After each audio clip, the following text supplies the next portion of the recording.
बहुत बहुत धन्यवाद आप सभी का। एक बार फिर मैं आप सभी का अभिनंदन करती हूँ, स्वागत करती हूँ।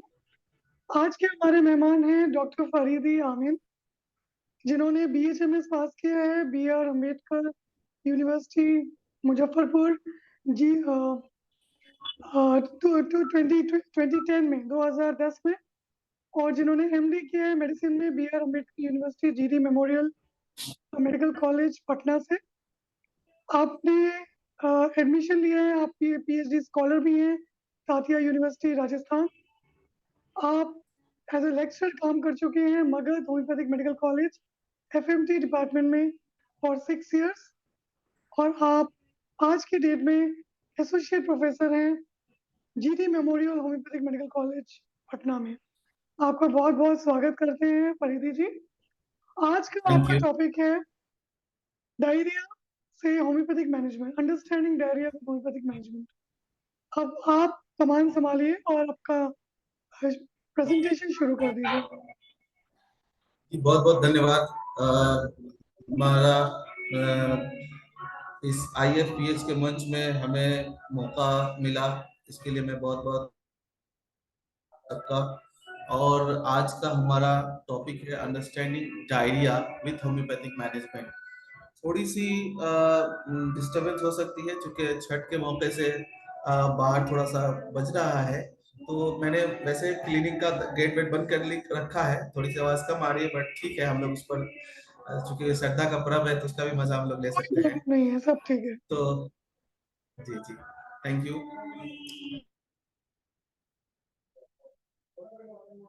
टॉपिक जो है वो है डायरिया और होम्योपैथिक मैनेजमेंट के साथ। तो सबसे पहले हम इंट्रोडक्शन देखते हैं डायरिया का, कि ये एक ग्रीक वर्ड से एक्सट्रैक्ट किया हुआ एक वर्ड है डायरिया, जिसमें ये ग्रीक जो देख रहे होंगे ये टर्म है, इसका डाया बन गया, जिसका मीनिंग है ट्रू।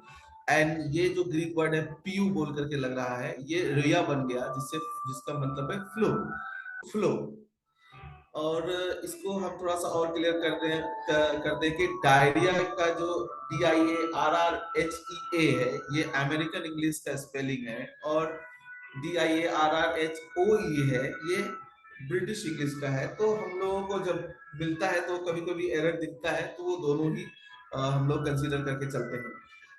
हम लोग सबसे पहले देखते हैं कि डायरिया, वर्ल्ड हेल्थ ऑर्गेनाइजेशन ने डायरिया को डिफाइन किया है कुछ इस तरीके से कि हैविंग 3 और मोर लूज और लिक्विड स्टूल पर डे, 3 या उससे ज्यादा लिक्विड स्टूल अगर किसी व्यक्ति को हो रहा है, और जो नॉर्मल से ज्यादा है, मोर देन नॉर्मल, या as having more stools than in normal for that person, जो एक नॉर्मल स्टूल की क्वांटिटी उससे कहीं ज्यादा अमाउंट में अगर हो रहा है, तो हम उसको और लूज स्टूल हो रहा है, not normal stool, loose stool हो रहा है, तो हम उसको डायरिया की कैटेगरी में रखेंगे according to World Health Organization. Adult के केस में ये होता है कि वेट का अगर मोर देन 200 ग्राम पर डे अगर ये स्टूल हो रहा है, तो उसको हम डायरिया कंसीडर करेंगे। और या फिर एक ज्यादा क्वांटिटी में, और ज्यादा क्वांटिटी में वाटरी स्टूल अगर किसी बच्चे को हो रहा है, तो हम उसको डायरिया की कैटेगरी रखेंगे इन केस ऑफ चाइल्ड। लेकिन अगर कोई बच्चा फ्रीक्वेंटली, बहुत ही फ्रीक्वेंटली और नॉर्मल स्टूल पास कर रहा है, और दिन में 3 या 4 बार पास कर रहा है, तो वो डायरिया के केस में कंसीडर नहीं होगा। एक एपिडेमियोलॉजिकल स्टडी में ये बताया जा रहा है कि इन 2004 के ईयर में अराउंड पूरे ऑल ओवर वर्ल्ड में 2.5 बिलियन केसेस जो है वो डायरिया के हुए, जिसमें से 1.5 मिलियन केस बच्चों जो 5 ईयर से या उससे कम के जो बच्चे थे, उस एज ग्रुप के बच्चों को हुआ, 1.5 मिलियन बच्चों को। इसका मतलब है कि डायरिया अमोंग द चिल्ड्रेन एक बहुत ही हाई रिस्क कंडीशन है, और अराउंड 16% जो मोर्टेलिटी होती है थ्रू आउट द ईयर, वो डायरिया से ही होती है, जो कि वर्ल्ड में निमोनिया के बाद सेकेंड नंबर पे है। तो हम इसको समझ सकते हैं कि हमारा जो ये टॉपिक है डायरिया, कितना सीवियर कंडीशन है किसी भी केस में, चाहे वो एडल्ट हो या चाइल्ड के केस में हो। लेकिन चाइल्ड के केस में यहाँ पर हम एक डाटा देख रहे हैं कि 16% जो डेथ हो रहा है अराउंड ऑल डिजीजेस, उसमें से 16% जो है वो सिर्फ डायरिया से हो रहा है, जो कि सेकेंड नंबर पे आता है। स्क्रीन थोड़ा सा जी। अब हम देखते हैं कि डायरिया के टाइप कितने हैं अकॉर्डिंग टू ड्यूरेशन। अगर हम देखें अकॉर्डिंग टू ड्यूरेशन, तो हम इसको दो टाइप में बांट सकते हैं, एक एक्यूट डायरिया और दूसरा क्रोनिक डायरिया। अगर किसी भी व्यक्ति को 3 या मोर देन उससे ज्यादा 3 और more than 3 stool per day, और वो परसिस्ट कर जाता है अराउंड 1 वीक, कभी कभी ये 2 वीक तक भी इसको कंसिडर करते हैं, बट अगर वो 1 वीक तक परसिस्ट करता है तो हम उसको अक्यूट डायरिया के कैटेगरी में रखते हैं। लेकिन जब यही लूज स्टूल कंटिन्यूअस 3 वीक तक परसिस्ट कर जाता है तो हम उसको क्रोनिक डायरिया को के केस में रखते हैं। इससे क्रोनिक डायरिया में कभी कभी क्या होता है ना कि उसमें कुछ ऑर्गेनिक डिजीज जो है वो भी एसोसिएटेड होते हैं, कभी कभी मैल एब्जॉर्प्शन या विदाउट मैल एब्जॉर्प्शन भी होता है क्रोनिक डायरिया के केस में। तो हम अगर ड्यूरेशन के हिसाब से डायरिया को क्लासिफाई करें तो हमारा दो टाइप का डायरिया होता है, एक्यूट डायरिया और क्रोनिक डायरिया। लेकिन अगर हम सीवियरिटी के हिसाब से डायरिया को क्लासिफाई करते हैं तो ये दो टाइप के होते हैं, माइल्ड डायरिया और severe diarrhoea.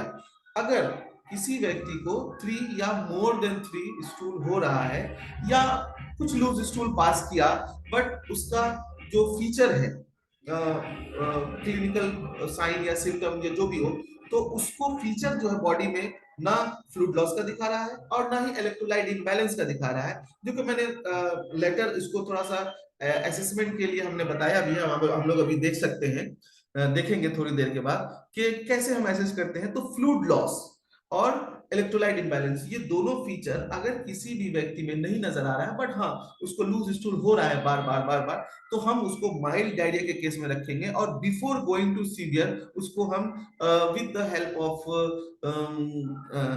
Help of rehydrate solution और दूसरे मेजर्स को लेकर करके हम उसको ट्रीट करने की कोशिश करेंगे। लेकिन अगर वही कंडीशन परसिस्ट कर जाता है और प्लेंटी ऑफ फ्लूइड लॉस होता है और एक रिकॉग्निजेबल अमाउंट ऑफ इलेक्ट्रोलाइट इम्बैलेंस होता है, जिसमें कि वो पर्सन का फीचर्स आता है लाइक ड्राउजी हो जाता है या स्लरिंग ऑफ स्पीच हो जाता है, इस टाइप का अगर कोई सिम्टम दे रहा है तो हम उसको recognisable amount of electrolyte imbalance consider करेंगे और उसको सीवियर डायरिया की कैटेगरी में रखेंगे, और फिर उसको ट्रीटमेंट की जरूरत होगी, जो कि हम फ्लूइड थेरेपी करते हैं या फिर उसको मेडिसिन देते हैं और दे करके उसकी कंडीशन को ठीक करने की कोशिश करते हैं। तीसरा कंडीशन, अगर हम कलर के हिसाब से अगर देखने जाए डायरिया को, जैसे कि हम लोग होम्योपैथिकली कलर बहुत इंपॉर्टेंट रखता है हम लोगों का। जब हम किसी डायरिया की पेशेंट को ट्रीटमेंट करते हैं, जैसे कि हम पूछते हैं कि कैसा डायरिया था, काला था, पीला था, ग्रीन स्टूल था, है ना, हम लोग ये सब पूछते हैं। तो इसको भी हमने लुक के हिसाब से उसको क्लासिफाई अगर हम लोग करते हैं तो हमें सबसे पहला जो मिलता है वो वाटरी डायरिया मिलता है। बहुत दफा हम लोगों को पेशेंट मिलता है जो ये कहता हुआ कि डॉक्टर साहब एकदम पानी जैसा लेटरिंग हो रहा है, एकदम पानी जैसा, जाते हैं और पैन में पता भी नहीं चलता है कि स्टूल पास हुआ है, एकदम पानी जैसा। That is known as watery diarrhoea, liquid stool. ये क्रोनिक केस में भी हो सकता है और इसके एक्यूट केस में भी हो सकता है। ये दोनों केस में भी हमको मिलेगा एकदम वाटरी डायरिया। दूसरा जो कंडीशन है वो हमारा ब्लडी डायरिया है, जिसमें ऑब्वियसली नाम से समझ में आ रहा है कि ब्लड का कुछ अंश उसमें स्टूल के साथ एसोसिएटेड होगा, और वो फ्रेश ब्लड भी हो सकता है और या फिर ब्लड मिक्स विद स्टूल भी हो सकता है।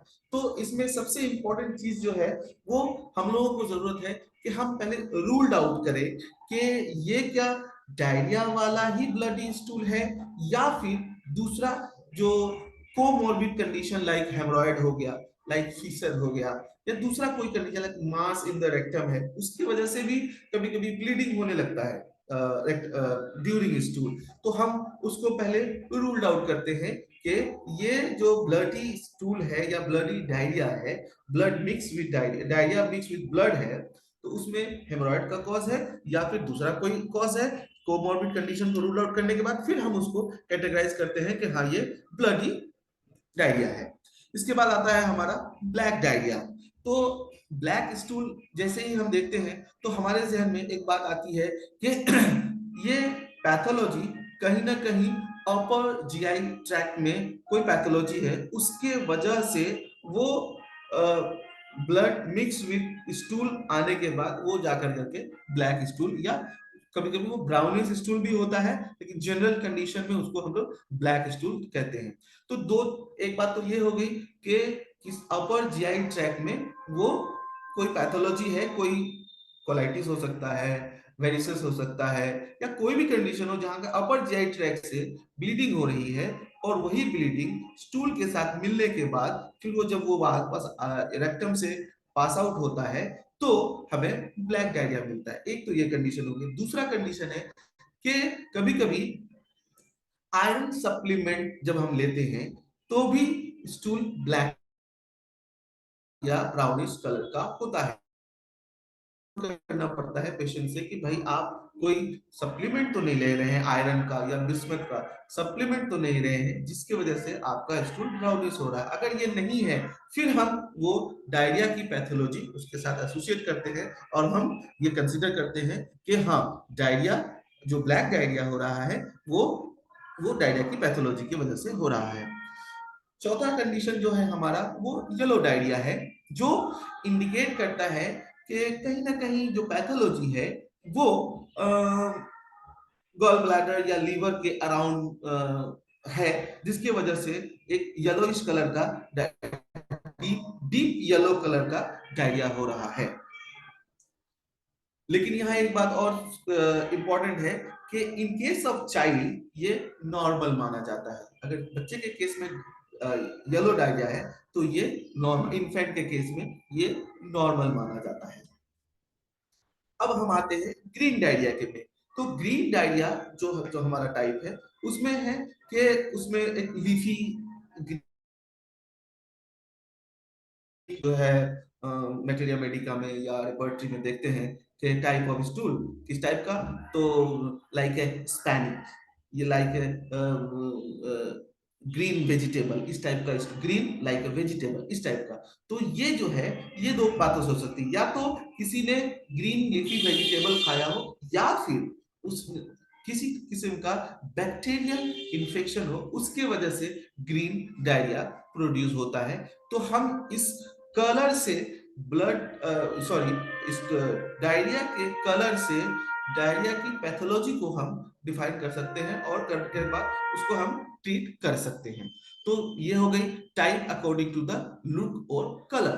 अगला है हमारा कि पैथोजेनेसिस के हिसाब से हम डायरिया को कितने टाइप में बांट सकते हैं। अगर हम पैथोजेनेसिस के हिसाब से देखें तो सबसे पहला होता है हमारा secretory diarrhoea. This occur when absorption of sodium in the villi is impaired while secretion of chloride in the crypt cell continues to increase. जब हमारे इंटेस्टाइन में विलाई में जब सिक्रीशन जो है वो ज्यादा होने लगता है, क्यों? ड्यू टू सोडियम का एब्जॉर्प्शन की वजह से, इंपेयर्ड एब्जॉर्प्शन की वजह से।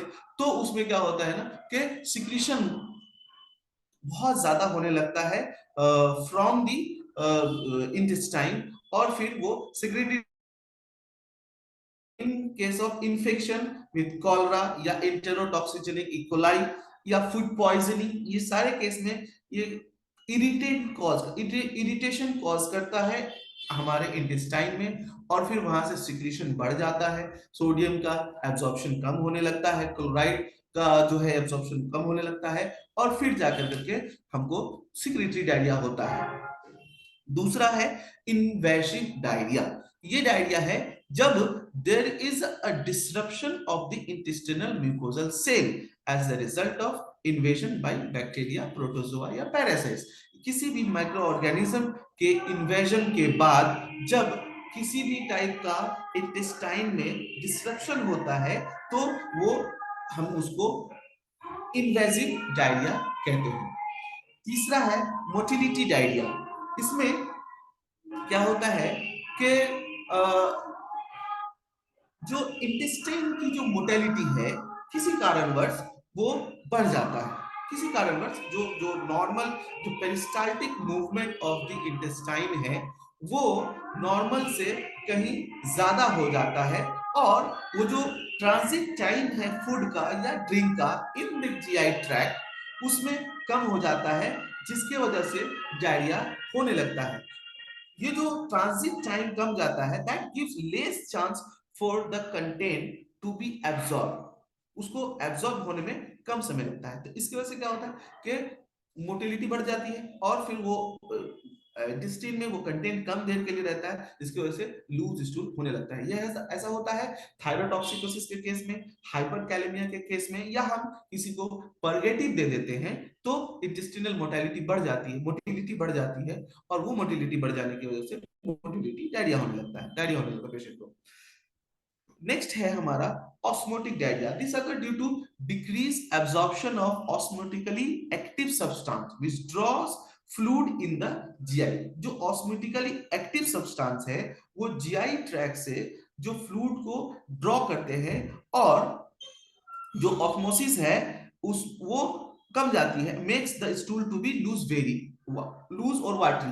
तो वो जो ऑस्मोसिस होती है उसकी वजह से जो स्टूल है वो लूज हो जाता है या वाटरी हो जाता है। ऐसा क्यों होता है? वो जो जीआई ट्रैक से फ्लूइड को ड्रॉ करता है ना। जैसे कि किसी व्यक्ति को, जैसे कि कोई आदमी जो लैक्टोज इंटॉलरेंस हो, तो वैसा व्यक्ति के जीआई ट्रैक से फ्लूइड का एक्सट्रैक्शन होता है और वो स्टूल को लूज या वाटरी कर देता है। या किसी व्यक्ति को लेग्जेटिव हम देते हैं, तो लेग्जेटिव के भी केस में कि वो इंटेस्टाइन में कंटेंट फ्लूइड को वो एक्सट्रैक्ट करता है, और फिर उसके वजह से स्टूल को लूज करता है और वो वाटरी डायरिया कराता है, वाटरी स्टूल कराता है। लास्ट है नेक्स्ट है मेरा मैल एब्जॉर्प्शन सिंड्रोम। किसी भी व्यक्ति को अगर ये होता है, ये इसलिए होता है कि जो कोई भी न्यूट्रिएंट्स हैं वो एब्जॉर्प्शन की जो नॉर्मल एब्जॉर्प्शन उसका जो ये है टाइम है या उसका जो इवेंट्स है वो घट जाता है, डिक्रीज हो जाता है as a result of abnormality in the absorption surface.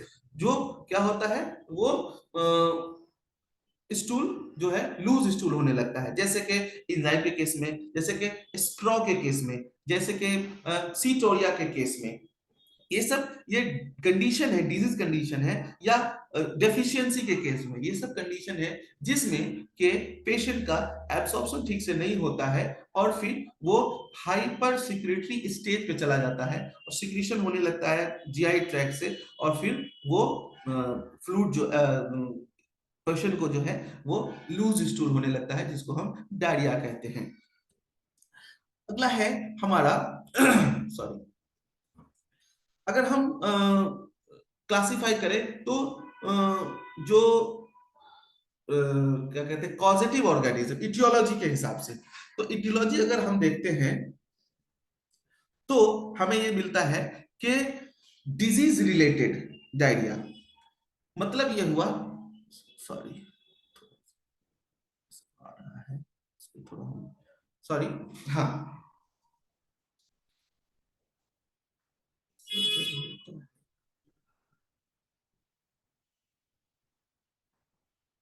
ठीक, disease related diarrhoea in case of specific disease, जैसे कि पैंक्रेटाइटिस हो गया, जैसे कि क्रॉन्स डिजीज हो गया या फिर शॉर्ट बाउल सिंड्रोम हो गया। ये सब ऐसे डिजीज कंडीशन है जिसमें पेशेंट जो है डायरिया का शिकायत लेकर करके आता है कि डॉक्टर साहब पेट में दर्द है एसोसिएटेड विद डायरिया, पेट में दर्द है associated with diarrhoea, short bowel syndrome के थोड़ा थोड़ा स्टूल बार बार होता है, या फिर किसी स्पेसिफिक इन्फेक्शन के केस में कोई डिजीज इन्फेक्शन, जैसे कि हम अभी रिसेंट देख रहे हैं कि डेंगू का पेशेंट आता है और वो इस बात की भी शिकायत लेकर के आता है कि डॉक्टर साहब हमें डायरिया हो रहा है, तो वो एक स्पेसिफिक इन्फेक्शन है उसके साथ एसोसिएटेड विद डायरिया। तो ये हो गया।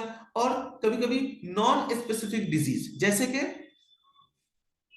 गट हाइपोपरफ्यूजन या हाइपोएल्ब्यूमिनिमिया, ये दो कंडीशन है, और भी कंडीशन है। तो ये ऐसे कंडीशन है, ये कुछ स्पेसिफिक डिजीज नहीं है लेकिन एक जनरल कंडीशन है जिसकी वजह से पेशेंट को डायरिया होने लगता है। नेक्स्ट है मेडिकेशन रिलेटेड डायरिया। कभी कभी क्या होता है ना कि बहुत ज्यादा एंटीबायोटिक का सेवन कर लेने की वजह से पेशेंट को कोलाइटिस होती है और फिर डायरिया होने लगता है। तो ये भी एक कंडीशन है।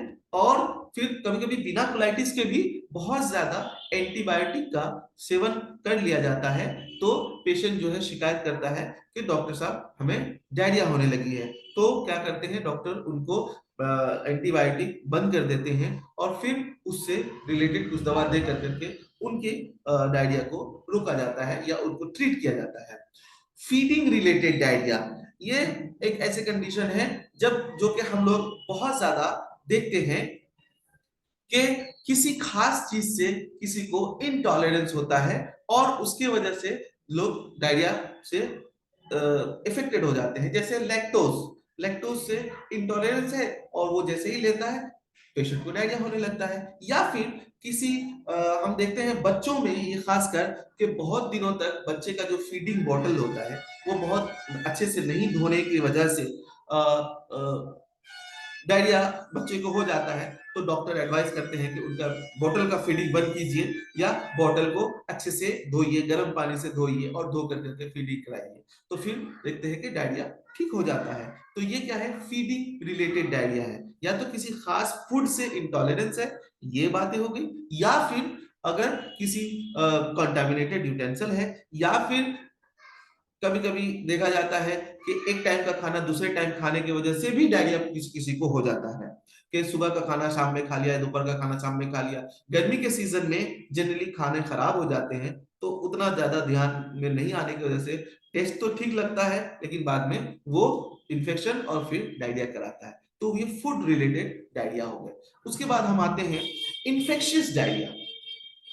इसमें बहुत सारे कारण हैं इन्फेक्शन के, बैक्टीरिया है, वायरस है, प्रोटोजोआ है, मेटाजोआ है, ये सारे इन्फेक्शन के सोर्सेस हैं जिसकी वजह से डायरिया होती है। बैक्टीरिया में बहुत सारे बैक्टीरिया है, जैसे कि इसमें इकोलाई है, वाइब्रो कॉलरा है, सल्मोनेला है, स्टेफिलोकोकस ऑरियस है, ये सारे बैक्टीरियाज हैं जो कि किसी भी पेशेंट में डायरिया कॉज करते हैं और फिर उसका ट्रीटमेंट अकॉर्डिंगली जो किया जाता है। In modern medicine it is given by the doctor antibiotics for a specific antibiotic for a specific bacteria to treat the diarrhea cases. दूसरा है वायरस, जैसे कि रोटा वायरस हो गया, मिजिल्स हो गया। इस केस में इनसे इन्फेक्टेड होकर करके पर्सन को डायरिया होता है। फिर इसके लिए जो है वैक्सीनेशन होता है और फिर जाकर करके पेशेंट ठीक होते हैं।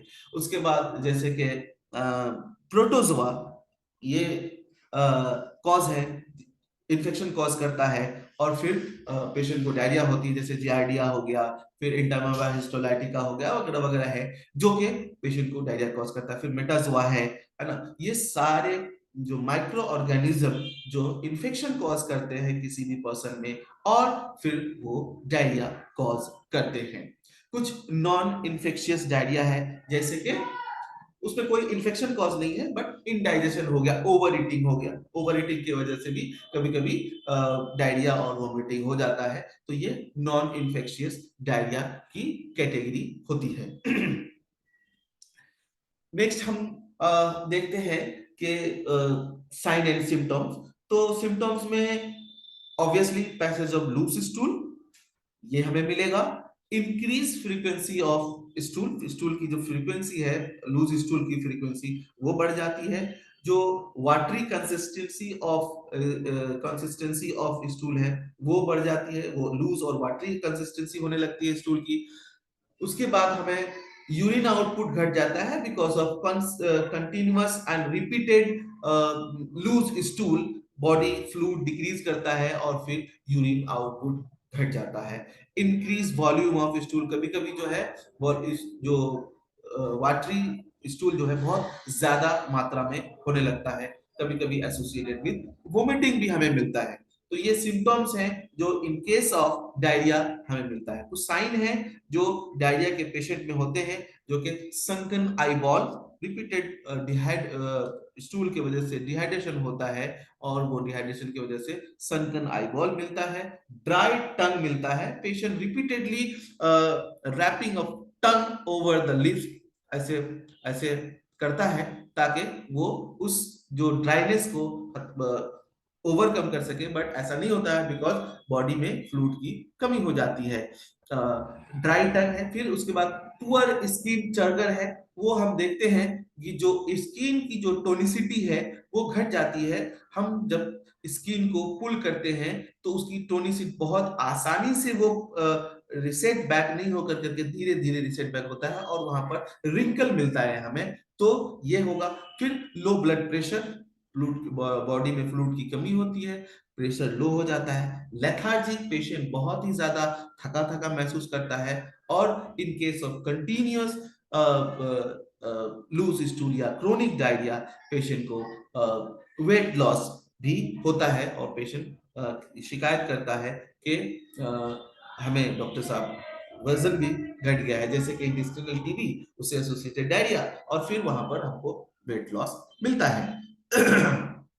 सॉरी।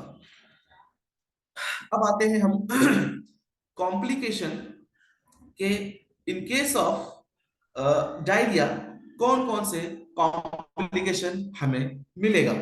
सबसे पहला जो ऑब्वियस है वो है डिहाइड्रेशन, जो कि फ्लूइड, बॉडी की फ्लूइड कंटिन्यूअस जो है वो लॉस हो रही है due to diarrhoea and associated with vomiting, तो वो मिलेगा।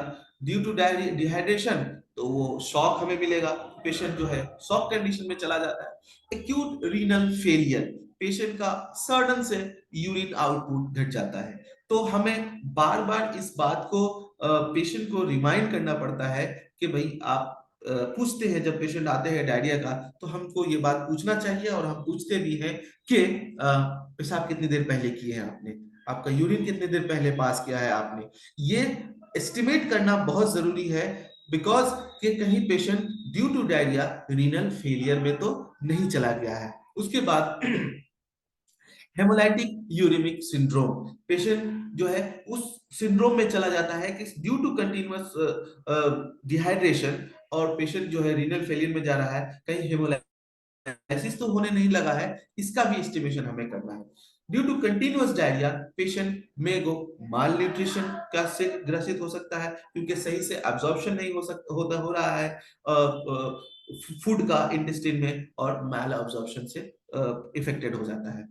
सेप्सिस हो सकता है, इन्फेक्शन हो सकता है because of some micro organism infection, वहां से सेप्सिस हो जाएगा पेशेंट को। उसके बाद डीआईसी हो जाएगा, डिसेमिनेटेड इंट्रावेस्कुलर कोगुलेशन। ऐसे में पेशेंट चूंकि फ्लूइड लॉस बहुत ज्यादा हो रहा है और तो हाइपर कोआगुलेबल स्टेट में चला जाएगा पेशेंट, और फिर वहां से पेशेंट जो है उसको डीआईसी होने लगेगा और फिर उसके फीचर्स आने लगेंगे। ठीक है, उसमें जैसे कि आपको वो सेरेब्रल थ्रोम्बोसिस हो जाएगा, लाइक कभी कभी इश्केमिक अटैक जो है एमआई हो सकता है due to hyper coagulable state की वजह से। तो ये सारे कंडीशन हो सकते हैं डीआईसी में, बॉडी फ्लूइड लॉस हो जाएगी और जो हाइपर कोआगुलेबल स्टेट में चला जाएगा। मेटाबॉलिक एसिडोसिस हो जाएगा। उसके बाद पैरालिटिक इलियस हो जाएगा, इंटेस्टिन जो है सही से अगर क्या कहते हैं कि फ्लूइड लॉस की वजह से जो इंटेस्टाइन का मूवमेंट, हम जब हम बाउल साउंड सुनेंगे तो इंटेस्टाइन का मूवमेंट हमें नहीं मिलेगा, वो एक कंडीशन होगा जो कि पैरालिटिक इलियस होगा। कन्वल्शन एंड कोमा, ये क्यों होगा? ये due to disseminated intravascular coagulation, जो कि हाइपर कोआगुलेबल स्टेट में पेशेंट चला जाएगा, फिर वहां से पेशेंट को जो है क्या कहते हैं, सीवीए हो सकता है, सेरेब्रल थ्रोम्बोसिस हो सकता है, तो उसकी वजह से पेशेंट कन्वल्शन में जा सकता है, सीजर आ सकते हैं, उसको कोमा भी, electrolyte imbalance, obvious electrolyte imbalance भी हो जाएगा पेशेंट को due to repeated loose stool, जो बॉडी का जो फ्लूइड है वो लॉस हो रहा है, बॉडी का इलेक्ट्रोलाइट लॉस हो रहा है, उस इलेक्ट्रोलाइट लॉस होने की वजह से पेशेंट जो है इलेक्ट्रोलाइट इम्बैलेंस में चला जाएगा। उसके बाद सेरेब्रल थ्रोम्बोसिस, जैसा कि हमने बताया कि डीआईसी है, उसका जो इफेक्ट है वो सेरेब्रल थ्रोम्बोसिस है, और फिर पेशेंट को deficiency of micronutrients like vitamins and minerals हो जाएगी, because patient is unable to retain that vitamins and minerals due to diarrhea, which is unable to absorb into the intestine. Severe systemic infection, severe infection हो जाएगा, patient जो है जो कि week पड़ जाएगा, और सेप्सिस है ही तो सीवियर वो सेप्सिस और बढ़ता चला जाएगा और और लेवल हाई हो जाएगा, टिटेनी होने लगेगा, पैर हाथ में जो है क्रैम्प्स वगैरह होने लगेगा, हाइपोग्लाइसेमिया होने लगेगा पेशेंट को, जो शरीर के जो रिक्वायर्ड और नेसेसरी जो ब्लड ग्लूकोज लेवल है वो घट जाएगा। पेरी एनल नेपी रैशेस, ये स्पेशली बच्चों के केस में हमें मिलेगा due to repeated passing of loose stool. कुछ बच्चे जो है वो डायपर पहने हुए होते हैं या फिर नहीं भी पहने होते हैं, तो रिपीटेड पासिंग ऑफ स्टूल की वजह से वो क्या है, पेरी एनल रैशेस हमें मिलेगा। और फिर परसिस्टेंट डायरिया, जो कि क्रोनिक स्टेज में मिलेगा, कि persistent diarrhoea, patient is suffering from persistent diarrhoea and repeatedly passing stool, loose stool, watery stool. अब हम देखते हैं कि एस्टिमेशन कैसे हम असेसमेंट करेंगे कि whether the patient is under the dehydration, is in the condition of dehydration और नॉट। तो सबसे पहले हम कुछ क्वेश्चंस हैं, हम उससे पूछेंगे या फिर हम उसको देखेंगे, और देख कर करके उसका हम असेसमेंट करेंगे कि whether the person is in the dehydration वो और नॉट। सबसे पहला तो पूछेंगे कि डायरिया कितने बार दिन में होता है, 4 बार या उससे कम, ये एक कंडीशन है। 4 से 10 लिक्विड स्टूल पर डे या more than 10 liquid stool per day, ये 3 स्टेजेस हैं। अगर 4 या उससे कम हो रहे हैं, 4 लेस देन 4 स्टूल हो रहे हैं, तो वो हमें ये हमें एस्टिमेट करना है कि it is not a serious condition, patient can be treated at the home, ORS with the fluid rehydration therapy वगैरह वगैरह जो हम कर सकते हैं, जो हमारे पास नमक चीनी पानी वगैरह है या ORS सोल्यूशन है, उसको दे करके हम पेशेंट को ठीक कर सकते हैं। लेकिन अगर वो 4 से 10 स्टूल हो रहा है, it is not mild diarrhoea, it is a more than mild, it is comes under the moderate diarrhea, and if it is more than 10 liquid stool, it is comes under the severe diarrhea, and it is necessary in case of severe diarrhea, person must get admitted in the hospital and take treatment। Vomiting, हम पूछेंगे कि vomiting कितनी बार हो रहे हैं, तो अगर patient ये कहता है कि एक हुआ तो एक मर्तबा हुआ या नोजिया नोजिया टाइप का लग रहा है, ये माइल्ड हो गया। लेकिन कुछ वोमिटिंग हो रहा है, 1 या 2 वोमिटिंग हो रहा है, तो ये मॉडरेट कंडीशन में आ गया। और अगर वोमिटिंग फ्रीक्वेंट हो रहा है, बहुत फ्रीक्वेंट हो रहा है, तो ये सीवियर कंडीशन हो गया। थर्स्ट, हम ये पूछेंगे कि अब बताइए प्यास कैसी लगती है। अगर ये नॉर्मल है, patient is not saying about the thirst कि हाँ ठीक है पानी पी लेते हैं, नहीं यार पानी की जरूरत नहीं है या कुछ भी है, तो वो नॉर्मल कंडीशन है। लेकिन हाँ डॉक्टर बार बार पानी पीने का मन करता है, ग्रेटर देन द नॉर्मल, तो उसमें वो हम उसको मॉडरेट कंडीशन रखेंगे। और अनएबल टू ड्रिंक, पी ही नहीं पाते हैं डॉक्टर साहब, क्यों? क्योंकि हम जैसे ही पीते हैं तो उल्टी हो जाती है। तो ये तीनों कंडीशन को हम पूछ लेंगे। उसके बाद यूरिन, ये बहुत इंपॉर्टेंट चीज है कि हम पेशेंट से ये जानने की कोशिश करें कि आपने यूरिन कब पास किए हैं, कितनी देर पहले पास किए हैं। अगर ये कहता है कि हाँ हम नॉर्मली यूरिन पास आउट कर रहे हैं तो इट्स वेरी गुड। अगर ये कहता है कि नहीं थोड़े थोड़ा ज्यादा यूरिन पास नहीं हो रहा है, थोड़ा थोड़ा यूरिन पास हो रहा है लेकिन बहुत पास हो रहा है, like like yellow colour urine या फिर मस्टर्ड कलर यूरिन, अगर इस टाइप का हो रहा है तो हम उसको कंसीडर करेंगे और उसको ट्रीटमेंट के का सुझाव देंगे या फिर उसको कंसीडर करके तो उसके ट्रीटमेंट करेंगे। लेकिन अगर more than no urine for 6 hours, मतलब कि 6 घंटे से या उससे पहले से कोई यूरिन पास नहीं किया है, इट मींस कि patient has gone under the acute renal failure and it is necessary for the treatment of renal failure. Look या कंडीशन, पेशेंट दिखने में नॉर्मल है, जैसे हम लोग अभी बिहेव कर रहे हैं normal, well alert, responding with the command, अगर ऐसा है देन वेरी गुड। बहुत ज्यादा इरिटेबल है और थोड़ा स्लीपी बिहेवियर कर रहा है, सुस्त है या फिर इरिटेबल है, वो एक कंसीडरेबल कंडीशन है जिसपे हम उसको देखेंगे। और अगर बहुत ज्यादा लेथार्जिक है, बहुत ज्यादा थका या कभी कभी अनकॉन्शियस हो जा रहा है पेशेंट, कि पेशेंट आया है तो एकदम आंख ही नहीं खोल पा रहा है, उसको आवाज देने से रिस्पॉन्स सिर्फ हाँ और ना में दे रहा है, that is very markable condition. और इसका पेशेंट को हमको ट्रीटमेंट करना है और इसको रखना है।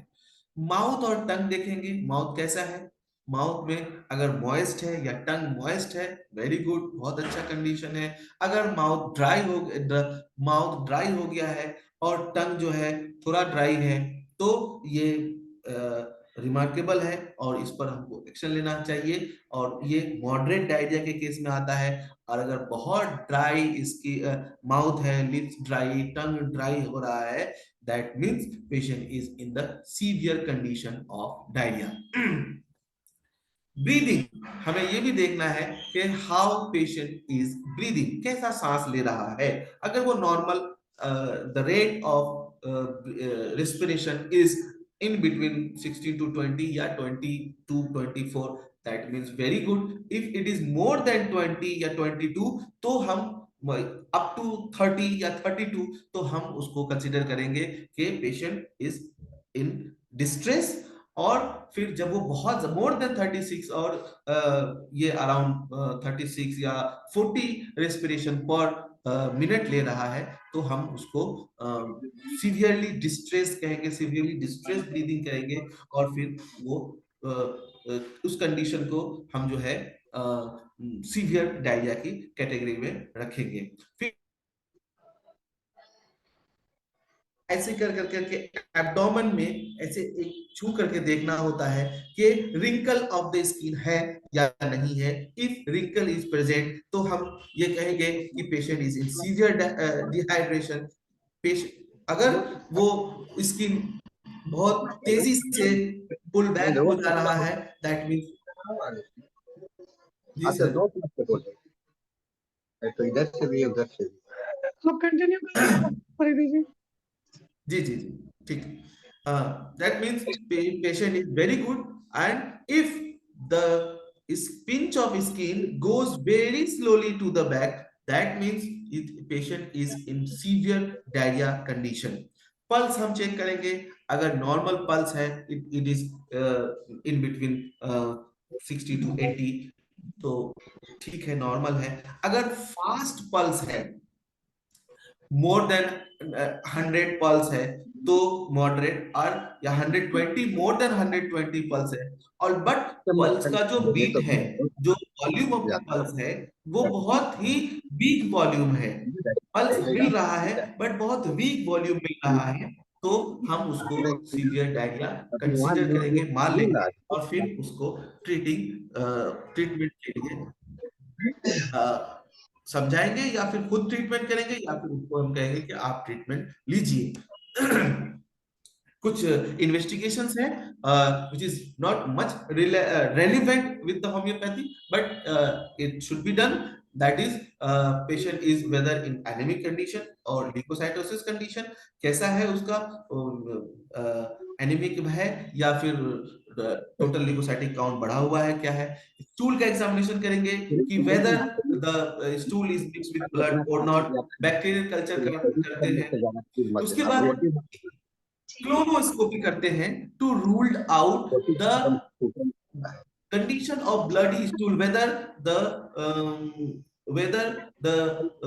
blood is coming from upper GI या lower GI tract, कहाँ से आ रहा है, हमें ब्लैक स्टूल मिला है तो क्यों मिल रहा है, कैसा मिल रहा है, तो ये है। उसके बाद सीटी स्कैन से भी हम ये जानते हैं कि whether there is a colitis या डायवर्टिकुलाइटिस या इरिटेबल बाउल सिंड्रोम, उससे हम वो अंदाजा लगा सकते हैं। कुछ प्रिंसिपल है जिससे कि हम रिहाइड्रेशन करते हैं पेशेंट के मैनेजमेंट के लिए। तो उसमें पहला है एक तो ओरल रिहाइड्रेशन थेरेपी। तो ये बहुत ही पॉपुलर है among the general people who are not medico. वो लोग भी जानते हैं कि हमें जैसे ही डायरिया हुआ और ओआरएस पीना है, तो ये एक बहुत पॉपुलर थेरेपी है। उसके अलावा इंटरनल फीडिंग, डाइट सिलेक्शन बहुत इंपॉर्टेंट है, जिंक सप्लीमेंट ये इंपॉर्टेंट है, और एडिशनल थेरेपी लाइक प्रोबायोटिक्स वगैरह। इस पे हम थोड़ा थोड़ा सा देखते हैं कि जो मेजॉरिटी ऑफ द चिल्ड्रेन है ना, उसको वो जो माइल्ड डायरिया होते हैं ना, वो घर पे ही वो ठीक हो जाता है ओआरएस की फीडिंग के साथ। और उसमें क्या होता है, ओरल रिहाइड्रेशन थेरेपी में fresh water with sugar with mineral salt, है ना, ये दे करके जो फ्लूइड लॉस है उसको हम लोग ओवरकम करते हैं। उसके बाद होता है diarrhoea in children without dehydration can be treated at the home. जैसा कि मैंने कहा कि विदाउट किसी डिहाइड्रेशन के हम देख लेंगे, असेसमेंट कर लेंगे, जैसा कि हमारा असेसमेंट टूल हमने प्रीवियस स्लाइड में दिखलाया कि हम हर एक चीज को एसेस करेंगे कि हमारा वॉमिटिंग है कि नहीं है, स्टूल कितना हो रहा है, मसल स्टोन कितना है, पल्स कैसा है, सब कुछ देखने के बाद अगर हम देखें कि नहीं patient is not in dehydration, तो हम घर पे ही ट्रीटमेंट कर सकते हैं। और एवरी मदर शुड एडवाइज, जैसे कि सबसे पहले कि हम नॉर्मल से पहला के give more fluid than usual, जो नॉर्मली बच्चा पानी पीता है उससे ज्यादा, या जो एडल्ट के केस में भी जो नॉर्मल पानी पीते हैं उससे ज्यादा पानी पीना है, जिससे कि डिहाइड्रेशन को हम रोक सकें और डिहाइड्रेशन को होने से रोक सकें बिफोर अकरेंस। जब तक डायरिया नहीं बंद हो जाता है तब तक हम नॉर्मल से ज्यादा पानी पिएंगे। दूसरा है हमें ब्रेस्ट फीडिंग, बच्चे के केस में ब्रेस्ट फीडिंग कभी बंद नहीं करना चाहिए। डायरिया के केस में increase frequency of breast feeding and food like serial vegetable fruit, उसको भी आपको देना है। When symptom not get better than 3 days, consult doctor या हेल्थ सेंटर। जब 3 दिन के अंदर में ये डिहाइड्रेशन नहीं है but loose stool is not taking getting cure, तो हमें डॉक्टर से कंसल्ट करना चाहिए। ये तो हुआ घर में रह करके विदाउट डिहाइड्रेशन के कंडीशन में पेशेंट बच्चे का ट्रीटमेंट। अब हम ओआरएस मैनेजमेंट कैसे कर सकते हैं हर एक एज ग्रुप के बच्चे को, जिसमें कि हम इनिशियल जो डिहाइड्रेटेड बच्चा आता है या एडल्ट आता है तो उसको हम कितना ओआरएस दे सकते हैं जिससे कि पेशेंट जो है वो ठीक हो जाए या उसका डिहाइड्रेशन जो है आसानी से रिहाइड्रेट कर जाए। अगर patient is less than 4 month का है या फिर उसका एज 5 केजी है, हो सकता है कि बच्चा 3 महीने का भी हो बट वो 5 केजी का भी बच्चा हो, तो हमारा रेंज है 200 ml से 400 ml ओआरएस देना है। अगर वो 4 महीने से 11 महीने का बच्चा है और उसका एज 5 से 8 केजी के बीच में है तो हम 400 ml से 600 ml देंगे। अगर 12 महीने से 23 महीने के बीच का बच्चा है और उसका एज जो है वेट जो है 8 से 10.9 केजी का है तो हम 600 ml से 800 ml देंगे। 2 से 4 साल का बच्चा है और उसका उसका वेट 11 से 15 केजी है तो 8 से 12 ml, और 5 से 14 है तो 16 से 29 केजी का बच्चा है तो 12 से 22 ml। इस तरह से हम देंगे। इन केस ऑफ एडल्ट हमेशा बॉडी वेट से according to the physical appearance of the person, अगर पर्सन जो है थोड़ा सा ओबेज है तो 100 ml पर केजी बॉडी वेट, पर अगर पर्सन थोड़ा सा लीन थीन है तो 50 ml पर केजी बॉडी वेट के हिसाब से एवरी 4 आवरली हम उसको फ्लूइड की ओरल रिहाइड्रेशन सोल्यूशन ओआरएस देते हैं, तो उसका डिहाइड्रेशन से हम पेशेंट को रोक सकते हैं। ये है कुछ ओरल रिहाइड्रेशन सोल्यूशन का WHO का स्टैंडर्ड के इतना ग्लूकोज होना चाहिए, इतना सोडियम होना चाहिए, इतना पोटेशियम क्लोराइड और इतना साइट्रेट होना चाहिए। ये रेशियो से हम इसको बना सकते हैं। ये WHO का ये है। उसके बाद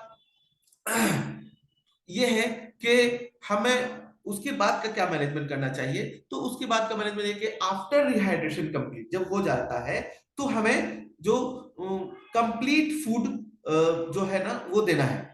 फूड शुड बी रीइंट्रोड्यूस, हमको खाना देना शुरू करना चाहिए किसी भी केस में, चाहे बच्चे के केस में चाहे बड़े के केस में। नॉट बहुत ही ज्यादा रिच फूड, फैटी फूड नहीं होना चाहिए, स्पाइसी फूड नहीं होना चाहिए, बट एक कॉम्प्लेक्स कार्बोहाइड्रेट फूड को प्रीफर करना चाहिए। बच्चे के केस में उसको ब्रेस्ट फीडिंग देना ही चाहिए, और उसके बाद जितना जल्दी हो सके उसके बाद एनर्जी की जो डेंसिटी होनी चाहिए, एनर्जी कितना एनर्जी लेना चाहिए, तो पर ग्राम जो है पर किलो कैलोरी, 1 किलो कैलोरी पर ग्राम के हिसाब से हमको एनर्जी डेंसिटी देना है, और वो होगा 100 किलो कैलोरी पर केजी पर डे। ये इनटेक होगा।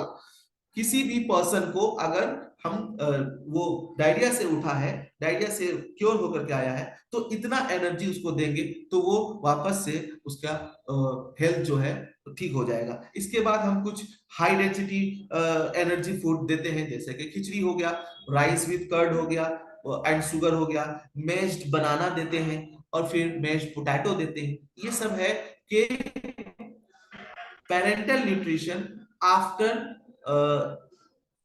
Rehydration gate completed. जब रिहाइड्रेशन कंप्लीट हो तो ये पेरेंटल न्यूट्रिशन दे करके पेशेंट के हेल्थ को हम ठीक करते हैं।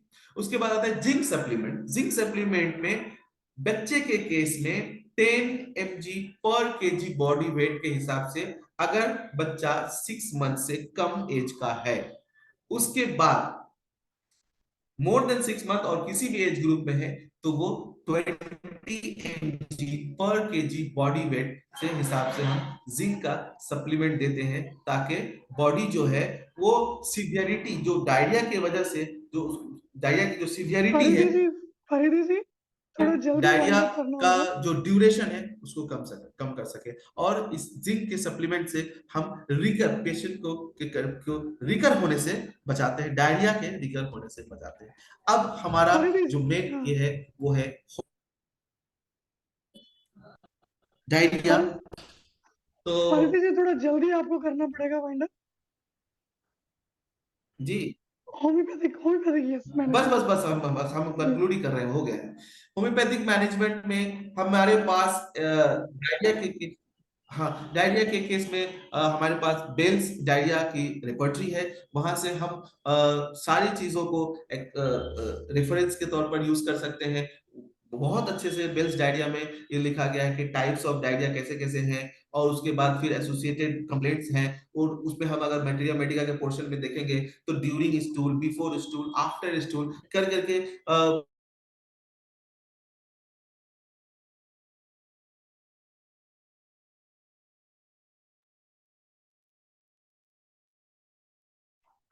फरीदी जी आप सुन पा रहे हैं? जैसे आर्सेनिक एल्बम हो गया, सोकोट्रिना जो बहुत इंपॉर्टेंट, बहुत frequently use, not importantly use medicine है। ये हम जब ही देंगे जब हमें कॉन्स्टिट्यूशनली या फिर टोटलिटी के हिसाब से पेशेंट हमें मिल जाएगा। बट कुछ इंडिकेशन है जो फ्रीक्वेंटली यूज मेडिसिन है, लाइक अर्जेंटम नाइट्रिकम है, कैलकेरिया कार्बोनिका है, उसमें कुछ सिम्टम्स में हमने बुक से कलेक्ट किए हैं, वो हम डाले हैं जो हम पढ़ते हैं मटेरिया मेडिका में। सिलिकोना ऑफिसिनलिस है, ये कुछ मेडिसिन है। क्रोटोन है, मर्क्यूरियस है, लाइक मर्क कोरोसिव, मर्क सोलबिलिस, ये है, दोनों मेडिसिन है। जेल्सीनियम है, फास्फोरस है, पोडोफाइलम है। इसको हम बहुत अच्छे ज्यादा पढ़ते नहीं है, पढ़ नहीं रहे हैं अभी फिलहाल, टाइम भी कम है, बट और हम लोग सब इसके रेफरेंस के तौर पर हमारे पास मटेरियल मेडिका की बुक है, हम उसको देख सकते हैं, रिव्यू है, और ये सारी मेडिसिन हैं जिसको हम लोग देख सकते हैं इन केस ऑफ डायरिया। ये है हमारा आज का presentation. Thank you very much sir. बहुत बहुत बहुत धन्यवाद आपका, बहुत अच्छा प्रेजेंटेशन था, आपने सभी चीज कवर की। यहाँ पे कुछ चैट बॉक्स में क्वेश्चंस हैं फारिदी जी। हरि नारायण प्रसाद, आप पीपीटी को हटा दीजिए फरीदी जी। जी सर। जी आप भी चैट बॉक्स में देख पा रहे होंगे, यहाँ पे हरि नारायण प्रसाद जी ने कुछ क्वेश्चंस पूछे हैं। Importance of thirst, smell, mental symptoms and repetition, diarrhoea during dentition, तो इस पे कुछ डिस्कशन, इस पे कुछ आप रोशनी डालिए। जी सर, ये डायरिया ड्यूरिंग डेंटिशन और डायरिया, ये इसको हमने कवर नहीं किया है, चूंकि ये जो है एज ए जनरल कंडीशन हम डायरिया को लिए हुए हैं, लेकिन जैसे ही हम होम्योपैथिकली पेशेंट को ट्रीट करने के लिए जाते हैं, तो डेंटिशन डायरिया में कुछ मेडिसिन है जो हमें मिल सकता है, तो उसको हमने कवर नहीं किया। इन्फेक्शियस डायरिया और इन सब को हमने कवर किया है। वो भी एक इम्पोर्टेंट वैल्यू है कि diarrhoea in case of dentition in children, तो उसको हमने यहाँ पर कवर नहीं किया है, उसको फिर हम कवर करने की कोशिश करेंगे नेक्स्ट में। मैं आग्रह करूंगी साहनी सर से, सर आप कुछ बोलना चाहेंगे? मैं आग्रह करूंगी डॉक्टर श्रीधरा कुरूप सर। यस डॉक्टर साहब, आपका बहुत बढ़िया था, अच्छा था। आगे आ जाइए, इंग्लिश सेक्शन को भी आ जाइए। तो मैं इसलिए ये हैंड रेज किया है। आज एक अमेरिकन डॉक्टर है, तो एलोपैथी डॉक्टर है, इनके बारे में बात करता है इंग्लिश सेक्शन में। तो इस मंच पर कितना भी लोग है, ये अटेंड कीजिए। इसके लिए मैं इनवाइट करने के लिए, कंटिन्यू करने के लिए हैंड रेज किया है। Thank you very much, one and all. Okay, thank you, बहुत बढ़िया था, जी सर। बहुत धन्यवाद। डॉक्टर हरिहरन सर, आप कुछ बोलेंगे? Doctor Hariharan sir. Okay, Doctor, I'm not heard fully your lecture, but I like to say one of the doubt is that how will you manage irritable bowel syndrome, IBS? That is also at the heading of diarrhea. Irritable bowel syndrome may cause diarrhea also. Such a case, how is your management? I do not want the medicine, but how the way of approaching, that is what I sir, ये तो one of the cause है, ये irritable bowel syndrome, जो कि diarrhoea के cause कर सकता है। तो उसके लिए सर हमें मैनेजमेंट के तौर पर जो है, हम जैसे कि जो डायरिया का जो जनरल मैनेजमेंट है, उस हिसाब से उस अकॉर्डिंग हम मैनेज कर सकते हैं डायरिया को, बिकॉज डायरिया जो इरिटेबल बाउल सिंड्रोम, जैसा कि हमने मेंशन भी किया था कि शॉर्ट बाउल सिंड्रोम हो गया, या पैंक्रेटाइटिस हो गया, या थायराइड टॉक्सिकोसिस, ये सारे कॉज हैं जो के डिजीज कॉज है, जो कि किसी भी पर्सन को डायरिया करवाते हैं। तो इसलिए हम उसको जो जनरल मैनेजमेंट है डायरिया का, उसके अकॉर्डिंग हम डायरिया का मैनेजमेंट कर सकते हैं, नॉट मेडिसिनली। जैसे कि आपने कहा कि मेडिसिन नहीं, मेडिसिन तो है ही है हमारे पास, उसके अकॉर्डिंग हम कर सकते हैं, बट जो जनरल मैनेजमेंट ऑफ डायरिया है उसी के अकॉर्डिंग हम कर सकते हैं, जो एसेस कर करके कि where the person is in, what is the condition, right present. whether the patient is in dehydration or whether the patient is sinking or not, ये सारे कंडीशन को हम फॉलो कर करके एसेस कर करके उसके अकॉर्डिंग जनरल मैनेजमेंट कर करके सर हम पेशेंट को ट्रीट कर सकते हैं। अगर वो पैथोलॉजिकल से रिलेटेड है फिर तो उसका हम लोग जो है वो ट्रीटमेंट पॉइंट ऑफ व्यू से देख करके उसको तो हम लोग मेडिसिनली ट्रीटमेंट करते हैं sir. Thank you sir. Okay, nice. और मैं किसी मैं से समझता हूँ मैं समझता हूँ फरीद जी आप एक सेशन लीजिए इरिटेटिव बाउल सिंड्रोम पर भी अलग से, ठीक है सर। क्योंकि एक Thank you, ये sir. भी Next बहुत वही रहेगा। प्रॉब्लमेटिक सब्जेक्ट है जिसमें कि डायरिया, कॉन्स्टिपेशन सारा मिक्सअप, हम लोग इसको कहते हैं कॉम्प्लेक्स सिंड्रोम हो जाता है।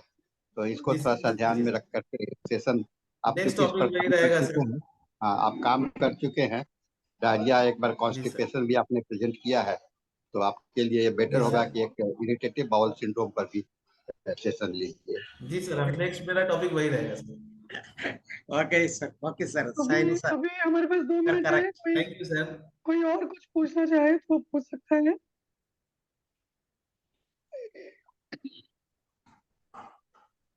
एक क्रॉनिक डायरिया में आर्सेनिक, साइना, फॉस्फोरिक एसिड बहुत अच्छा काम करती है।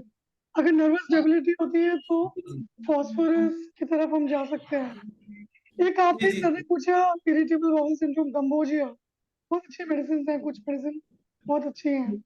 एंड कॉन्स्टिट्यूशनली जो जी मेंटल सिम्टम्स हैं, जैसे किसी ने क्वेश्चन पूछा था, तो एंजाइटी है, साइकोलॉजिकल कॉज है, तो कॉन्स्टिट्यूशनल जी ट्रीटमेंट जी हम देना जी चाहिए। जी जी जी ऑफ कोर्स ऑफ कोर्स।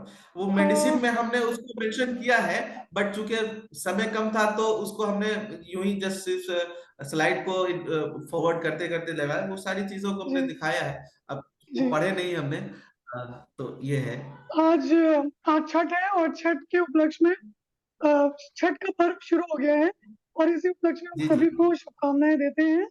और यहाँ आए हुए जी सभी डेलीगेट्स के साथ साथ डॉक्टर फरीदी जी, आपका बहुत बहुत धन्यवाद, बहुत अच्छा थैंक यू। प्रेजेंटेशन दिया आपने। और हमारे डॉक्टर दानिश सर जुड़ चुके हैं, क्योंकि 8 बज रहे हैं और हमारा इंग्लिश सेशन शुरू होने वाला है। तो डॉक्टर साहनी सर का मैं बहुत बहुत धन्यवाद दूंगी, doctor Kurup sir, Hariharan sir, सभी डेलीगेट्स का। Doctor Danish sir, over to you. सबको छठ की ढेर सारी शुभकामनाएं। Thank you. Thank you, Sahani sir and Dr. Nodhan Sharma. Good evening, good afternoon, and good morning. This is the 1174th day of continuous webinar conducted by International Forum for Promoting Homeopathy. As you all know, that today we have a wonderful guest from our other side of the medicine, that is Dr. VENUGOPAL REDDIAR from USA. Let us begin the session with 1 minute silent prayer.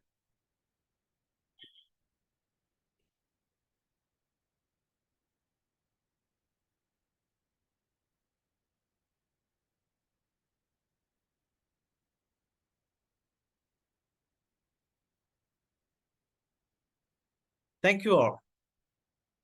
International Forum for Promoting Homeopathy was formed during the time of COVID, when there was no place to meet and chat between doctors and from different parts of the world. And that's how the International Forum for Promoting Homeopathy formed. And it contained doctors, homeopathic lovers, as well as students from a different part of the world. And we have doctors all over the world, and particularly for about 35 countries joined in continuous annual sessions last time, and we have 67 countries participated in webinar sessions, and this is what is all about International Forum for Promoting Homeopathy. And today our guest is Dr. VENUGOPAL S. REDDIAR. Sir has completed MD, MRCP, UK, and ABIM, USA. Physician and behavior scientist from USA, and he has done his MBBS and MD in general medicine from Trivandrum Medical College in 75 to 79. MRCP, a general medicine from UK in 1993, and ABIM, American Board of Internal Medicine in 1998, and was an assistant professor a medical college in service in Kerala till 1992, and primary care physician and behavioral scientist in USA since 1994. Doctor's primary profession is a physician for more than 45 years and secondary physician as a trainer and public speaker for more than 35 years in USA and India. Audience from different walks of life is attending his sessions and appeared on TV channels, Fox News, Doordarshan, Asianet, IPTV, and appeared in print media, Hindu, Indian Express, Malayalam Manorama, and this Desmine's Register. Appeared on radio programs, NPR and AIR. And as you all know, today we are discussing about facts and myths about COVID vaccine. As you all know, that COVID vaccine was a subject which was disputed all over the world, and particularly in this, we the International Forum for Promoting Homeopathy made a lot of discussion about it, and we are the people from Kerala, from India, who were really against this experimental vaccine. As you know, what was our observation during the time of pandemic is that this has done more damage than good. This is, and as you all know that as per the number of vaccine increase, the number of patients increase, and the number of patients is directly increased in with the number of admission, and that is directly proportional to number of deaths. That means the COVID vaccine has produced more damage than good. This is what the International Forum for Promoting Homeopathy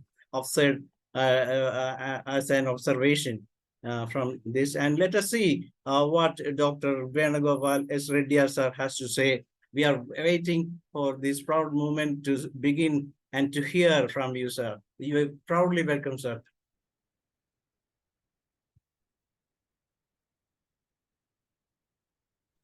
I would like to make sure that my slide is visible.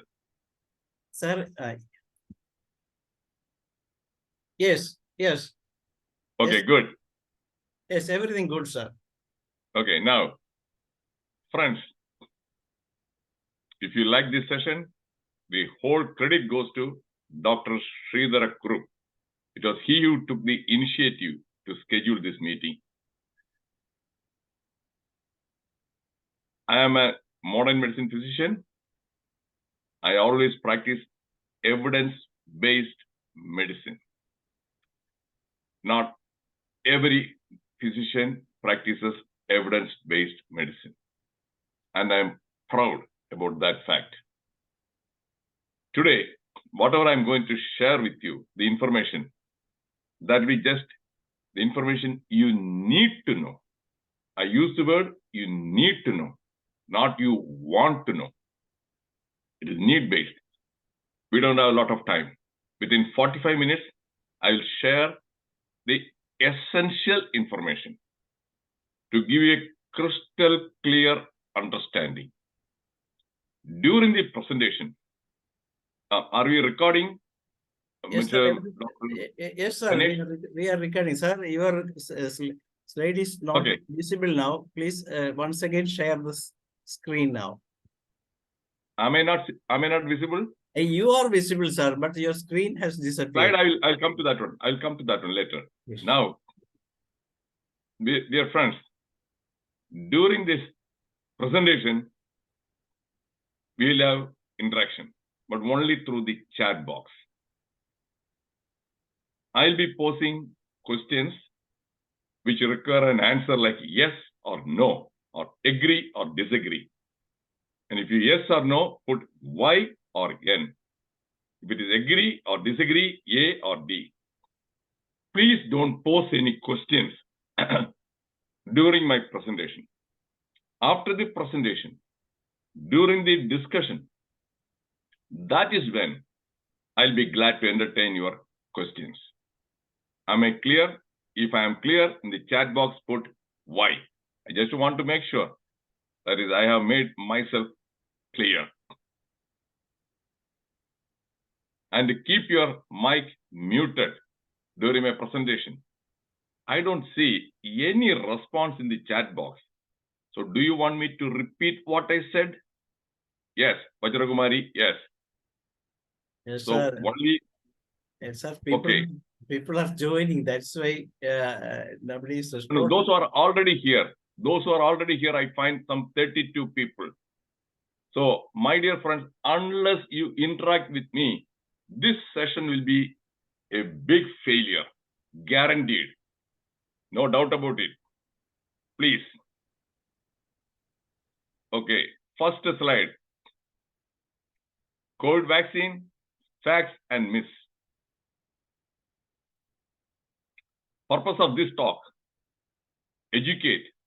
I'll be educating you with information, facts, evidence. Enlighten.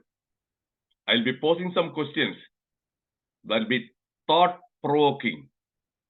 I'll make you think. Only when you think, you'll be able to understand. There's a big difference between knowing and understanding. Knowing is not enough. I would like everyone to understand what I am talking about. Once you have understood, then that becomes knowledge. If you don't understand, it is only information. So once you have the knowledge, that will give you the power. So that is the purpose of this talk. Jawaharlal Nehru's words, facts are facts and will not disappear on account of your likes. Thinking is hard work, which is why you don't see many people doing it. I'm going to convince you. This is a quote from a writer. Many people, they don't think. That is what happened during this COVID pandemic. Real life examples will definitely convince you. In conditions of uncertainty, humans, like animals, herd together for protection.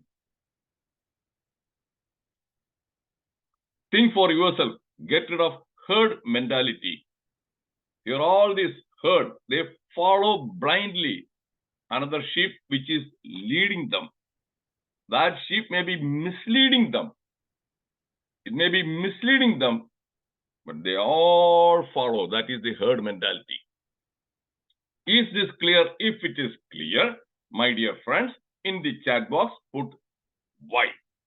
I want to know whether you are following me or not. Again, Dr. Vajrakumari, why? I don't see anybody else, including this Dr. Danesh, giving any response. Okay, Henry Job.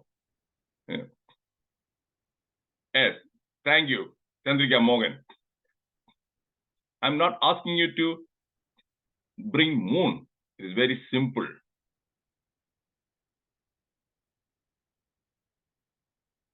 Dare to think for yourself. Fact. What is a fact? A thing that has actually happened or that is really true. Simple definition. Get the facts. Before you make any decision, before you form an opinion, step number one is get the facts. That is what many people, they don't do, including doctors in my specialty, that is modern medicine. Majority of them, they don't bother to get the facts. They also have that herd mentality. Do you know who this gentleman is? Fauci, Anthony Fauci. If you don't know, please put N. Then I will explain who this gentleman is. I don't want to assume that everybody knows this. Okay, one N. Henry Job, N. Good. Thank you for your kind information. Dr. Fauci. He was a former director of the National Institute of Allergy and Infectious Diseases. He held that post for more than 35 years. And he was the chief medical advisor for 7 presidents of America. And it was this gentleman who misled the entire world. He misled the entire world. So you must know this name, Fauci. I'll give you real facts. And this is what is said in Shelley. Fauci predicts US could see signs of herd immunity by late March or early April. If you don't know what this herd immunity is, chat box put N. I'll explain. I don't want to assume you know, because you are in a different system of medicine. You are following homeopathy. So if you don't know, no. Okay, good.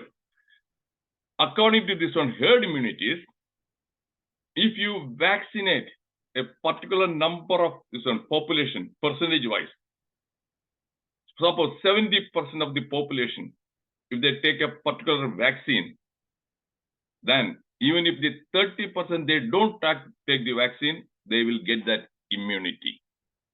That is what in polio and many other diseases.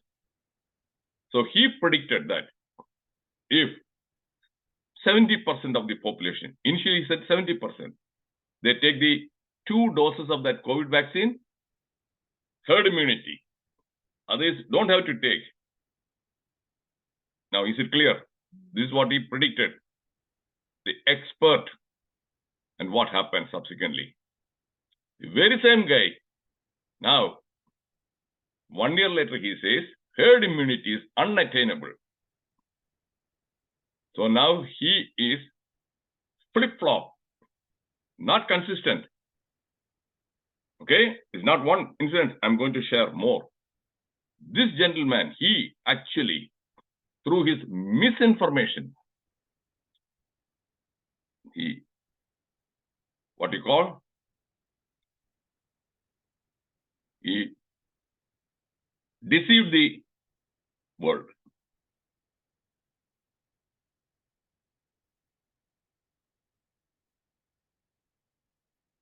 Fauci on wearing 2 masks. First he said, wear 1 mask. Then subsequently he said that you must wear 2 masks. N95 mask, on top of that one, another mask.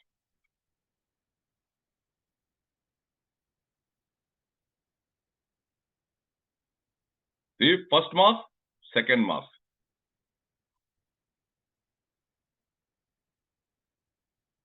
And he was the person who was strongly advocating vaccine, vaccine, booster, vaccine, booster, booster, booster. And he took 4 shots. And he rarely used to go out of his home. He wouldn't participate in any, even White House dinner also, he didn't go and participate. Wearing mask. He caught COVID last year, June. So 4 doses of vaccine, double masking. Did it help? Did it protect him? No. But he continues to. Again recommend continue booster dose. Now they are coming with the new vaccine again. Bivalent, disvalent, new strains. So this is something. I have shared only facts. These are all verifiable.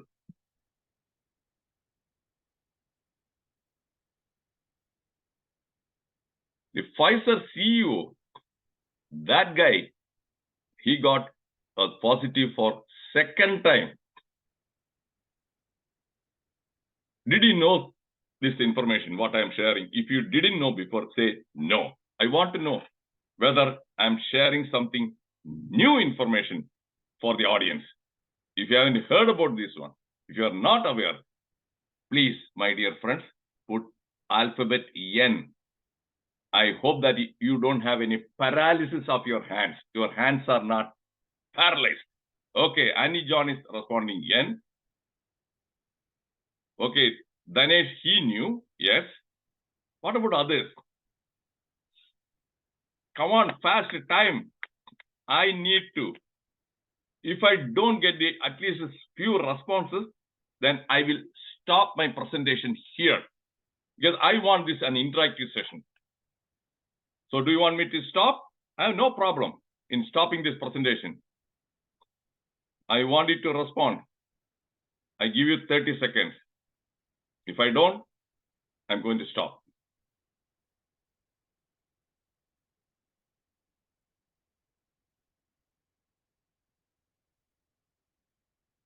Okay, now more number of people. Thank you. Because I mean it. If I say something, I mean it. I don't make idle this one. Okay, thank you.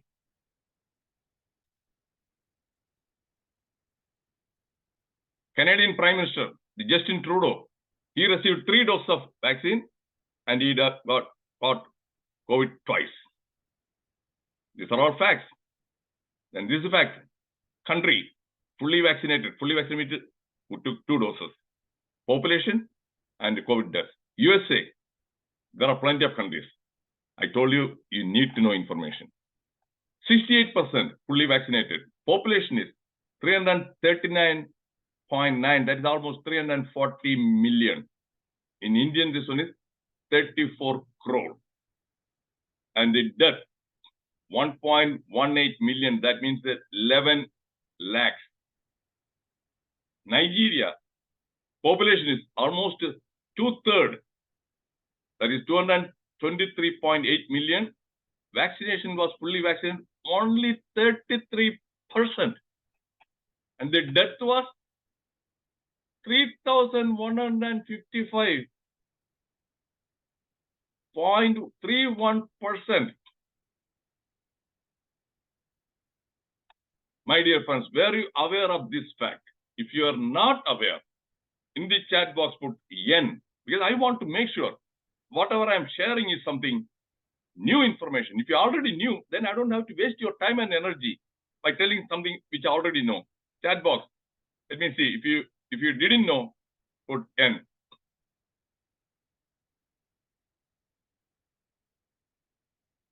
N. Thank you for responding. Dija, she knew. Okay. Pajuromari, no. I have spent a lot of time doing the homework to make sure that whatever I'm sharing is something new and useful information, and it is insightful.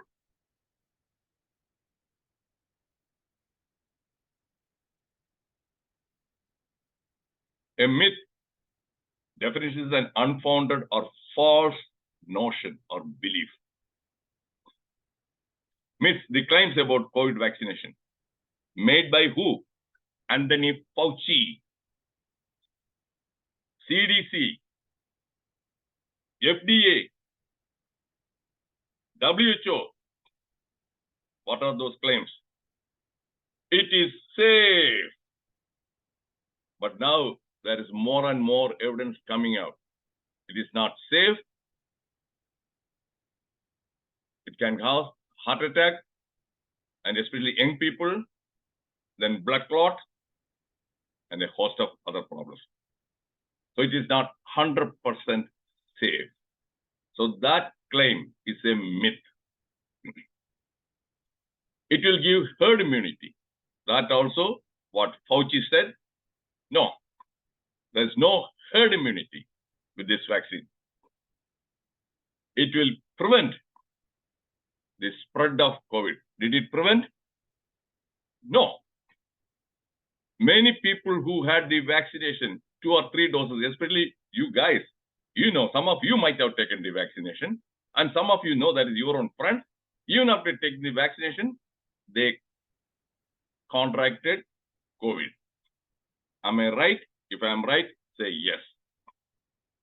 So in spite of taking COVID booster shot and everything, people got COVID. Yes or no? Yes. Yes. Yes, thank you, Dr. Rajeshwari. Yes. So, it didn't prevent.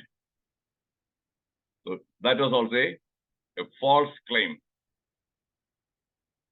It protects who?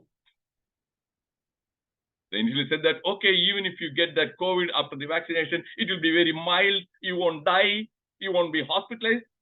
That was a false information. Last year in America itself, thousands and thousands of people who had taken 3 or 4 doses, they caught COVID and they died.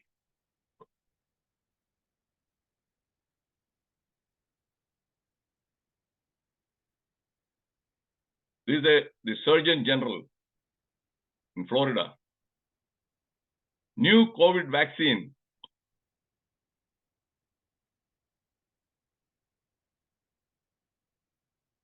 anti-human. Major safety concern.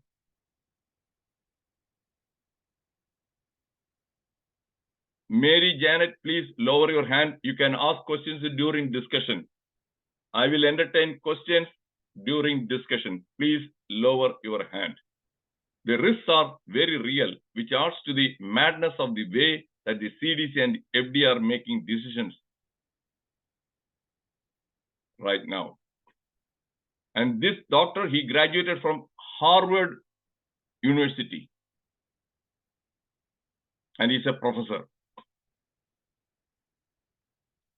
Now let us look at the virus facts. HIV, that is AIDS. It has been there for more than 40 years. Is there a vaccine for HIV? 40 years. No vaccine. Why? HIV virus mutates. It keeps on mutating. It mutates. So, it is hard to. So, that is one fact. What about flu virus? That also keeps on mutating. It is a cousin of this COVID. And in USA, every year they give flu shot during the winter season. Now it is winter season. I get frequently emails, notification, a vaccine is available, free, go there, no walk-in. My dear friends, I didn't take even a single shot of COVID vaccine. I'm not a person who is against all vaccines. That also I want to make it clear. I'm not against all vaccines. Right from the beginning, the reason why I didn't take flu shot, COVID shot, I didn't use that herd mentality. I know how to think. With the facts and evidence, if a virus keeps on mutating, the vaccine is not going to protect. That's why I never took flu shot and this COVID shot also.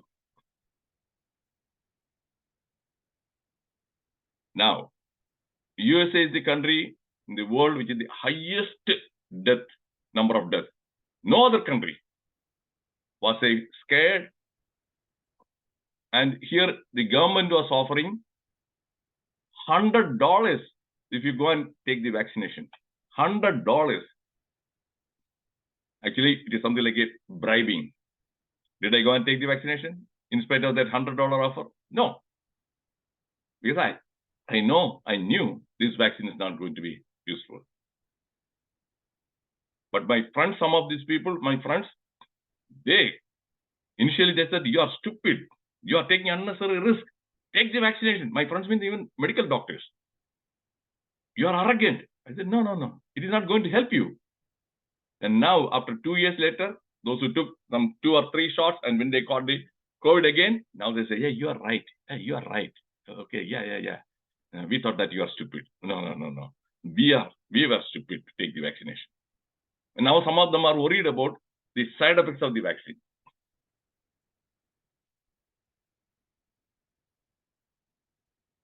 Corona, again, mutates. Smallpox, it didn't mutate that much. That is why we were able to eradicate smallpox. Polio also doesn't mutate that much. That is why in India, not even one case. Some 40 years back when I was doing the house surgery, when I was a house surgeon, almost, that is in one particular hospital itself, every week we used to get, that is a 5 to 10 children getting admitted with polio.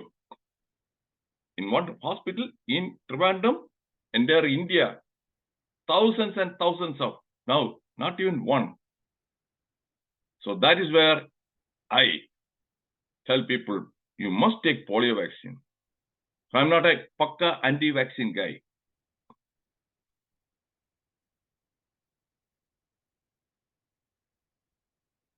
Facts about flu, each year in the United States, in spite of the vaccine, fact that they are aggressively vaccinating, flu kills more than 36,000 people and hospitalizes 200,000 more. Each year, up to 1 in 5 Americans are laid low by the flu. Is this fact not interesting? So what is this flu vaccine doing? And now in India, they have aggressively started marketing. The people are gullible. The people are gullible. Children, they are going and getting the flu shot. Am I right? If I am right, please, yes. Am I right? That is, they are aggressively marketing flu shot in India. Am I right? Yes, yes, yes. That's what they are doing. Money. Do you know how much they made Pfizer last year?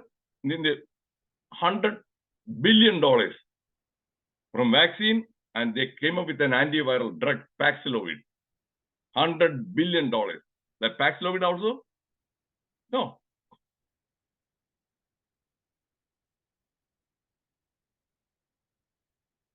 Definition of these words: misinformation and disinformation, brainwash, phobia. Misinformation, incorrect or misleading information. Disinformation, a form of propaganda involving spread of false information with the deliberate intent to cheat, deceive, or mislead. Is this clear? If it is clear, in the chat box, I want you to understand these two terms: misinformation, disinformation. Is this clear now? Chat box put why. Yes, Danesh, why? Teja, yes. These are the terms we don't learn in the medical school, either homeopathy or modern medicine. We don't know. I've been a public speaker, I've been a trainer, and I usually give talks on behavioral science related topics. I read a lot. Yes, I read a lot. I do a lot of reading and research. So I'm aware of all these terms. Brainwash. To make someone believe something by using methods that make a person unable to think rationally. It is a manipulation of mind. Yeah, who is saying the vaccine will protect you?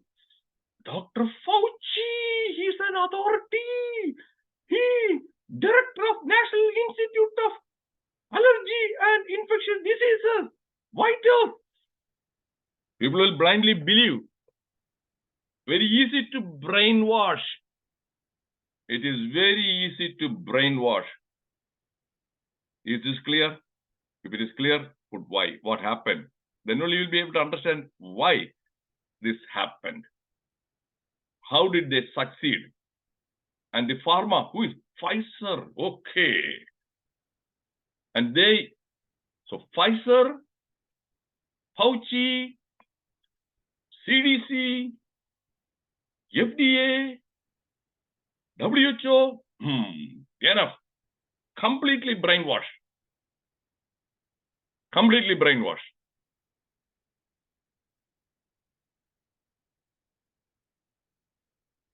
Phobia is an inexplicable, irrational, and lasting fear of a certain object, animal, situation, or activity.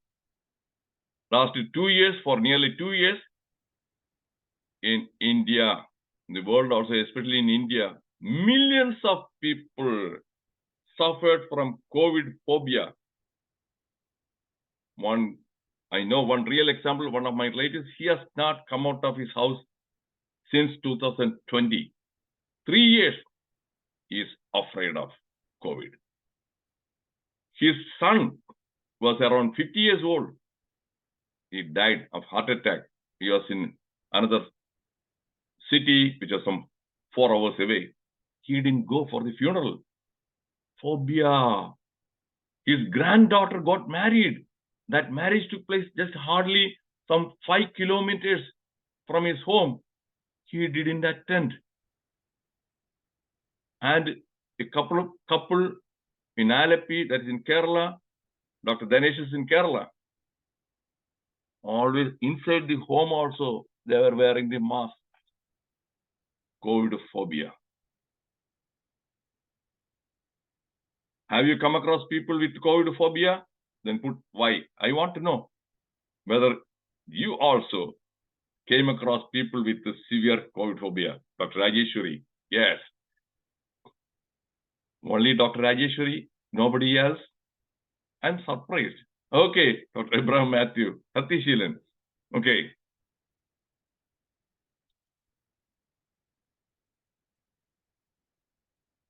How is phobia different from fear? Fear is normal reaction to a threat or danger, while a phobia leads to an abnormal fear response in the absence of real danger or threat.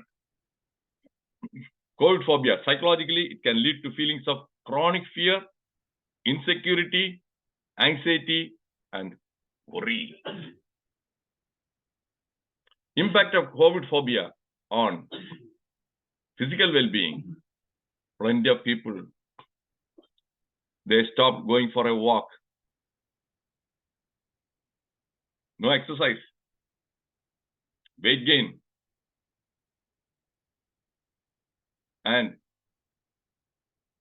they couldn't get good food. It created a lot of damage to the physical health. Mental well-being, anxiety, fear, worry. Emotional well-being, sadness, anger. They are not able to go out. They are in house arrest. They are not able to meet their friends, elderly people. They are feeling lonely. The impact of COVID. Financial well-being. Okay, many businesses, especially the travel, tourism, hotel, they suffered a lot. My dear friends, did you know that there is one country where they didn't put any lockdown? They didn't shut down the schools. They even let the hotels, everything open. Do you know which country that country was? If you don't know, put why, then I will tell you the name of that country. If you don't know, one country, they didn't follow this herd mentality. If you don't know, put N. My dear friends, listen to me carefully. If you don't know, N, yes, Dr. Rajeshwari, N.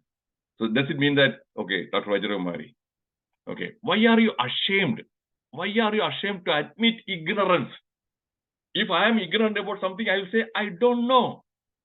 But the ego comes in the way. Oh, what will the others think? Oh, I am a person. If I say, I don't know, I don't know. No. Admitting ignorance, not a shame. Ignorance is not a sin. That country is Sweden. In Sweden, they had another ID expert, just like this Fauci. He was very sensible. No lockdown. Schools were not shut down. Restaurants were not shut down. And after 2 years later, when they looked at the data, the number of deaths and the neighboring states in Europe, like countries like Germany and other things, Sweden, it was not worse. It was not worse. He proved economy didn't go down because of that. Whereas in many other countries, economy took a nosedive.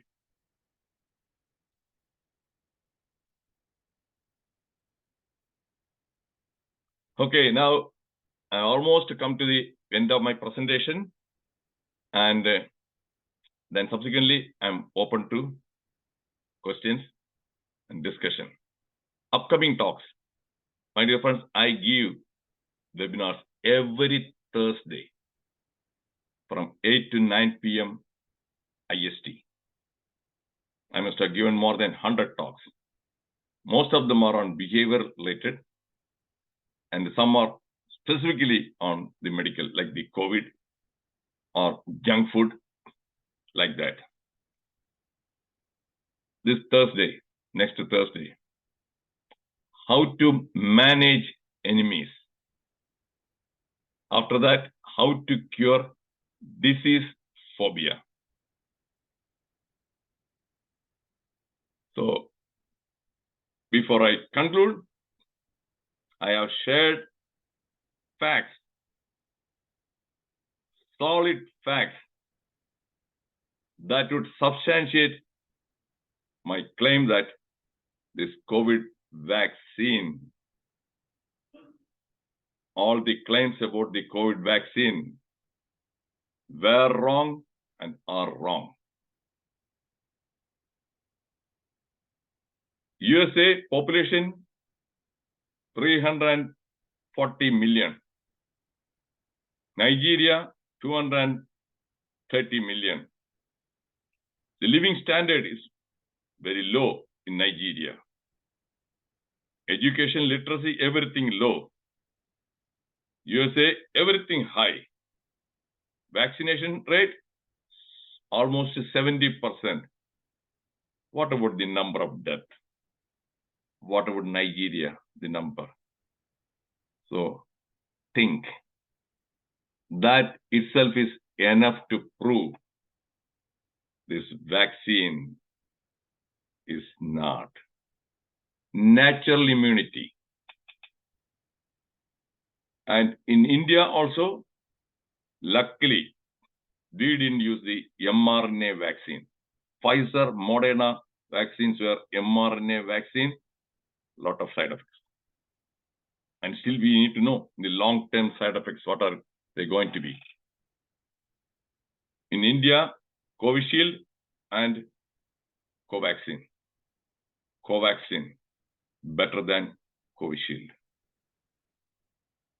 Natural immunity, food habits, Nigeria, most of them, they don't go and eat fast food. People who eat fast food, in America, fast food culture. In India, it is growing. If you eat home-cooked food, your immunity will be strong. I don't go and eat out. I cook my own food. I don't drink Pepsi. I don't drink Coke. They will all have negative impact on our immunity, soda. So these are all the take-home messages. Drink plenty of adequate water, lime juice, fresh lime juice, or buttermilk. Eat fruits, banana, apple, or seasonal fruits, gooseberry. In the evening, every day, I don't eat cooked food. I eat one time of the day uncooked food. In the evening, I eat 2 or 3 different kinds of fruits, either banana, apple, or orange, or grapes, or avocado. Then nuts and seeds. Yeah, peanut, cashew nut, walnut, seeds, pumpkin seeds, the sunflower seeds.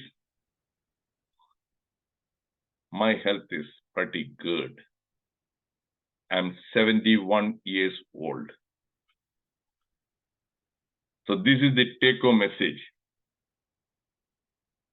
Vaccination, I repeat, I strongly recommend polio, triple, tetanus, all those. I won't encourage flu shot, COVID shot. This is based on using my thinking skill, using the facts and the evidence. And I proved I am right, not taking a single dose, and no problem. another fact also many people they forget, that is nearly 80% of the people, if they catch COVID infection, they will be asymptomatic. They won't have any symptoms. I also might have contracted COVID. 80% asymptomatic. The remaining 20%, even if they catch, even if they didn't have any vaccine or anything, out of that one, some 15% mild symptoms, sore throat, maybe cough and all those things. Then another remaining 5%, they may have severe symptoms, they may need hospitalization. Of that, only 1% or something will die. And the variant also, the first variant, alpha, delta, they were strong. First one affected the lungs. That is why people have breathing difficulty, oxygen saturation came down. So these are all things. Now again, in the future also, a strain may come. A different strain may give you more different symptoms. So the vaccine protection, that is misinformation, disinformation. So thank you all for your active participation. And one more slide I have to show about the upcoming talk. If you are interested, that is Zoom ID, same ID every week. There's a passcode, same. Thursday, 8 to 9 p.m. You are all welcome. So if you enjoyed this talk, if you really enjoyed this session, you must thank Dr. Sridhara Group. If you didn't, blame me. No problem. I'm willing to take the responsibility. Okay.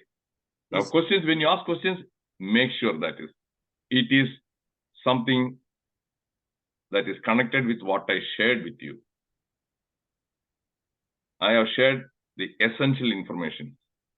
So I won't be able to give answers to questions which are not relevant or you need to know.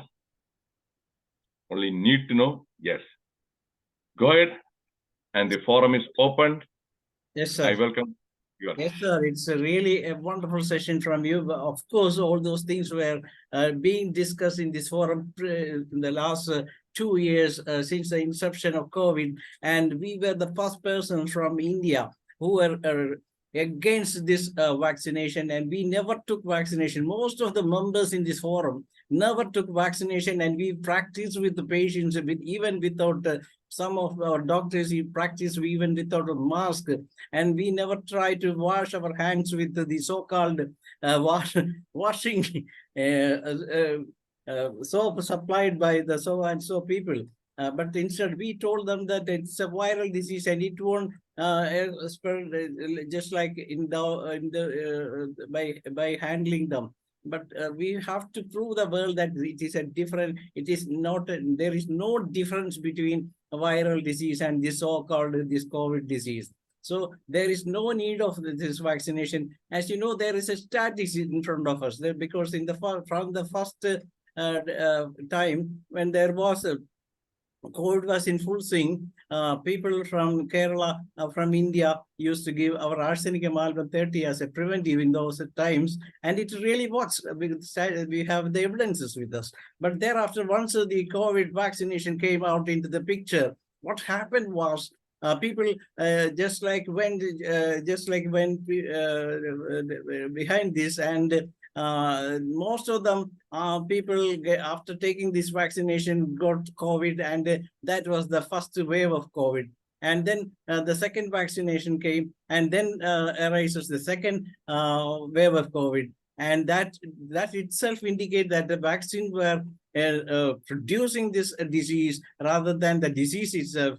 And even during the COVID time, I have conducted my 2 daughters' marriage, even without vaccination. And there were more than 1,000 people attended in the function in my home. Nobody get COVID in that time. So this is what I would like to share with you. Most of the doctors, we are the only person from Kerala or from India were against this COVID, and we were not frightened.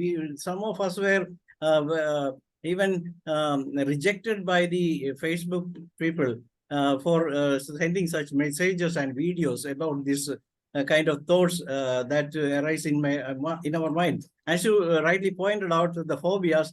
The biggest phobia was done by the Ministry of communication. Always, whenever you open the mobile, you can hear that the COVID vaccine is must, and it is a protective vaccine. It is an effective vaccine, so everyone should take like that. So that kind of phobia was produced during the time by those people. And anyway, congratulations, sir, for your thoughts. That was just like we people, the homeopathic doctors fraternity from this international forum was thinking. And anyway, congratulations once again, and we can go ahead with our discussion. I invite Dr. Sridhar to begin, sir, who was instrumental. Before that, Yes, when each one makes a comment, I would like to respond. Yes, sir. Dr. I'm sorry, I cannot agree with some of your comments. Of course. I cannot agree with some of your comments. We don't have the time. Okay. So I don't want to engage in a debate. So if I don't say anything, then others may think that is okay. I totally agree with you. I'm sorry. Okay, I sir. don't agree with some of your comments. Okay, Sridhar Kurup, sir. Okay, Sridhar Kumar, sir. Yes, I am so glad and proud about your talking session, because I only invited to you and convinced you that it will be come to here. So I am very proud about your talk, that it is crystal clear that day and night, like that black and white, it was very clear what you want to say, convince to the audience that it is very clear. So I thank from my heart that you came and you gave a good lecture. So thank you very much. My thanks and regards to you with highest regards. Thank you very much.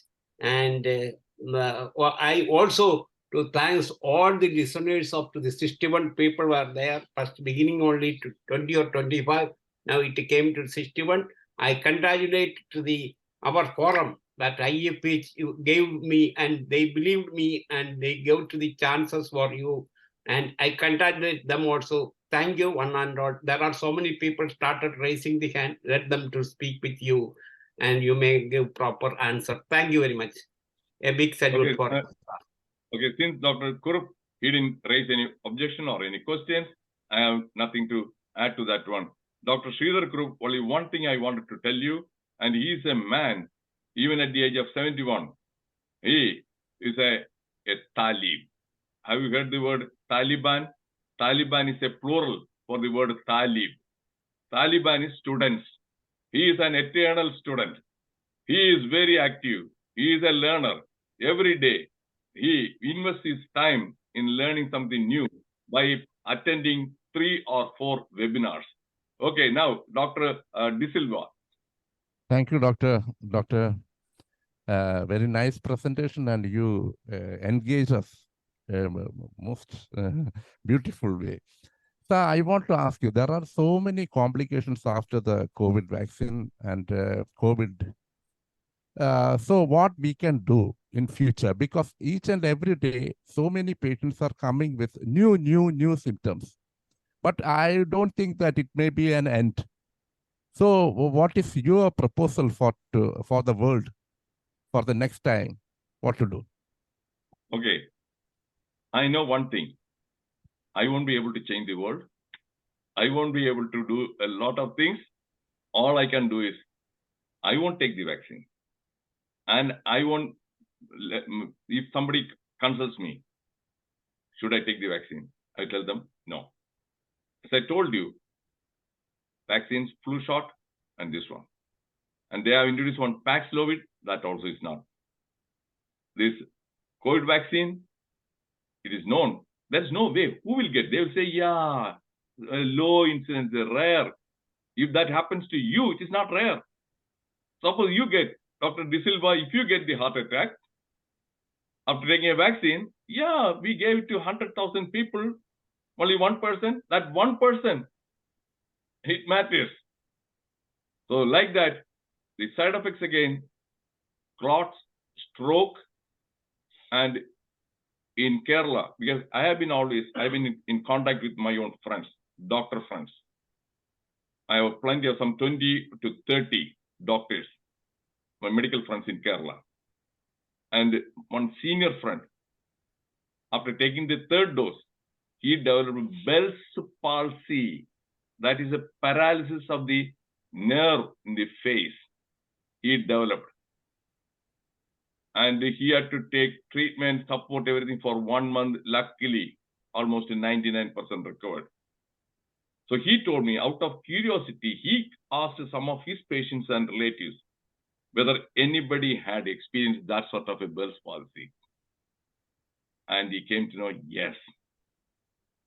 All these things, they don't go reported. Dr. Silva, not everything gets documented. And another doctor again, in Trivandrum, Kerala, after taking the third dose, within 4 or 5 days, got COVID with the severe symptoms.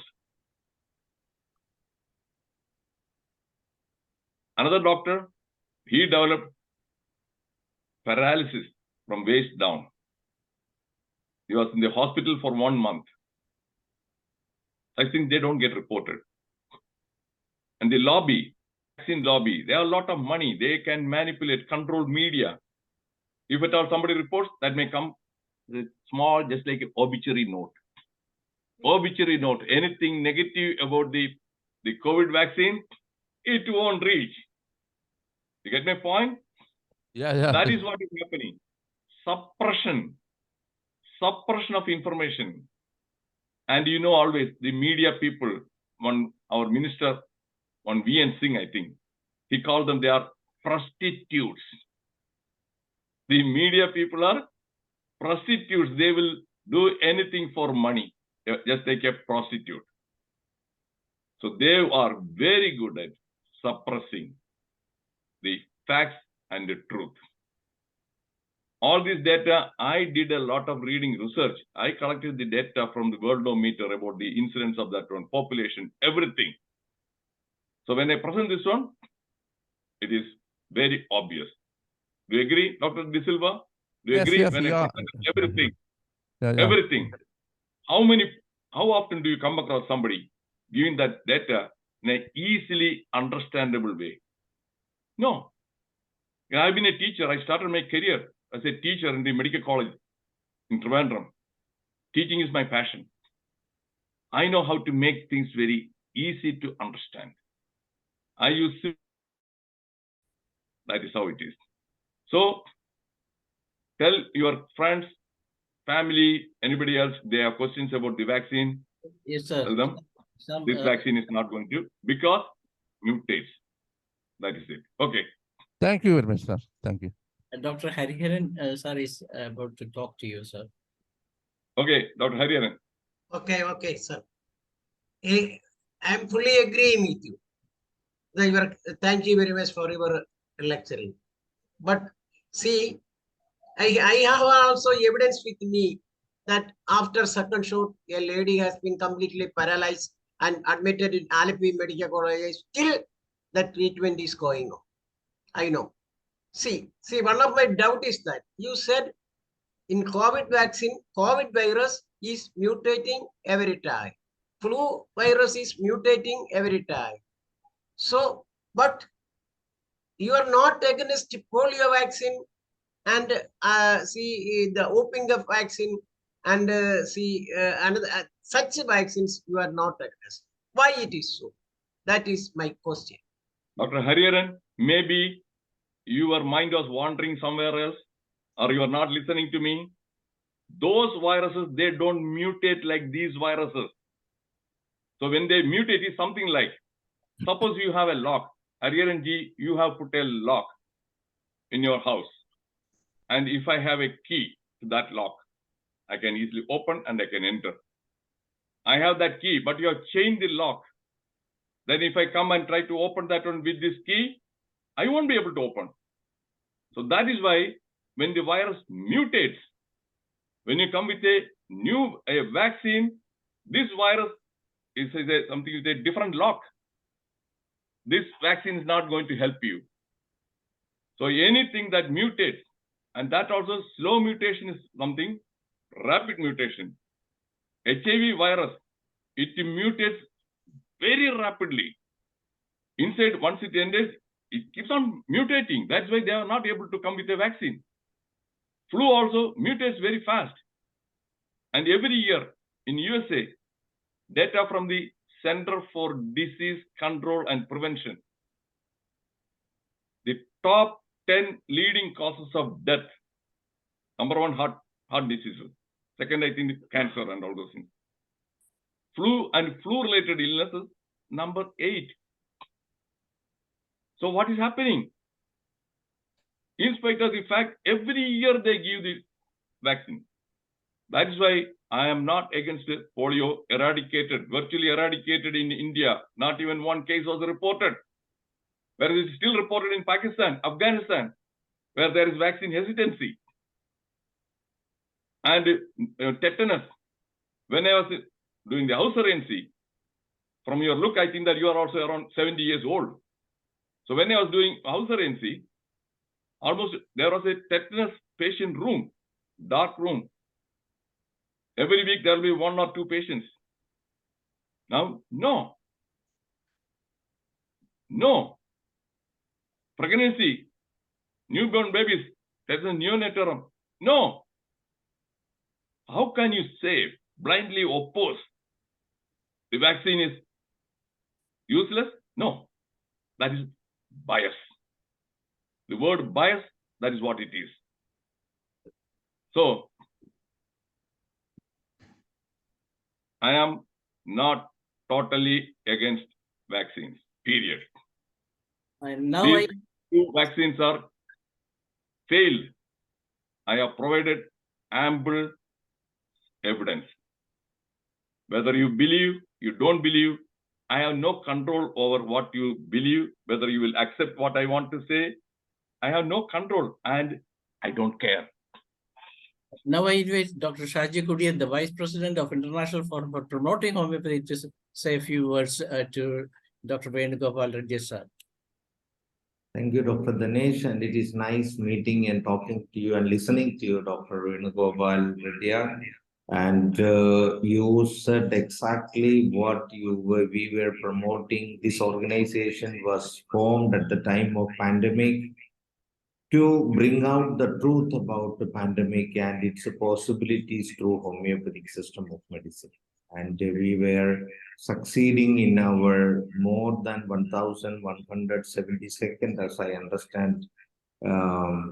So we have one of the organizations in the world done hugely in promoting this truth to the entire world in whatever way possible for us. And we are very happy to listen to you, what you said today. It is very pleasing to our ears, and seeing you was very pleasing to our eyes too.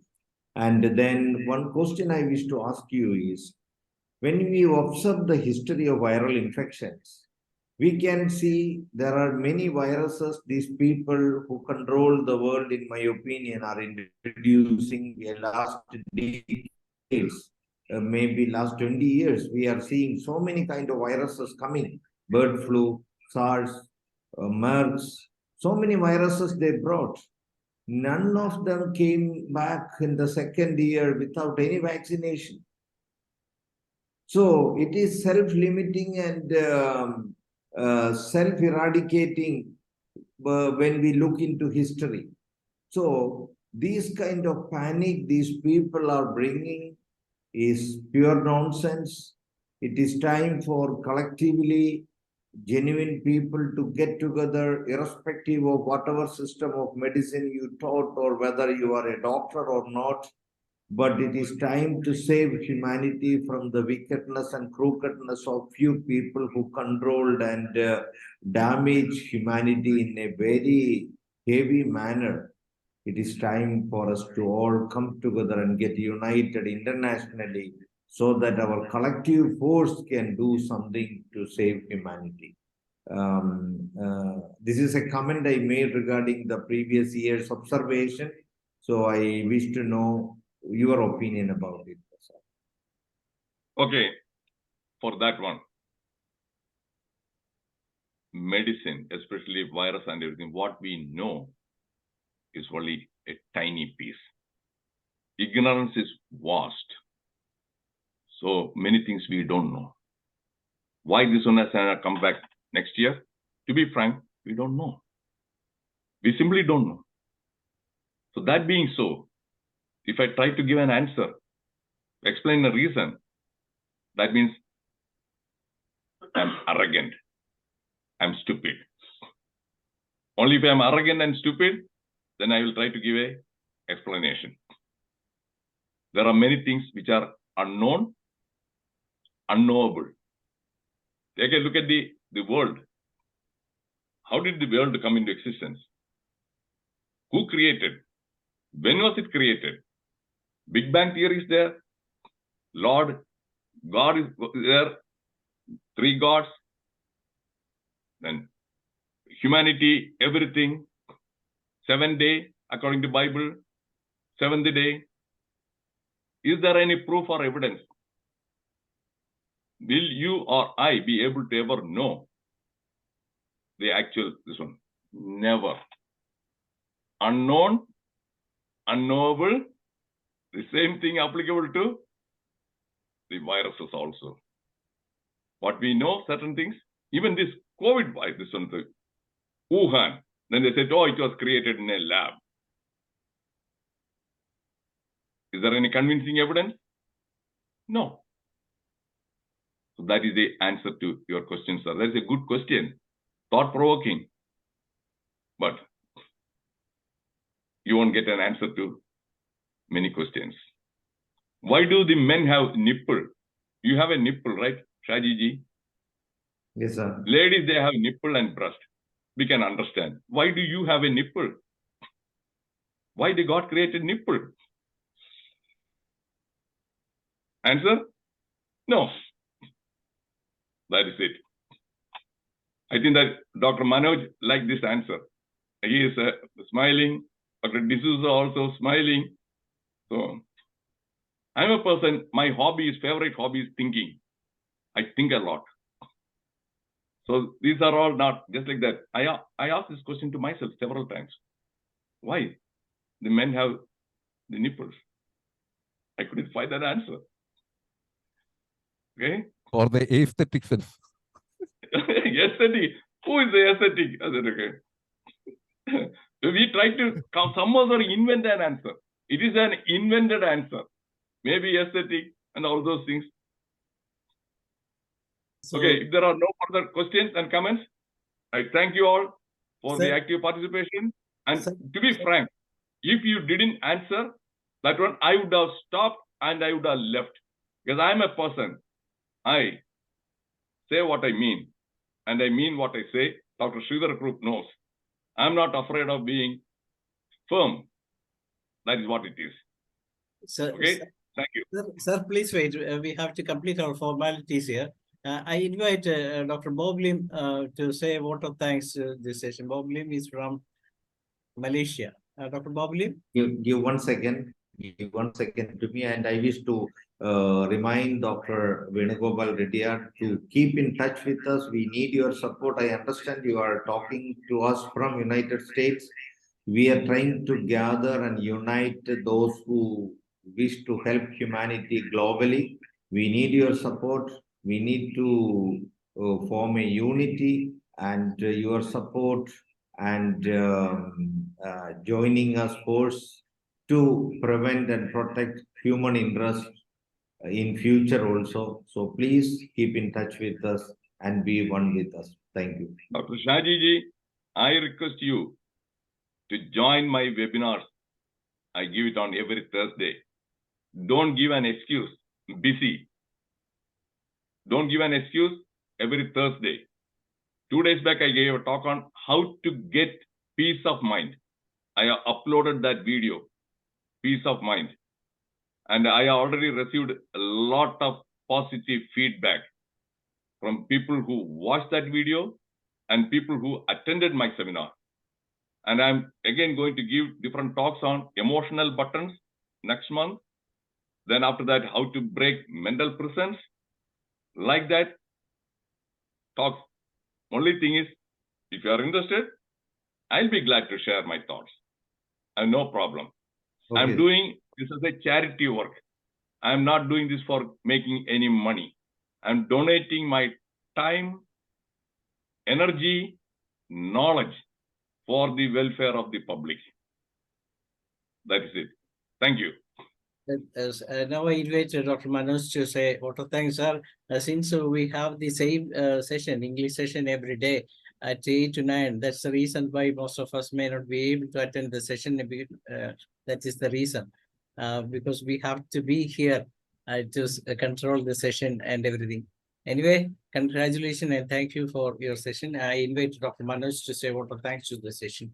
It's very interesting and nice session, because as Dr. Shaji Varghese rightly said, it is for humanity, not for business persons. And also the thinking physicians are rare species nowadays. That is why our master Hanuman commented 200 years back, thinking the most difficult task under the sun. So what is needed is we have to change the ossified brain circuits in the new brain, and we must refine ourselves and try to improve others.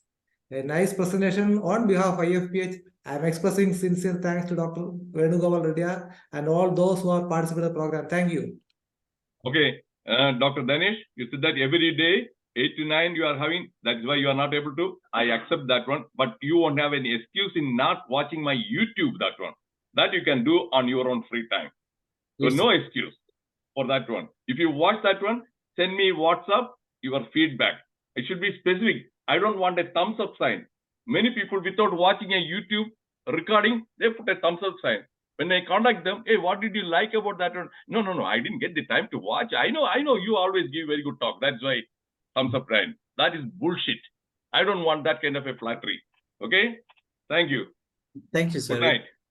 Good night. With that, we come to the end of the day 1174, and tomorrow we will have a session from Dr. Subranil from UP, and he will be presenting the research aspect of homeopathy. Good night, sir. Okay, thank you. And it is over to Dr. Hubert to moderate the Malayalam session.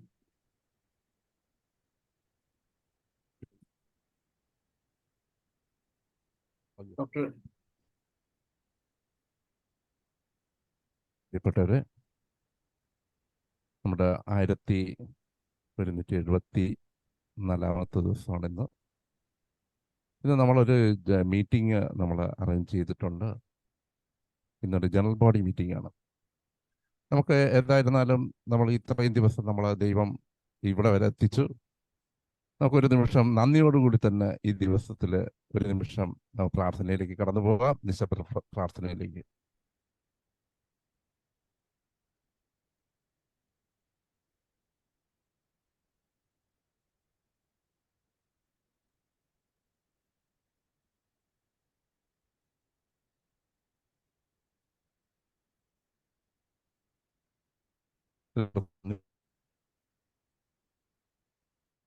ഇന്ന് നമ്മൾ meeting ആണ് വെച്ചിട്ടുള്ളത്. പല കാര്യങ്ങളും നമുക്ക് ചർച്ച ചെയ്തിട്ടുണ്ട്. കാരണം ഇത്രയും നാള് ലോകത്തെ അത്ഭുതപ്പെടുത്തിക്കൊണ്ടാണ് നമ്മൾ ഈ വേദി ഇങ്ങനെ കൂടുന്നത്. ലോകത്തിൻ്റെ നാനാഭാഗത്തു നിന്നുകൊണ്ടും അവരവരുടെ മനസ്സ് ഷെയർ ചെയ്തുകൊണ്ടും നമ്മളിപ്പോൾ തന്നെ കണ്ടു അമേരിക്കയിൽ നിന്ന് ഡോക്ടർ റെഡ്ഡി. അങ്ങനെ പല ഭാഗത്തു നിന്ന്, ലോകത്തിൻ്റെ നാനാഭാഗത്തു നിന്ന് ഒരുമിച്ച് കൂടുകയും ഈ വേദിയിൽ ഒരുമിച്ച് കൂടി ചിന്തിക്കുകയും പഠിക്കുകയും വ്യക്തിത്വം വികസിപ്പിക്കുകയും വളരെയേറെ ഈ 3 വർഷത്തിനിടയ്ക്ക് 3.5 വർഷത്തിലുള്ള ആവുന്നതിൻ്റെ ഇടയ്ക്ക് വളരെയേറെ വ്യക്തിത്വം വർദ്ധിച്ചു. എല്ലാവരുടെയും വ്യക്തിത്വം വർദ്ധിച്ചു, എല്ലാവരുടെയും ചിന്താഗതികൾ വർദ്ധിച്ചു, എല്ലാവരുടെയും സ്വഭാവത്തിൽ വളരെ രൂപീകരണം നടന്നു. വളരെയേറെ നമ്മൾ അഹങ്കാരികളായിരുന്ന പലരും വളരെയേറെ എളിമയുള്ളവരായിട്ട് മാറി. കാരണം എന്ന് വെച്ചിരുന്നാൽ നമുക്ക് മറ്റുള്ളവരെ കണ്ടപ്പോഴാണ് മനസ്സിലായത് നമ്മുടെ അറിവില്ലായ്മ പലപ്പോഴും എനിക്ക് തോന്നിയിട്ടുള്ള ഏറ്റവും കൂടുതൽ എനിക്ക് അനുഭവപ്പെട്ടുള്ള നമ്മുടെ അറിവില്ലായ്മ എന്തുമാത്രമുണ്ട് എന്ന് വെളിപ്പെടുത്തുന്നതായിരുന്നു ഈ വേദി. അതുകൊണ്ട് എന്നെ സംസാരിക്കാൻ ഇപ്പോൾ ഭയങ്കര ഭയമാണ്. കാരണം നാക്ക് പലപ്പോഴും ഉടക്കും പലതും പറയാൻ പോയി തീർന്നാൽ. ഏതായിരുന്നാലും എല്ലാവരെയും ഞാൻ ഈ വേദിയിലേക്ക് സ്വാഗതം ചെയ്യുകയാണ്. ആദ്യമായിട്ട് നമ്മുടെ വൈസ് പ്രസിഡന്റ് ഉണ്ട്, ഡോക്ടർ ഷാജി കുടിയായിട്ട് സംസാരിക്കട്ടെ.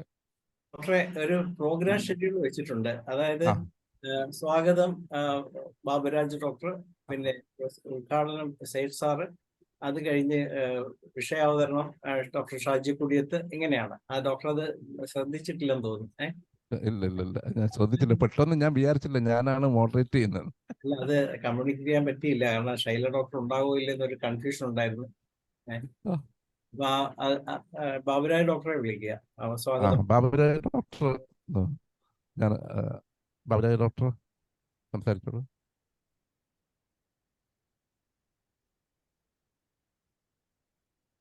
എല്ലാവർക്കും നമസ്കാരം. കേൾക്കുന്നുണ്ടാവുമെന്ന് വിചാരിക്കുന്നു. കേൾക്കാം. നമ്മള് ഇവിടെ കൂടിയിരിക്കുന്ന എല്ലാവർക്കും അറിയുന്ന ഒരു യാഥാർത്ഥ്യം, അല്ലെങ്കിൽ എല്ലാവരുടെയും സങ്കല്പത്തിലുള്ള, എല്ലാവർക്കും ബോധ്യപ്പെടേണ്ട ഒരു ഒന്ന് രണ്ട് കാര്യങ്ങൾ സൂചിപ്പിച്ചിട്ട് എൻ്റെ കർത്തവ്യത്തിലേക്ക് കടക്കാം എന്ന് വിചാരിക്കുകയാണ്. IFPH എന്ന് പറഞ്ഞാൽ നമ്മൾ നമ്മുടെ ചുറ്റുവട്ടത്തോ അല്ലെങ്കിൽ ലോകത്തെവിടെയും കാണുന്ന പ്രസ്ഥാനങ്ങളിൽ നിന്ന് വളരെയധികം വ്യത്യസ്തമായ ഒരു രൂപഭാവം ഉള്ള ഒരു പ്രസ്ഥാനമാണ്. ഇത് നമ്മൾ സതുദ്ദേശത്തോടു കൂടി ചാരിറ്റി പ്രവർത്തനം പോലെ നടത്തി വരുന്ന പരിപാവനമായ കുറേ പ്രവർത്തനങ്ങളിലൂടെ ഹോമിയോപ്പതിയെയും ഹോമിയോപ്പതി കൊണ്ട് ഗുണം കിട്ടേണ്ടവരെയും ഒക്കെ പരസ്പരം ബന്ധിപ്പിക്കുന്നതിനും പരസ്പരം സഹായിക്കുന്നതിനും പരസ്പരം വളർത്തുന്നതിനും പൊതുസമൂഹത്തിന് പ്രയോജനം ചെയ്യുന്നതിനും വേണ്ടി നമ്മൾ കാലഘട്ടത്തിൻ്റെ ആവശ്യകത, അനിവാര്യത എന്ന നിലയിൽ പലവിധ സാഹചര്യങ്ങളിലൂടെ രൂപപ്പെട്ടു വന്നൊരു പ്രസ്ഥാനമാണ് എന്ന് ഏവർക്കും അറിയുന്നതാണ്. ഈ പ്രസ്ഥാനത്തിനെ ഇതര പ്രസ്ഥാനങ്ങളെ പോലെ ഒരു നിയതമായ ചട്ടക്കൂടോ നിയതമായ ഒരു പ്രവർത്തന പരിമിതിയോ പരിധിയോ ഒന്നുമില്ലാത്ത വളരെ സ്വതന്ത്രവും എന്നാൽ ആവശ്യമായ ചില രൂപഭാവങ്ങളുള്ള ഒരു പ്രസ്ഥാനമാണ്.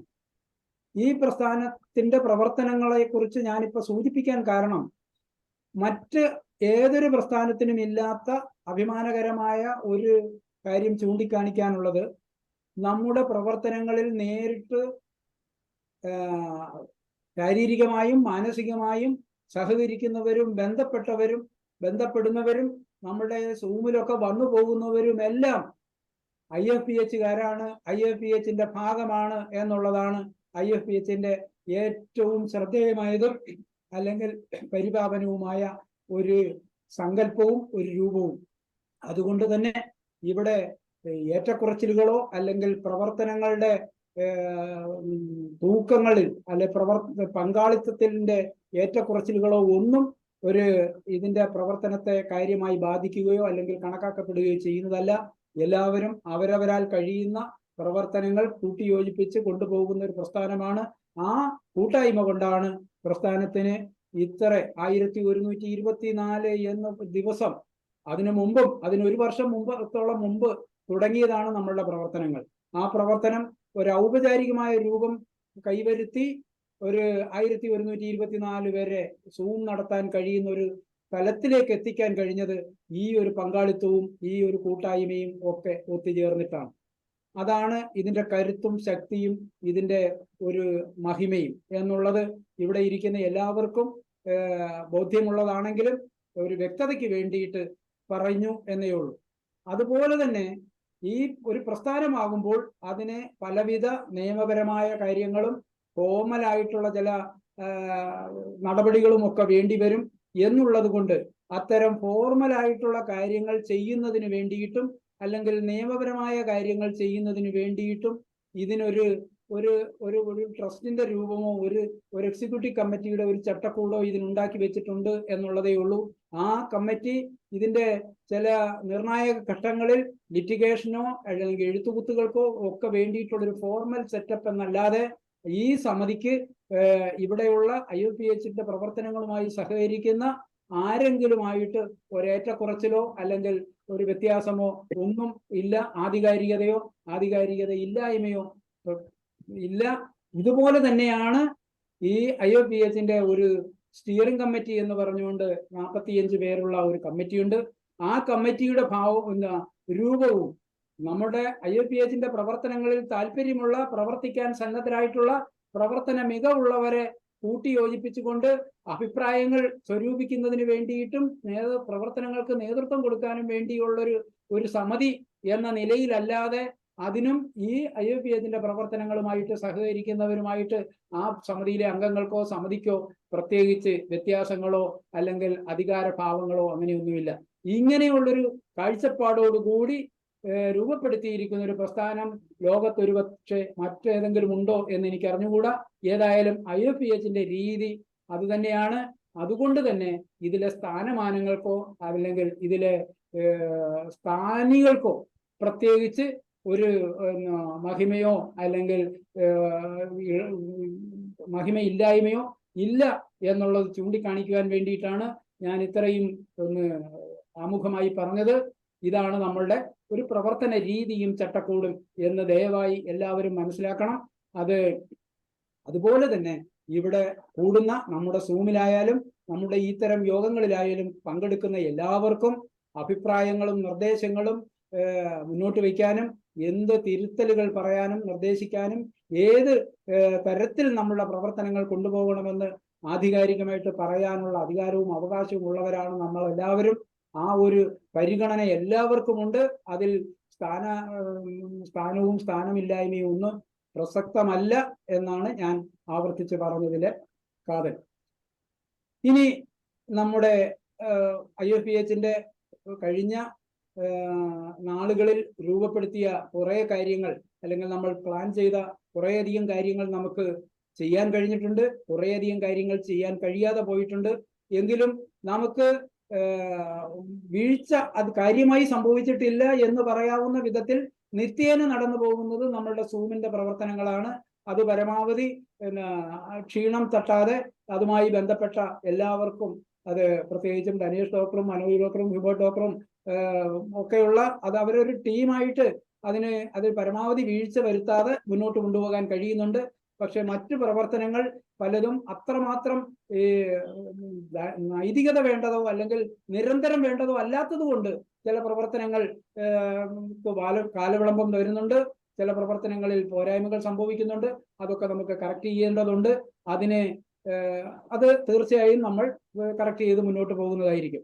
ഇവിടെ ഇത്തരുണത്തിൽ നമുക്ക് എടുത്തു പറയുവാനുള്ളത്, നമ്മൾ കഴിഞ്ഞ 2 വർഷക്കാലമായിട്ട് അല്ലെങ്കിൽ 1.5 വർഷക്കാലമായിട്ട് നമ്മൾ ഭയപ്പെടുന്ന, നമ്മൾ IFPHന്റെ പ്രവർത്തകരും IFPHുമായിട്ട് ബന്ധപ്പെടുന്നവരും IFPH തന്നെയും ആശങ്കപ്പെടുന്ന ഏറ്റവും വലിയ വിഷയമാണ് നമ്മളുടെ പൊതുജനാരോഗ്യ ബില്ല്, ഗവൺമെന്റ് കൊണ്ടുവരുന്ന പൊതുജനാരോഗ്യ ബില്ല് എന്ന് പറയുന്ന അപകടം.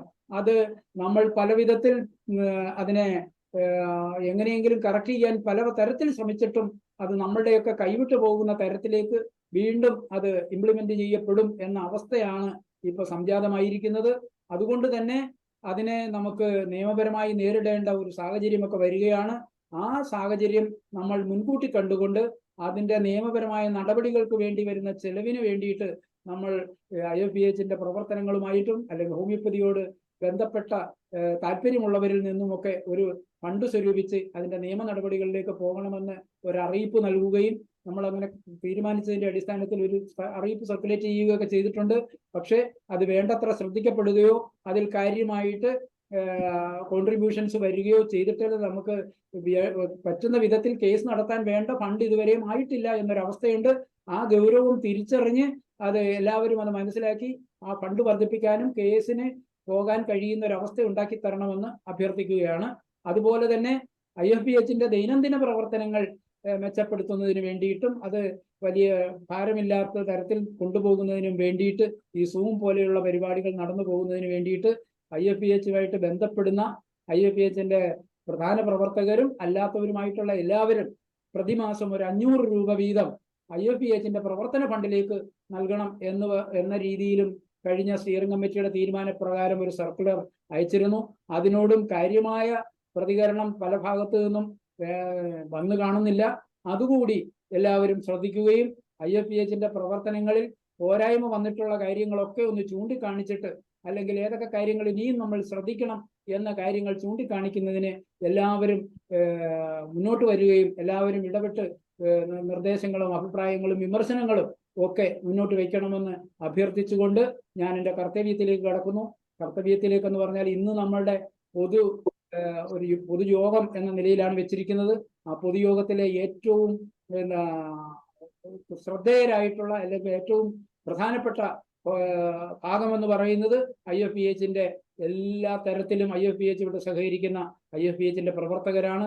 IFPH-ന്റെ പ്രവർത്തകരെ എല്ലാവരെയും IFPH-ന്റെ പ്രതിനിധി എന്ന നിലയിൽ എല്ലാവരെയും ഹാർദമായി ഈ സമ്മേളനത്തിലേക്കും IFPH-ന്റെ പ്രവർത്തനങ്ങളിലേക്കും നിരന്തര പ്രവർത്തനങ്ങളിലേക്കും സ്വാഗതം ചെയ്യുന്നു. അതുപോലെ തന്നെ ബഹുമാനക്കുറവാണെന്ന് കരുതണ്ട. ഞാൻ ഈ പ്രധാനപ്പെട്ടവർ അംഗങ്ങളാണെന്നുള്ളത് കൊണ്ട് തന്നെയാണ് അങ്ങനെ പറഞ്ഞത്. അത് കഴിഞ്ഞാൽ നമുക്ക് സ്ഥാനം കൊണ്ടും എല്ലാം കൊണ്ടും നമ്മൾ തീർച്ചയായും ആദ്യം സ്വാഗതം ചെയ്യേണ്ടത് നമ്മളുടെ പ്രസിഡന്റിനെയാണ്. നമ്മളുടെ പ്രസിഡന്റാണ് IFPH-ന്റെ പ്രധാന കരുത്ത്. IFPH-ന്റെ എല്ലാ അർത്ഥത്തിലും മറ്റ് തുലനം ചെയ്യാൻ കഴിയാത്ത തരത്തിൽ വ്യക്തിമുദ്ര പതിപ്പിച്ചുകൊണ്ടും നേതൃത്വം നൽകിക്കൊണ്ടും നമ്മളുടെ ഈ ചെറുപ്രായത്തിലും നമ്മളോടൊപ്പം നിന്ന് നമ്മൾക്ക് എല്ലാ നിർദ്ദേശങ്ങളും നൽകുന്ന നമ്മളുടെ പ്രസിഡന്റ് ഇസ്മായിൽ സേഠ് സാറിനെ ഞാൻ എല്ലാവരുടെയും പേരിൽ ഈ യോഗത്തിലേക്ക് സ്വാഗതം ചെയ്യുന്നു. അതുപോലെ തന്നെ ഈ സമ്മേളനത്തിൽ വിഷയം അവതരിപ്പിക്കാനിരിക്കുന്ന നമ്മുടെ വൈസ് പ്രസിഡന്റ്, നമ്മുടെ പ്രസിഡന്റിനെ പോലെ തന്നെ IFPH-നെ സംബന്ധിച്ചിടത്തോളം IFPH-ന്റെ രൂപീകരണ കാലം മുതൽ ഇന്ന് വരെ IFPH-ന്റെ പ്രവർത്തനങ്ങളിൽ പരിമിതികളില്ലാത്ത നിസ്സീമമായ തോതിൽ സംഭാവനകൾ നൽകി പ്രവർത്തിക്കുകയും ഇതിന്റെ കരുത്തും ഇതിന്റെ നെടുന്തൂണായി നിൽക്കുന്ന ഷാജി കുടിയാർ ഡോക്ടറെയും ഞാൻ ഈ യോഗത്തിലേക്ക് സ്വാഗതം ചെയ്യുന്നു. അതുപോലെ തന്നെ ഇനി കൃതജ്ഞത പറയാനിരിക്കുന്നത് നമ്മൾ വീട്ടിലുള്ളവർ ഒക്കെ തന്നെ പരസ്പരം സ്വാഗതവും കൃതജ്ഞതയൊക്കെ പറയുന്നതിലുള്ള ഒരു ഭംഗി മാറ്റിവെച്ചുകൊണ്ടായാലും ഒരു ഫോർമാലിറ്റി എന്ന നിലയിൽ ഇതിന്റെ ട്രഷറർ ഡോക്ടർ അനിൽകുമാറിനെ ഞാൻ ഈ ഒരു സംഘടനയുടെ പേരിൽ സ്വാഗതം ചെയ്യുന്നു. അതുപോലെ തന്നെ ഈ സൂം നടത്തിക്കൊണ്ടു പോകുവാൻ വേണ്ടിയിട്ട് മുന്നിട്ട് നിൽക്കുന്നവരും ഇതിന് സഹകരിച്ച് നമ്മളുടെ ഏറ്റവും വലിയ കരുത്തായിട്ട്, നമ്മളുടെ ഏറ്റവും വലിയ ഐഡന്റിറ്റി ആയിട്ട്, IFPH-ന്റെ ഏറ്റവും വലിയ പരിപാടിയായിട്ട് നമ്മുടെ സൂമിനെ നിലനിർത്തുന്ന ഇതിന്റെ പ്രധാന പ്രവർത്തകരും അണിയറ പ്രവർത്തകരും ഇതിൽ പങ്കെടുക്കുകയും ഇതിൽ ഗസ്റ്റുകളായിട്ട് വന്ന് ക്ലാസ് എടുക്കുകയും ഇവിടെ സന്നിഹിതരായിട്ടുള്ളവരും സന്നിഹിതരല്ലാത്തവരും എല്ലാവരെയും ഞാൻ ഈ ചടങ്ങിലേക്ക് സ്വാഗതം ചെയ്തുകൊണ്ട് നിർത്തുന്നു. നന്ദി, നമസ്കാരം. അടുത്തതായി നമ്മുടെ ഉദ്ഘാടനത്തിനായിട്ട് സേഠ് സാറിനെ വിളിക്കുകയാണ്. സേഠ് സാർ. സന്തോഷം. ഈ വൈകിയ കൂടുതൽ പറഞ്ഞിട്ട് മുന്നോട്ട് പോകാൻ താല്പര്യപ്പെടുന്ന എങ്കിൽ തന്നെയും നമ്മുടെ IFPH-ന്റെ ഹോമിയോപ്പതിയുടെ ഭാവിയെ പറ്റിയും വളരെയധികം ആശങ്കയുള്ള കാലഘട്ടമാണിത്. നമ്മുടെ മെഡിക്കൽ ബില്ലിനെ പറ്റിയാണ് ബാബു സെക്രട്ടറി കുറച്ചൊക്കെ പറഞ്ഞു തന്നില്ലേ. വളരെ അപകടകരമായ രീതിയിലാണ് പോയിക്കൊണ്ടിരിക്കുന്നത്. ഞാൻ എൻ്റെ കഴിവനുസരിച്ച് ഒരുപാട് തടയാനും അതിനുവേണ്ടി നമുക്ക് സഹായിക്കാൻ വേണ്ടി ഗവർണർ ഉണ്ടായിരുന്നു. പക്ഷെ ഗവർണറെ മറികടന്ന് പല കാര്യങ്ങളും മുന്നോട്ട് പോയിക്കൊണ്ടിരിക്കുകയാണ്. അതിനൊക്കെ ചുക്കാൻ പിടിക്കുന്നത് ഇവിടുത്തെ IMA-യുടെ ചികിത്സകളാണ്. അവർക്ക് ഇതെന്തെങ്കിലും ഹോമിയോപ്പതി എല്ലാ ഭാഗത്തും വളർന്ന് പന്തലിച്ചുകൊണ്ടിരിക്കുകയാണ്. അതിൻ്റെ അസൂയാണിത്, വേറൊന്നുമില്ല. നമ്മൾ വളർന്നതിൻ്റെ അസൂയ നമ്മൾ തടസ്സപ്പെടുത്താൻ വേണ്ടിയാണ് അവർ നിൽക്കുന്നത്. ആ രീതിയിലാണ് അവർ പണിതുകൊണ്ടിരിക്കുന്നത്. മുഖ്യമന്ത്രിയെയും മറ്റുള്ള മന്ത്രിമാരെയൊക്കെ അവർ സ്വാധീനിച്ചുകൊണ്ട് നമ്മളെ പറ്റി ഒരുപാട് മോശപ്പെട്ട അഭിപ്രായങ്ങൾ പറഞ്ഞുകൊണ്ടും നമ്മൾക്ക് സ്ഥാനമാനം തരാതെയും നമ്മുടെ എല്ലാ പ്രവർത്തനങ്ങളും ഇടുന്ന രീതിയിലുള്ള ഒരു മെഡിക്കൽ ബില്ല് കൊണ്ടുവരികയും ചെയ്തിരുന്നത്. അത് കഴിഞ്ഞിട്ട് കഴിഞ്ഞാൽ നമുക്കൊന്നും ചെയ്യാൻ പറ്റില്ല. നല്ലൊരു പട്ടിയെ അല്ലെങ്കിൽ നായിനെ തുടരിട്ട് കൊണ്ടുപോകണ പോലെ ആയിരിക്കുള്ളൂ.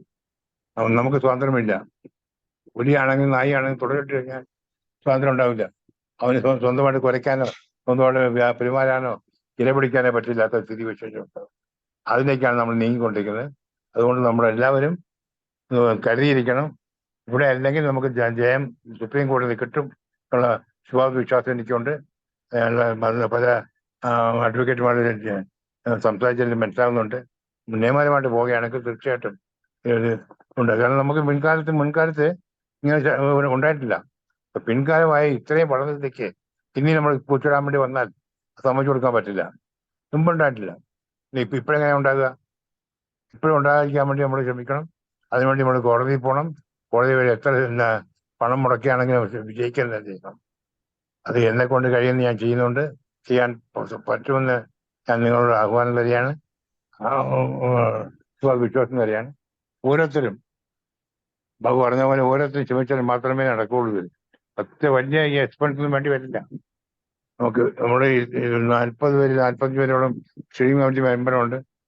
മൊത്തം മെമ്പേഴ്സ് എല്ലാം കൂടെ ഒരുപാടുണ്ട്. ഹോമിയോപ്പതി സ്നേഹിക്കുന്ന പല ആളുകളുണ്ട്, അല്ലേ? അവരെല്ലാം കൂടെ ശ്രമിച്ചാൽ തന്നെയാണെങ്കിലും നമുക്ക് ഈ കേസ് പുഷ്പം പോലെ ജയിക്കാൻ സാധിക്കും എന്നാണ് എനിക്ക് തോന്നുന്നത്. അതെല്ലാം മുന്നോട്ട് പോയി കഴിഞ്ഞാൽ നമുക്ക് ഒരു ധാരണയും കിട്ടില്ല. നമ്മൾ പരാജയപ്പെട്ടു പോകുമെന്നുള്ളതാണ് ഏറ്റവും വിശിഷ്ടമായ കാര്യം. അതിനെ ഉണ്ടാകാതിരിക്കാൻ വേണ്ടി നമ്മളെല്ലാം ശ്രമിക്കണം. എൻ്റെ കൂടെ നിൽക്കുന്ന എല്ലാ ആൾക്കാരും എല്ലാവരും ഒന്നും മെച്ചമായിട്ടാണ് പെരുമാറിക്കൊണ്ടിരിക്കുന്നത്. വൈസ് പ്രസിഡന്റായ ഷാജി കുര്യാട്ടാണെങ്കിലും സെക്രട്ടറിയായ ബാബുരാജ് ആണെങ്കിലും ജോയിന്റ് സെക്രട്ടറി സ്ഥാനത്ത് മാറി നിൽക്കുന്ന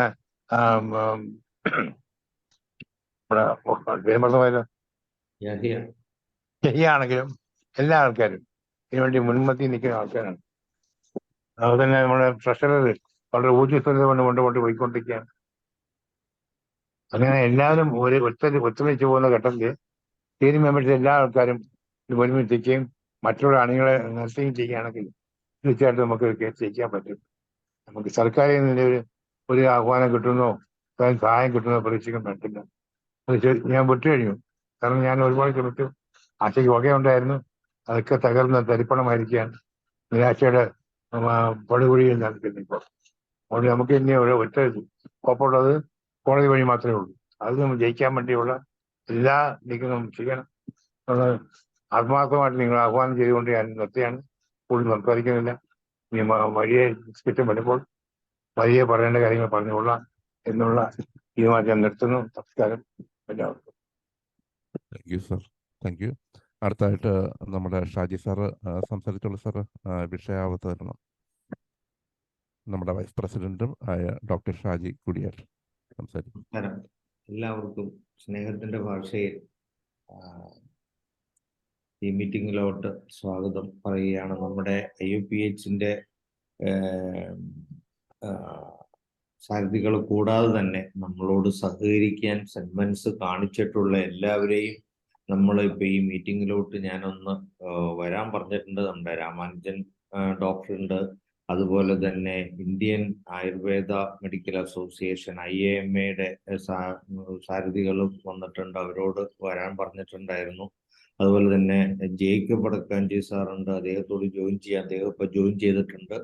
അതുപോലെ തന്നെ നമ്മളോട് സഹകരിക്കുന്ന എല്ലാവരെയും കൂട്ടിക്കൊണ്ട് വേണം നമ്മൾ ഈ ഒരു ആപൽഘട്ടം നമ്മൾ മുന്നോട്ട് പോകാൻ. നമ്മൾ ഉദ്ദേശിക്കുന്ന പോലെ ഇഞ്ചായിട്ട് പൊരുതി മാത്രമേ നമുക്കിതിൽ വിജയം ഉണ്ടാക്കാൻ പറ്റുള്ളൂ. ഒരു ഇഞ്ച് പോലും വിട്ടുകൊടുക്കാതെ നമ്മൾ പൊരുതി തന്നെ ഈ നീതിക്ക് വേണ്ടിയുള്ള പോരാട്ടത്തിൽ നമ്മൾ മുന്നേറേണ്ടതുണ്ട്. അത് നമ്മൾ കരുതലോടെ ഇരിക്കണം.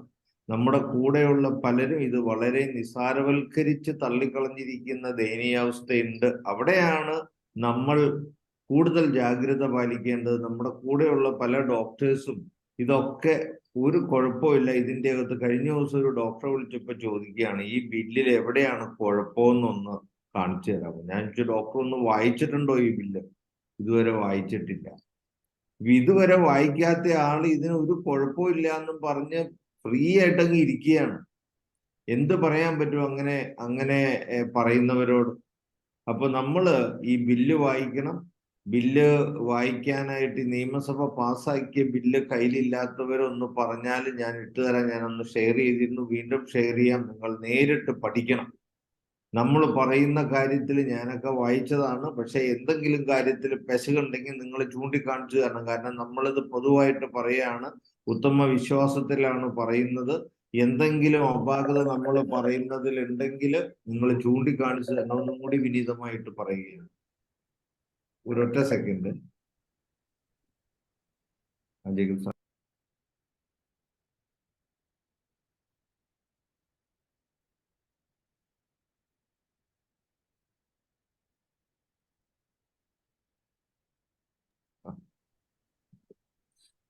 അപ്പോഴ് നമ്മൾ പല പ്രാവശ്യം ഇവിടെ പറഞ്ഞിട്ടുള്ളതാണ്, ഇതിന്റെ അകത്ത് ആരോഗ്യ അധികാരി എന്നുള്ള പേര് മാറ്റി മെഡിക്കൽ ഹെൽത്ത് പബ്ലിക് ഹെൽത്ത് ഓഫീസറാണ്. ഈ പബ്ലിക് ഹെൽത്ത് ഓഫീസർ സംസ്ഥാന, ജില്ലാ, താലൂക്ക്, വില്ലേജ്, ലോക്കൽ, നമ്മുടെ വാർഡ് തലം വരെ അലോപ്പതി ഡോക്ടർമാരെ സ്ഥാപിക്കുകയും അതിന് അവർക്ക് പരമാധികാരം കൊടുത്തുകൊണ്ട് അവർക്ക് സ്വന്തമായിട്ട് പാൻഡമിക്കോ അല്ലെങ്കിൽ നോട്ടിഫയബിൾ ഡിസീസായിട്ട് അസുഖത്തെ പ്രഖ്യാപിക്കാനുള്ള സ്വാതന്ത്ര്യം, അവര് പ്രഖ്യാപിച്ച അസുഖങ്ങൾക്ക് അവർക്ക് തന്നെ ചികിത്സ തീരുമാനിക്കാനുള്ള ഏകാധിപത്യപരമായ അവകാശം, അതിൻ്റെ അകത്ത് അവർക്ക് കൺസൾട്ട് ചെയ്യേണ്ടത് ആകപ്പാടെ നിങ്ങളുടെ വായിക്കുമ്പോൾ നിങ്ങൾ നോക്കണം, ക്ലോസ് 7 സബ് ക്ലോസ് 8 പറഞ്ഞിരിക്കുന്ന ആ ഒരു എക്സ്പേർട്ട് ടീമുമായിട്ട് മാത്രമേ അവർക്ക് കൺസൾട്ട് ചെയ്യേണ്ടതുള്ളൂ. നമ്മുടെ ഡോക്ടേഴ്സിനെയൊക്കെ ഉൾപ്പെടുത്തി ഒരു സമിതി രൂപീകരിച്ചിട്ടുണ്ടെങ്കിലും ഈ സമിതിയിൽ ഈ അലോപ്പതി ഡോക്ടർ അതിന്റെ സെക്രട്ടറി ആണെങ്കിലും സമിതിക്ക് യാതൊരു അധികാരവും ഇല്ല. സമിതി വെറും ഒരു നോക്കുകുത്തി സമിതി മാത്രമാണ്. അതാണ് അതിന്റെ പ്രത്യേകത. പണ്ടത്തെ ബില്ലിൽ സമിതി ഇല്ലായിരുന്നു. നമ്മളെല്ലാം ഉൾപ്പെടുത്തണമെന്നും പറഞ്ഞ് നമ്മളെ ഒരുമാതിരി പൊട്ടന്മാരാക്കാൻ വേണ്ടിയിട്ട് സമിതി ഉണ്ടാക്കി. ആ സമിതിക്ക് ഒരധികാരവും കൊടുക്കാതെ ഇതേ ഡോക്ടറെ സമിതിയുടെ സെക്രട്ടറിയുമാക്കി വെച്ചുകൊണ്ട് ഈ ഡോക്ടർക്ക്, അലോപ്പതി ഡോക്ടർക്ക്, ഈ പബ്ലിക് ഹെൽത്ത് ഓഫീസർക്ക് മാത്രം പരമാധികാരം കൊടുക്കുക. അദ്ദേഹം കൺസൾട്ട് ചെയ്യേണ്ടത് ഈ എക്സ്പെർട്ട് ടീമിനോട് മാത്രമാണ്. ഈ എക്സ്പെർട്ട് ടീം ആരാണെന്നോ അതിന്റെ ഡെഫിനിഷനോ അതിന്റെ മെമ്പേഴ്സിനെ കുറിച്ചോ ആരൊക്കെയാണെന്നതിനെ കുറിച്ചോ ഒരു വ്യക്തതയും ഈ ബില്ലിൽ പറഞ്ഞിട്ടില്ല. ആ എക്സ്പെർട്ട് ടീം ഒരൊറ്റ ക്ലോസിൽ മാത്രം, ക്ലോസ് 7 സബ് ക്ലോസ് 8 മാത്രം ഒരൊറ്റ വാക്കേ പറഞ്ഞിട്ടുള്ളൂ. അല്ലാണ്ട് ഈ എക്സ്പെർട്ട് ടീമിനെ കുറിച്ച് ആ ബില്ലിൽ വേറെ ഒരിടത്തും പ്രതിപാദിച്ചിട്ടില്ല. ഇതൊക്കെ ഭയങ്കരമായ അവ്യക്തതകളാണ്. ഇനി ഗവൺമെന്റിന് പിന്നെ ഈ പബ്ലിക് ഹെൽത്ത് ഓഫീസർ എന്ത് തെമ്മാടിത്തരം, ഇങ്ങേർക്ക് എവിടെ വേണമെങ്കിലും കയറി എപ്പോ വേണമെങ്കിലും പരിശോധിക്കാം, ഇങ്ങേർക്ക് സംശയമുള്ള ആൾക്ക് ഇന്ന ട്രീറ്റ്മെന്റ് എടുക്കണമെന്ന് പറയാൻ നമ്മൾ വിസമ്മതിച്ചാൽ ആദ്യം നമുക്ക് ഫൈന്, പിന്നെ അദ്ദേഹം വന്ന് കസ്റ്റഡിയിൽ എടുക്കും, അദ്ദേഹത്തിന് ഇഷ്ടമുള്ളിടത്ത് കൊണ്ടുപോയി അങ്ങേര് പറയുന്ന ട്രീറ്റ്മെന്റ് നമുക്ക് നിർദ്ദേശിച്ചിട്ട് നമുക്ക് പറ്റില്ല എന്ന് പറഞ്ഞാൽ പോലീസിനെ കൊണ്ടോ ബലമായിട്ട് അങ്ങേര് പറയുന്ന ട്രീറ്റ്മെന്റിൽ നമ്മൾ അടിച്ചേൽപ്പിക്കാനുള്ള സ്വാതന്ത്ര്യമാണ് അങ്ങേർക്ക് കൊടുത്തിരിക്കുന്നത്. നമുക്കത് നിഷേധിക്കാൻ പറ്റത്തില്ല. നിഷേധിച്ചാൽ ഫൈൻ. ഇദ്ദേഹം എന്ത് വിഷം നമ്മുടെ ശരീരത്തിൽ കുത്തിവെച്ച് മരണം സംഭവിക്കുകയോ എന്ത് സംഭവിച്ചാലും അദ്ദേഹത്തിനെതിരെ പോലീസിലോ കോടതിയിലോ പോലും നമുക്ക് കേസിന് പോകാൻ പറ്റാത്ത കിരാതമായ, നമ്മുടെ കോൺസ്റ്റിറ്റ്യൂഷന് യാതൊരു വിലയും കൊടുക്കാത്ത ഒരു ഭീകരാവസ്ഥയാണ് നിയമം മൂലം ഉണ്ടാകുന്നത്. ഇനി ഇതിന്റെ എല്ലാം വേറൊരു വശം എന്ന് പറയുന്നത്, ഈ ഇദ്ദേഹത്തിനെതിരെ പോണെങ്കിൽ ഗവൺമെന്റിനെ സമീപിക്കണമെന്നാണ്. അപ്പൊ നമ്മൾ വിചാരിക്കും നമ്മൾ തെരഞ്ഞെടുത്ത ഗവൺമെന്റ് അല്ലേ. അവിടെയാണ് ഇതിന്റെ വേറൊരു കാണാപ്പുറം ഇരിക്കുന്നത്. ഇതെല്ലാം ഇനി വരാൻ പോകുന്ന ഇന്റർനാഷണൽ പാൻഡമിക് ട്രീറ്റിയുടെ നടത്തിപ്പിനായിട്ട് മുൻകൂർ കൊണ്ടുവന്നിരിക്കുന്നതാണ് നമ്മൾ തിരിച്ചറിയേണ്ടിയിരിക്കുന്നു.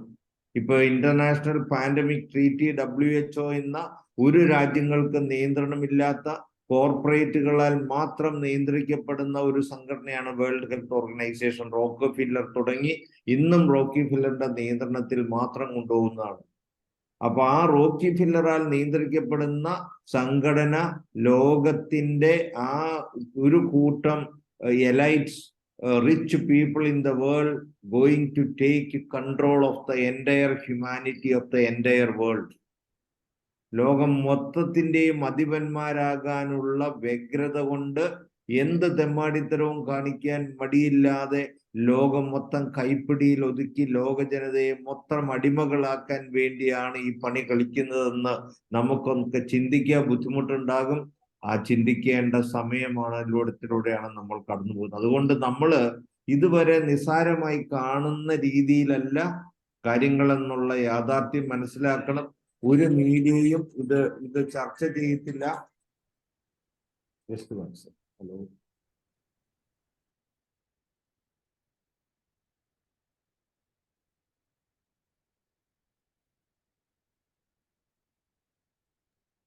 അപ്പൊ നമ്മളെ എല്ലാം വെട്ടികളാക്കി, പമ്പര വെട്ടികളാക്കിയാണ് ഈ ലോകത്തെ ഇവർ കൊണ്ടുപോകുന്നത്. പിന്നെ ഒരു കാര്യം കൂടെ പറഞ്ഞോട്ടെ, ഇതെല്ലാം ഈ വൈറൽ ഡിസീസിന്റെ പേരിലാണ്. ഈ വൈറൽ ഡിസീസിന്റെ മൊത്തം ആധികാരികത റോക്കി ഫില്ലറിന്റെ കയ്യിൽ തന്നെയാണ്. അപ്പൊ വേൾഡ് ഹെൽത്ത് ഓർഗനൈസേഷൻ റോക്കി ഫില്ലറിന്റെ കയ്യിൽ, വൈറൽ ഡിസീസുമായിട്ട് ബന്ധപ്പെട്ട സർവ്വ ലോകത്തുള്ള കാര്യങ്ങളും റോക്കി ഫില്ലറിന്റെ കയ്യിൽ, യുണൈറ്റഡ് നേഷൻസും റോക്കി ഫില്ലറിന്റെ കയ്യിൽ തന്നെ. അപ്പൊ നമ്മള് ഇതൊക്കെ കാര്യങ്ങൾ മനസ്സിലാക്കാതെ വെറും നിസാരവൽക്കരിച്ച് നമ്മൾ ഇതുവരെ കണ്ട ലോകത്തെ ഇനി കാണാൻ പോകുന്ന ഒരു 15 വർഷത്തേക്ക് നമ്മൾ കാണാൻ നോക്കിയാൽ, ഇപ്പൊ ഇച്ചിരി മുമ്പ് ഇംഗ്ലീഷ് സെഷനിൽ അമേരിക്കയിൽ നിന്ന് ഡോക്ടർ വന്ന് അദ്ദേഹത്തിന്റെ കൂട്ടാളികളൊക്കെ വാക്സിൻ അദ്ദേഹം എടുക്കണില്ല എന്ന് പറഞ്ഞപ്പോ അദ്ദേഹത്തെ കളിയാക്കിയ പോലെ, ഞാനും നിങ്ങളും പലരും വാക്സിൻ എടുക്കാത്തപ്പോ വാക്സിനെതിരെ പറഞ്ഞപ്പോ നമ്മളെ ആക്ഷേപങ്ങൾ ഉന്നയിച്ചപ്പോൾ നമ്മളെ കളിയാക്കിയ പോലെ, നമ്മൾ ഈ ലോകത്തിന്റെ ഇതുവരെയുള്ള കാലഘട്ടവും ഇനി വരാൻ പോകുന്ന ഒരു 15 വർഷത്തെയും കണ്ടാൽ നമ്മൾ പമ്പര വിഡ്ഢികളായി തീരുമെന്നുള്ള സത്യം നമ്മൾ തിരിച്ചറിയേണ്ടിയിരിക്കുന്നു. അതുകൊണ്ട് തന്നെ കഴിയുന്നത്ര ആശയങ്ങളും സത്യാവസ്ഥയും മനസ്സിലാക്കി ഇഞ്ചോടിഞ്ച് പൊരുതിയാൽ മാത്രമേ നമുക്കും നമ്മുടെ മക്കൾക്കും നമ്മുടെ മനുഷ്യരാശിക്ക് ഈ ലോകത്ത് നിലനിൽക്കാൻ സാധിക്കൂ എന്നുള്ള സത്യം നമ്മൾ തിരിച്ചറിയേണ്ടത്. അപ്പൊ അതിനു വേണ്ടിയിട്ട് നമുക്ക് അലോപ്പതി ഡോക്ടർമാരുൾപ്പെടെ ആയുഷ് മേഖലയിലെ എല്ലാ സിസ്റ്റത്തിലുള്ളവരെയും കൂട്ടി, അതിൻ്റെ സഹോദരന്മാരും സഹോദരികളും നമ്മളെ ആയുഷ് സിസ്റ്റത്തെ ഉൾപ്പെടെ നമ്മളോട് യോജിക്കാൻ സന്മനസ്സുള്ള എല്ലാവരെയും കൂട്ടി യോജിപ്പിച്ചുകൊണ്ട് വേണം നമുക്ക് മുന്നോട്ട് കൊണ്ടുപോകാൻ. ഒരാളെ പോലും ഒഴിവാക്കി നിർത്താൻ നമുക്ക്, മനുഷ്യനായി പിറന്ന ആരെയും ഒഴിവാക്കി നിർത്താൻ നമുക്ക് സാധിക്കത്തില്ല. എല്ലാവരെയും ഒരുമിച്ച് ചേർത്തുകൊണ്ട് പോകാനുള്ള സന്മനസ് നമുക്ക് ഉണ്ടാകണം. ആ വലിയ മനസ്കതയും ഇതിൻ്റെത് വളരെ പ്രാധാന്യമാണ്. ചിലർ ഞങ്ങൾ ഡോക്ടർമാരാണ്, ചിലർ അങ്ങനെയല്ല, അങ്ങനെ പലവിധ മുടന്ത ന്യായങ്ങൾ ഈ കൂടെ ഉന്നയിച്ച് നമ്മളിൽ സ്പ്ലിറ്റ് ഉണ്ടാക്കാൻ, വിഘടിപ്പിച്ച് ഭരിച്ച് അവരുടെ കാര്യം കാണാൻ നോക്കുന്നവരുടെ തന്ത്രങ്ങൾ നമ്മുടെ ഇടയിലും ഇറക്കാം. ഇതിനെല്ലാം നമ്മൾ അതിജീവിക്കേണ്ടതെന്ന് ഓർമ്മയിരിക്കുക. അതുപോലെ തന്നെ നമ്മളിപ്പോ നമ്മുടെ വോട്ട് വാങ്ങിച്ച് ജയിച്ചവരെ നമ്മൾ സ്വാധീനിച്ച് നമ്മൾ അവരിലൂടെ നമ്മുടെ കാര്യം നടത്താനാണ് ഫസ്റ്റ് ശ്രമിക്കുന്നത്. അത് നമ്മൾ ഗവൺമെന്റ് തലത്തിൽ ശ്രമിച്ചു, അവർ നമ്മുടെ കൂടെ നിന്നില്ല എന്ന് സങ്കടത്തോടെ പറയേണ്ടിയിരിക്കുന്നു. നമ്മൾ ഇപ്പോഴും പ്രതീക്ഷ കൈവിട്ടിട്ടില്ല. നമ്മുടെ ഗവർണറെ പോയി കണ്ടപ്പോൾ അദ്ദേഹം നമ്മളോട് നല്ല സഹകരണം കാണിച്ചു. അദ്ദേഹത്തോട് നന്ദി വീണ്ടും രേഖപ്പെടുത്തുന്നു. പക്ഷെ അദ്ദേഹത്തിന്റെ കോൺസ്റ്റിറ്റ്യൂഷൻ ലിമിറ്റേഷന് ഉപയോഗപ്പെടുത്തി ഇത് വീണ്ടും പാസ്സാക്കുന്നതിനും അദ്ദേഹത്തെ കൊണ്ട് നിർബന്ധിച്ച് ഒപ്പിടിയിച്ചതിനൊക്കെ 2 കേസാണ് ഗവൺമെന്റ് സുപ്രീം കോടതിയിൽ കൊടുത്തിരിക്കുന്നത്. അദ്ദേഹം അത് നിയമവിദഗ്ധനാണ്. അദ്ദേഹം മറ്റ് ഗവർണറെ പോലെ ഒന്നും വെറുതെ അന്ധമായിട്ട് എടുത്തിയാടുന്ന ആളല്ല. വളരെ പക്വതയോടെ വളരെ ചിന്തിച്ച് തന്നെയാണ് അദ്ദേഹം പോകുന്നത്. അദ്ദേഹത്തിന് എല്ലാ സപ്പോർട്ടും നമ്മൾ കൊടുത്തിട്ടുണ്ട്, ഇനിയും കൊടുക്കുകയും ചെയ്യും. അദ്ദേഹത്തിന് മുന്നിൽ നിർത്തിക്കൊണ്ട് കൂട്ടുപിടിച്ചുകൊണ്ട്, എന്നാൽ ഗവൺമെന്റിന്റെ അടുത്ത്, നമ്മളുടെ വോട്ട് വാങ്ങിച്ച് ജയിച്ചവരുടെ അടുത്ത് വീണ്ടും വളരെ എളിമയോടെ താഴാഴ്മയോടെ തന്നെ നമ്മുടെ വിഷമങ്ങൾ നമ്മൾ അവതരിപ്പിച്ച് അവരെയും പറഞ്ഞ് മനസ്സിലാക്കാൻ ശ്രമിച്ചുകൊണ്ട് തന്നെ നമ്മൾ മുന്നോട്ട് പോകും. അങ്ങനെ എല്ലാവരെയും യോജിപ്പിക്കാവുന്നവരെ എല്ലാവരെയും മുന്നോട്ട് കൊണ്ടുപോയി അതോടൊപ്പം തന്നെ ഇനി ഗവർണർ ഒപ്പിട്ടാൽ പിന്നെ നമുക്ക് കോടതിയിൽ പോകണം. പോകേണ്ടടുത്തെല്ലാം നമ്മൾ ഇഞ്ചോടിഞ്ച് പോരാടേണ്ട സമയമാണ്. അതുകൊണ്ട് ഇഞ്ചോടിഞ്ച് തന്നെ നമ്മൾ പൊരുതും. അതിനുവേണ്ടി നമ്മൾ റെഡി ആയിട്ടിരിക്കേണ്ടതുണ്ട്. അതുകൊണ്ട് തന്നെ നമ്മൾ ആയുഷ് മേഖലയിലെ എല്ലാ നമ്മളോട് ചേരാൻ സന്മനസ്സുള്ള എല്ലാ ഓർഗനൈസേഷണൽ ലീഡേഴ്സിന്റെയും ഒരു മീറ്റിംഗ് 22-ാം തീയതി കോഴിക്കോട് വെച്ച് കൂടാൻ നമ്മൾ ഒരു ആലോചന ഇടുകയാണ്. അപ്പോൾ നിങ്ങൾക്ക് ഓർഗനൈസേഷൻ ലീഡേഴ്സായിട്ട് ആരുടെയൊക്കെ പരിചയമുണ്ടോ അവരെല്ലാം നമ്മുടെ 22-ാം തീയതി നടക്കുന്ന മീറ്റിങ്ങിലോട്ട് നമുക്ക് ക്ഷണിക്കണം. അത് എവിടെ നടത്തണമെന്ന് നമ്മൾ കൂട്ടായി തീരുമാനിക്കേണ്ടതുണ്ട്. അപ്പോൾ ഒരു വലിയ ഒരു കൂട്ടായ്മയായിട്ട് നമ്മൾ മാറേണ്ടതുണ്ട്. ഇനി കോടതി വഴിയും, കോടതി പോയാൽ ഇപ്പൊ നമുക്ക് എളുപ്പം കിട്ടുമെന്ന് നമ്മൾ വിചാരിക്കുന്നില്ല. കാരണം നമ്മളെക്കാളും വമ്പന്മാരാണ് നമ്മുടെ അപ്പുറം നിൽക്കുന്നത്. പണം കൊണ്ടും സ്വാധീനം കൊണ്ടും ഏത് വിധത്തിലും നമ്മുടെ തമ്പി നാഗാർജുന സാറ് പറഞ്ഞ പോലെ ഏത് ചതുര ഉപായവും നമ്മളെക്കാളും അതിവിശാലമായിട്ട് എടുത്ത് ഏത് വിധത്തിലും കാര്യം കാണാൻ ശേഷിയുള്ളവരാണ് നമ്മുടെ എതിരാളികൾ. അപ്പോ നമ്മളൊക്കെ അവിടെയും എന്ത് കേടാൻ പറ്റുമെന്ന് നമുക്ക് പറയാൻ പറ്റത്തില്ല. അങ്ങനെ വന്നാൽ പൊതുജനങ്ങളെ ബോധവൽക്കരിച്ച് പൊതുജനങ്ങളെ മുന്നിൽ നിർത്തി ഡൽഹിയിൽ നടന്ന കർഷക സമരത്തെക്കാളും വലിയൊരു സമരം നടത്തേണ്ടി വന്നാൽ അതിനുൾപ്പെടെ നമ്മൾ മനസ്സുകൊണ്ടും ആത്മാവ് കൊണ്ടും ശരീരം കൊണ്ടും റെഡിയാകണമെന്ന് എല്ലാവരെയും ഓർമ്മിപ്പിക്കുകയാണ്. അത് ലാസ്റ്റായിട്ടാണ് നമ്മൾ അതിന് പോവുള്ളൂ. നമ്മളിപ്പോ ഗവൺമെന്റിന്റെ അടുത്ത് പോയി നമ്മൾ ചെയ്യാവുന്നതെല്ലാം ചെയ്തു. ഗവർണറുടെ അടുത്ത് ഗവർണറുടെ അടുത്ത് ഇപ്പൊ നിൽക്കുവാണ്. ഇനി വേണ്ടി വന്ന നിയമത്തിന്റെ പോകണമെങ്കിൽ നിയമത്തിന്റെ വഴിക്ക് നമ്മൾ പോകും. അതിന് വേണ്ടത് നമുക്ക് സമ്പത്താണ്. നമുക്ക് നമ്മുടെ എതിരാളികളുടെ അത്രയും സമ്പത്തില്ല. ഏറ്റവും പരിമിതമായ സാമ്പത്തിക ഉപയോഗപ്പെടുത്തി നമ്മൾ ഏറ്റവും നല്ല രീതിയിൽ നമ്മുടെ കേസുകൾ അവതരിപ്പിക്കാനും വാദിക്കാനും നമ്മൾ പഠിച്ചു ശ്രമിക്കും. നിങ്ങൾക്ക് ഉറപ്പ് തരുന്നു. നമുക്ക് ഒരു ലേശം ഫണ്ട് നമ്മൾ കരുതി വെക്കേണ്ടതുണ്ട് ഏതവസ്ഥയും നേരിടാനായിട്ട്. ഇനി ഇത് ഗവർണർക്ക് മുന്നിലുള്ള വേറൊരു ഓപ്ഷൻ എന്ന് വെച്ചാല് ഒന്നുമല്ല ഗവൺമെന്റിന് തിരിച്ചയച്ചാല് വീണ്ടും അവര് ഗവർണർക്ക് കൊടുത്താൽ പിന്നെ ഗവർണർക്ക് ഒപ്പിടുക അല്ലാണ്ട് മാർഗമില്ല. പിന്നെ ഒരു മാർഗം പ്രസിഡന്റിന് വിടുക എന്നുള്ളതാണ്. പ്രസിഡന്റിനെ ഈ ബില്ല് വിട്ടിട്ടുണ്ടെങ്കിൽ പ്രസിഡന്റിനെ നമ്മൾ പോയി കാണേണ്ടതുണ്ട്, പ്രസിഡന്റിന്റെ അടുത്ത് കാര്യം പറയേണ്ടതുണ്ട്. പക്ഷെ ഇതൊക്കെ നമ്മുടെ കൈവിട്ട കളികളാണ്. എങ്ങനെ അവർ കാണും? കാരണം നമ്മുടെ എതിരാളികൾക്ക് ഇവിടെ എല്ലാം വലിയ സ്വാധീനമുള്ളവരാണ്. അപ്പൊ അതുകൊണ്ട് തന്നെ കൈവിട്ട കളിക്കാണ് നമ്മൾ പോകുന്നത്. പക്ഷെ നമ്മൾ ഇഞ്ചോടിഞ്ച് പോരാടിയിരിക്കും, ഒരു സംശയവും വേണ്ട. അപ്പൊ അതിന് നമുക്ക് വേണ്ട നമ്മൾ അതിനെല്ലാം ഒരുങ്ങിയിരിക്കാൻ നമ്മൾ റെഡിയാകണം. അപ്പൊ അതിന് പോണെങ്കിൽ അതിനുള്ള ബുദ്ധിമുട്ടുകൾ നമുക്ക് നമ്മൾ അതിന് റെഡിയായിരിക്കണം. കോടതിയിൽ പോണെങ്കിലാണ് ഏറ്റവും പ്രധാനപ്പെട്ട നമുക്ക് റെഡിയാകേണ്ടത്. ഏത് രീതിയിലും റെഡിയാകാൻ നമ്മളെല്ലാം ഒറ്റക്കെട്ടായിട്ട് ശ്രമിക്കണം എന്ന് മാത്രം ഞാൻ ഇവിടെ ആഹ്വാനം ചെയ്യാണ്. കാരണം പല പ്രാവശ്യം ഇവിടെ പറഞ്ഞിരിക്കുന്നത് നിങ്ങൾക്ക് എന്തെങ്കിലും ബില്ലിനെ കുറിച്ച് സംശയം ഉണ്ടെങ്കിൽ നിങ്ങൾക്ക് ചോദിക്കാം. ഒരുമാതിരിപ്പെട്ട കാര്യങ്ങളൊക്കെ നമ്മൾ ഇതുവരെ ഡിസ്കസ് ചെയ്താണ്. അതുകൊണ്ടാണ് കൂടെ പരാതി ഞാൻ റൈറ്റപ്പ് എഴുതിയിട്ടിരുന്നു. അപ്പോൾ ഇതെല്ലാം വായിച്ചതാണ്. ഇനിയും എന്തെങ്കിലും സംശയം പിന്നെ നിങ്ങളിത് പലരുമായിട്ട് ഡിസ്കസ് ചെയ്തിട്ട് എവിടെയാണ് ഇത് നമുക്ക് അനുകൂലമെന്ന് ആരെങ്കിലും ചൂണ്ടിക്കാണിച്ചു തന്നാൽ അത് അനുകൂലമാണെന്നുള്ളത് നമ്മുടെയൊക്കെ ശ്രദ്ധയിൽപ്പെടുത്തണമെന്ന് നിങ്ങൾ കേൾക്കുന്ന എല്ലാവരോടും വിനീതമായിട്ട് അഭ്യർത്ഥിക്കുകയാണ്. ആർക്കെങ്കിലും ഈ ബില്ലില് നമുക്ക് അനുകൂലമായിട്ട് എന്തെങ്കിലും കാണിച്ചു തരാൻ ഉണ്ടെങ്കിൽ അത് കാണാൻ നമ്മൾ റെഡിയാണ്. അത് കാണിച്ചു തന്നെ എല്ലാവരെയും വിനീതമായിട്ട് അഭ്യർത്ഥിക്കുകയാണ്. നിങ്ങൾ ആരെങ്കിലുമായി ഡിസ്കസ് ചെയ്യുമ്പോൾ ഇത് നമുക്ക് ഓക്കെ ആണെങ്കിൽ എവിടെയാണ് ഓക്കെ എന്നുള്ളതൊന്ന് കാണിച്ചു തരാൻ പറ്റും. എന്തുകൊണ്ട് ഓക്കെ ആണെന്ന് പറയാൻ പറ്റും. നമുക്ക് ചികിത്സിക്കാൻ അവസരമുണ്ടോ? നമ്മുടെ പ്രിവെന്റീവ് മെഡിസിൻ നമുക്ക് എടുക്കാൻ പറ്റുമെന്ന് നമുക്ക് കൊടുക്കാൻ പറ്റുമെന്ന് ഉറപ്പുണ്ടോ? ഈ സമിതി രൂപീകരിച്ചതിന് ഈ പ്രോട്ടോകോൾ തീരുമാനിക്കാൻ ഉറപ്പുണ്ടോ? ഈ അധികാരം കൊടുത്തിരിക്കുന്ന ഏത് ക്ലോസിലാണ്? ഈ പബ്ലിക് ഹെൽത്ത് ഓഫീസർക്ക് നിയന്ത്രണമുള്ളത് ഏത് വകുപ്പിലാണ്? അപ്പോ ഈ പബ്ലിക് ഹെൽത്ത് ഓഫീസർക്ക് ഈ ഹെൽത്തിന്റെ കാര്യത്തിൽ മാത്രമല്ല അങ്ങേക്ക് സ്വയം പാൻഡമിക്കോ എപ്പിഡമിക്കോ നോട്ടിഫൈബിൾ ഡിസീസോ ഏത് അസുഖത്തെയും പ്രഖ്യാപിക്കാം. അത് പ്രഖ്യാപിച്ചു കഴിഞ്ഞാൽ ആ പ്രഖ്യാപിച്ച സംസ്ഥാനമോ രാജ്യമോ സ്ഥലമോ അവിടെയുള്ള എല്ലാ ഡിപ്പാർട്ട്മെന്റിന്റെയും പരമാധികാരി ഈ പബ്ലിക് ഹെൽത്ത് ഓഫീസർ തന്നെയാകുവാണ്. അദ്ദേഹത്തെ എന്തിനും ചെയ്യാം. ആർക്കും കോടതിയിൽ പോലും ചോദ്യം ചെയ്യാൻ പറ്റാത്ത നീതിന്യായ വ്യവസ്ഥ പോലും ഇല്ലാത്ത അതികാടത്തമായ ഒരു സ്ഥിതിവിശേഷമാണ് ഇത്. ഈ നിയമം മൂലം കേരള സംസ്ഥാനത്ത് ഉണ്ടാകാൻ പോകുന്നുള്ള സത്യം നമ്മൾ തിരിച്ചറിയണം. ഇത് ചുമ്മാ പറയുന്നില്ല. ഇപ്പൊ നമ്മൾ കേട്ടില്ലേ പലരിൽ നിന്നും ഇത് വാക്സിൻ അല്ല എന്ന് പറഞ്ഞപ്പോൾ എത്ര അതിശയിപ്പിച്ചവർ ഇപ്പൊ തിരിച്ചറിഞ്ഞു തുടങ്ങി നമ്മൾ കാണുന്നില്ലേ? ഈ പറയുന്ന അതുപോലെ തന്നെയാണ്. ഇന്ന് നമ്മളെ കളിയാക്കുന്നവര് അല്ലെങ്കിൽ ഈ ബില്ല് കുഴപ്പമില്ല എന്ന് പറയുന്നവര് ഒരുപക്ഷെ പാർട്ടിയുടെ സ്വാധീനം കൊണ്ടായിരിക്കാം, അല്ലെങ്കിൽ അവർക്ക് എന്തെങ്കിലും പഠിക്കാത്തത് കൊണ്ടായിരിക്കാം. പാർട്ടി സ്വാധീനമൊക്കെ എല്ലാം മനുഷ്യനെ കഴിഞ്ഞിട്ടേ പിന്നെ എന്തുകൊള്ളു. അതെല്ലാവരും ഓർക്കുക. എല്ലാവർക്കും ഒരുപക്ഷെ പാർട്ടി കാണുമായിരിക്കും, പക്ഷെ മനുഷ്യന് വേണ്ടി നിലകൊള്ളാത്ത ഒന്നിനെയും മനുഷ്യൻ സപ്പോർട്ട് ചെയ്യാൻ പോയാൽ പിന്നെ അതിന് പറഞ്ഞിട്ടൊന്നും കാര്യമില്ല. ഇത്രയും മാത്രം പറഞ്ഞുകൊണ്ട് നിങ്ങൾക്ക് എന്തെങ്കിലും ചോദിക്കാനുണ്ടെങ്കിൽ ചോദിക്കാം, അല്ലെങ്കിൽ നമുക്ക് ഡിസ്കഷനിലോട്ട് കിടക്കാം.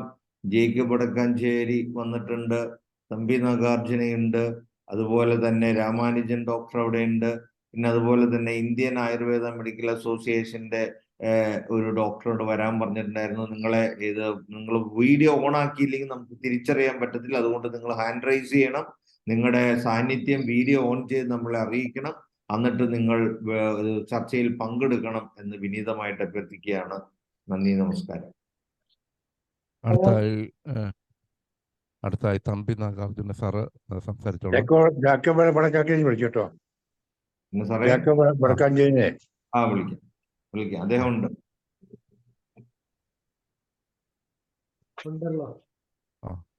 സംസാരിക്കട്ടെ? സംസാരിച്ചോളൂ സാർ.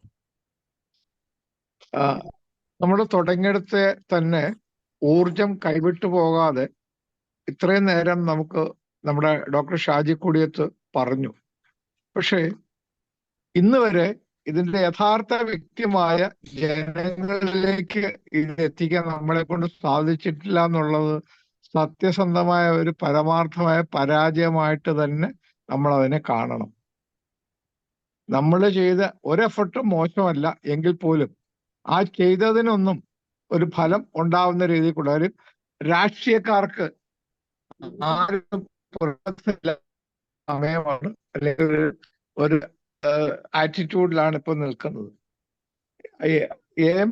ഏം ചത്താലും പൊഞ്ചാന്തി ആയി ആറ് കൂടെ പോനാലും എനിക്ക് 10 പണം എന്നുള്ള ആറ്റിറ്റ്യൂഡിൽ പണാധിപത്യത്തിന്റെ പുറത്താണ് അവരിയ്ക്കുന്നത്.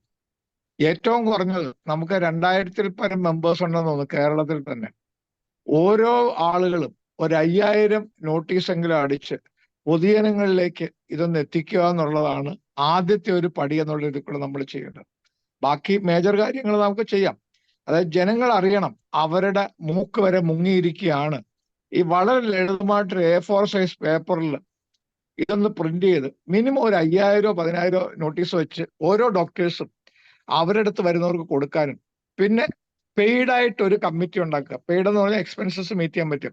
അവരെ വിട്ടിട്ട് കോളേജുകൾ, ലോയേഴ്സ് അസോസിയേഷൻ, അങ്ങനെ ഓരോ വ്യാപാരി വ്യവസായികൾ ഇങ്ങനെ ഒന്ന് ടാർഗറ്റ് ചെയ്തിട്ട് കുറച്ച് ഒരു 4-5 പേര്, ചിലപ്പോൾ അവർക്ക് കാശ് കൊടുക്കേണ്ടി വരും അവർ ഫുൾ ടൈം ഡെഡിക്കേറ്റ് ചെയ്യുമ്പോൾ, അങ്ങനെ എല്ലാവരും കൂടി നാളിതുവരെ ഒരു AIFI പോസ്റ്റ്മോർട്ടം പോലും നടന്നിട്ടില്ല എന്നുള്ള കാര്യങ്ങളും ഒക്കെ എത്തിച്ചില്ല എങ്കിൽ നാം ഈ കോരുന്ന വെള്ളമൊക്കെ വൃഥായായി പോകും. കാര്യം കളക്ടർക്കോ അല്ലെങ്കിൽ ഗവർണർക്കോ പ്രസിഡന്റിനോ ഒന്നും ഈ ജനാധിപത്യ രാജ്യത്ത് പ്രത്യേകിച്ച് ഒരു റോളും ഇല്ല എന്ന് നമുക്ക് മനസ്സിലാക്കാം. ആകെ അവർക്ക് ചെയ്യാൻ പറ്റിയത്, നിങ്ങൾ കർഷക സമരത്തിനെ കുറിച്ച് പറഞ്ഞു. കർഷക സമരത്തിൽ ഈ ഉള്ളവനും ഒരു പങ്ക് വഹിച്ചവനാണ്. കേരളത്തിലെ പ്രഗത്ഭരായ 3 പേരുടെ ഒരു സാമ്പത്തിക സിദ്ധാന്തം കൊണ്ടാണ് അത് ഇത്രയെങ്കിലും എത്തിക്കാൻ പറ്റിയത്. എന്നിട്ട് അതിൽ ഗവൺമെന്റ് റിപ്പീൽ ചെയ്തെങ്കിലും നാളിതുവരെ അതിനുശേഷം ചെയ്തിരുന്ന ഒരു പ്രോമിസും അവർ ചെയ്തിട്ടുമില്ല. കാര്യം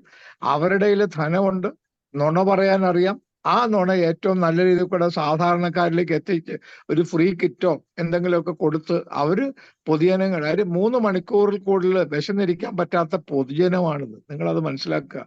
അപ്പൊ നമ്മള് ഇത്രയും അപകടങ്ങളുണ്ട്. നിന്റെ മുൻപോട്ട് വെക്കുന്ന ഒരു കാല് പോലും അത് വെക്കാൻ പറ്റാത്ത അവസ്ഥയിലാണെന്നുള്ളത് അവരെ എത്തിച്ച അല്ലാണ്ട് നമ്മളിവിടെ തുടങ്ങിയ കാലം മുതൽ, ഞാൻ കുറ്റപ്പെടുന്നില്ല, പറഞ്ഞുകൊണ്ടിരിക്കുന്നതിനകത്ത് വലിയ അർത്ഥമുണ്ടെന്ന് തോന്നുന്നില്ല. പ്രായോഗികമായിട്ട് ഒരു ഇഞ്ചെങ്കിലും മുന്നോട്ട് പോകണം. ഞാൻ പറയുന്നില്ല സമരം ചെയ്യാനൊന്നുമല്ല പറയുന്നത്. ഈ നോട്ടീസ് എങ്കിലും അടിച്ച് സോഷ്യൽ മീഡിയയിൽ കൂടെ ഒരു പെയ്ഡ് ടീം ഉണ്ടാക്കും, പബ്ലിസിറ്റി ടീം.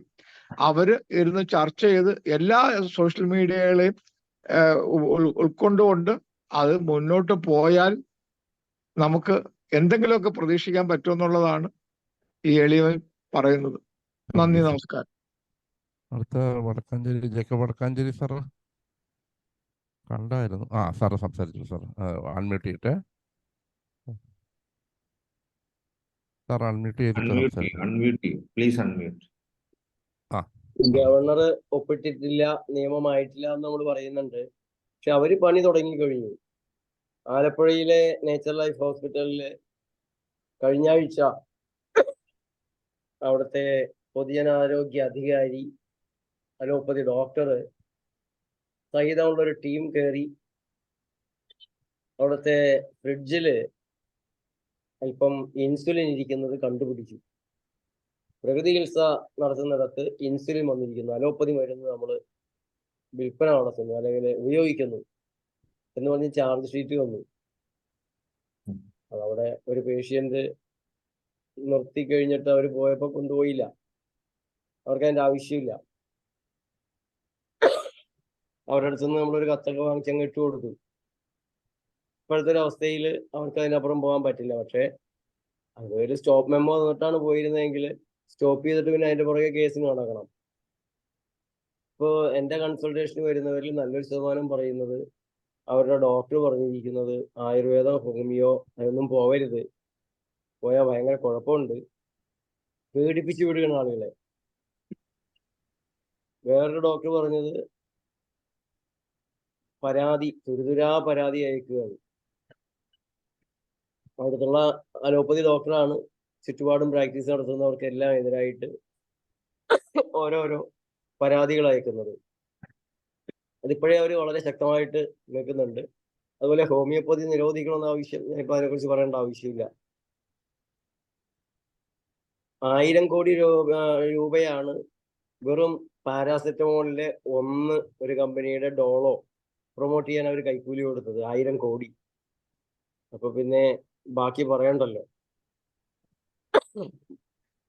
വളരെ ശക്തമായി ഒരുമിച്ച് നീങ്ങിയാലല്ലാതെ അത് ഇപ്പോഴത്തന്നെ വൈകി കഴിഞ്ഞു.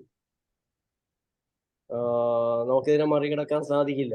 ഇത് ചികിത്സകർ എന്ന നിലയ്ക്ക് നമുക്ക് നമ്മുടെ ചികിത്സ മുന്നോട്ട് കൊണ്ടുപോകുക എന്നതല്ല വിഷയം. മനുഷ്യനെന്ന അന്തസ്സോടെ ഈ രാജ്യത്തിന് ജീവിക്കാൻ പറ്റുക എന്നുള്ളതാണ് ചോദ്യം. നിങ്ങൾക്ക് കയറി വന്നിട്ട് ഈ വീട് ഞങ്ങൾക്ക് അണുമുക്തമാക്കണം, ഇറങ്ങാൻ പറഞ്ഞാൽ 2 മണിക്കൂറിനുള്ളിൽ ഒഴിഞ്ഞു കൊടുക്കണ്ടേ? അണുമുക്തമാക്കി എന്ന് ബോധ്യപ്പെട്ടാലല്ലേ തിരിച്ചു കയറാൻ പറ്റുള്ളൂ. അപ്പോ ഇതിനെ ചോദ്യം ചെയ്യാനായിട്ട്, തടയാനായിട്ട് ഒന്നിച്ചു നിന്നാൽ പറ്റും. പക്ഷെ നിർഭാഗ്യവശാൽ അതുണ്ടാകുന്നില്ല. അത് ഉണ്ടാകുന്നൊരു സാഹചര്യം ഉണ്ടാകുന്നില്ല എങ്കിൽ ഒന്നിച്ചു നിൽക്കാൻ കഴിയുന്നവര് ഒന്നിച്ചു നിന്നിട്ട് ഈ പോരാട്ടം നടത്തിയേ പറ്റുള്ളൂ. അതില് പ്രായോഗികമായിട്ടുള്ള നിർദ്ദേശങ്ങൾ വന്നാൽ അത്തരത്തിലുള്ള ഏത് നിർദ്ദേശത്തിലും പങ്കെടുക്കാൻ തയ്യാറാണ്. മുന്നിൽ നിൽക്കണമെന്നില്ല, പേര് വേണമെന്നില്ല, എല്ലാ തരത്തിലുള്ള പിന്തുണകളും ചെയ്യാം. ഓക്കെ സാർ, വളരെ നന്ദി. സാറിൻ്റെ അകമഴിഞ്ഞ സഹകരണത്തിനും ഈ ഇൻഫർമേഷൻ കൈമാറിയതിനും നന്ദി പറയുന്നു. അടുത്ത രാമാനുജൻ സാറ് സംസാരിച്ചോളൂ. സാർ അൺമ്യൂട്ട് ചെയ്യണേ, അൺമ്യൂട്ട് ചെയ്ത് സംസാരിച്ചോളൂ. Okay, thank you sir. കഴിഞ്ഞ ഇതിനെ ഞാൻ ഡോക്ടർ ജേക്കബ് വടക്കാഞ്ചേരിക്ക് ഞാൻ ഒരു പത്രത്തിൽ ഒരു ഷീറ്റ് അയച്ചു കൊടുത്തിരുന്നു. മറ്റേ അലോപ്പതിയിലെ ഒരു ഡോക്ടർ തന്നെ അലോപ്പതിയുടെ ദോഷം കൊണ്ട് വരുന്ന രോഗങ്ങളെ പറ്റി പരിണമിച്ച് അതിനവസാനം ക്യാൻസർ വരാതിരിക്കാനായിട്ട് മഞ്ഞൾ കഴിക്കാൻ പറഞ്ഞ അതിനകത്ത് ഒരു നോട്ട്സ് ഉണ്ടായിരുന്നു. അലോപ്പതിയുടെ അതിപ്രസരം കൊണ്ടാണ് ഇന്നത്തെ രോഗങ്ങളുടെ ഏറ്റവും വലിയ ഭീകരത ഉണ്ടാകുന്നത്. ഞാൻ ഈ ഇനിഷ്യേറ്റീവ് ഉള്ള ഒരു ഇതിലോട്ട് പോയില്ല, നമ്മുടെ സമയം പോകാതിരിക്കാൻ വേണ്ടിയിട്ട് കേട്ടോ. അഭിനന്ദനായ നമ്മുടെ അധ്യക്ഷൻ, അതുപോലെ സാഹിബ് കുടിയേറ്റ എല്ലാവരെയും ഞാൻ അഭിസംബോധന ചെയ്യുന്നു. ഞാനിതിനകത്തൊന്ന് കണക്ക് കൂട്ടിയിട്ടുള്ളത്, ഇപ്പോൾ പണം കൊണ്ടോ സ്വാധീനം കൊണ്ടോ അല്ലാതെ സുപ്രീം കോടതിയെ വരെ ഇവർ സ്വാധീനിച്ച് കഴിഞ്ഞിരിക്കുന്നു എന്നാണ് നമുക്ക് മനസ്സിലാകുന്ന ഒരു കാര്യം. പിന്നെ ഈ അന്തം കമ്മികളെന്ന് പറയുന്ന ഈ കൂട്ടർക്ക് കാശ് മാത്രം മതി. ആ കാശ് ഈ മാഫിയകള് ഗവൺമെന്റിന് അതിന്റെ ആൾക്കാർക്ക് മറിച്ചിട്ടുണ്ട്, അത് കോടികൾ കൊടുത്തിട്ടുണ്ട്. അതിന്റെ മുകളിലത്തെ കോടി കൊടുക്കാമെങ്കിൽ നമുക്ക് ഈ ബില്ലിൽ നിന്ന് രക്ഷപ്പെടും. അതിന് വേണ്ടിയിട്ട് കേസ് പറഞ്ഞാലും പറഞ്ഞില്ലെങ്കിലും അവർക്ക് അടി കിട്ടിയാലും ഇടി കിട്ടിയാലും ഇത്രയും അവഹേളിച്ചിട്ട് പോലും ഇപ്പോഴും നടത്തുന്ന യാത്ര എന്ന് പറയുന്നത് സുന്ദര വിനോദയാത്രയാണ് ഇത് എടുത്തോണ്ട്. അങ്ങനെ ഉള്ളവരുടെ ഇത് യാതൊരു ഇതും നമുക്ക്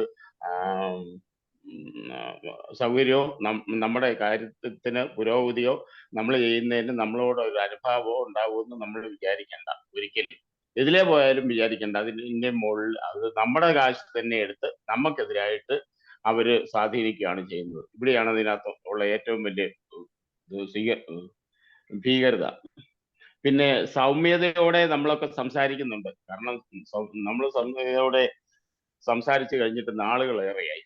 അങ്ങനെ ഇനി സൗമ്യത കൊണ്ട് യാതൊരു കാര്യവും നമുക്കുണ്ടാവില്ല, അത് തീർച്ചയാണ്.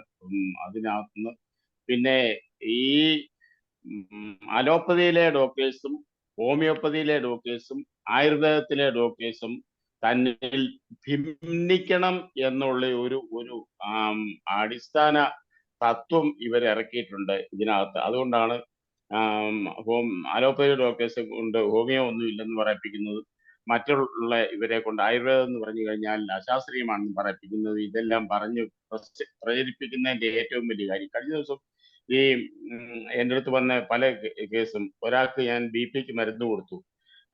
BP മരുന്ന് കൊടുത്തപ്പോൾ അവർക്ക് BP കുറഞ്ഞു. ബോഡിയുടെ ഇൻഫെക്ഷൻ കുറയുമ്പോൾ തന്നെ BP കുറയും.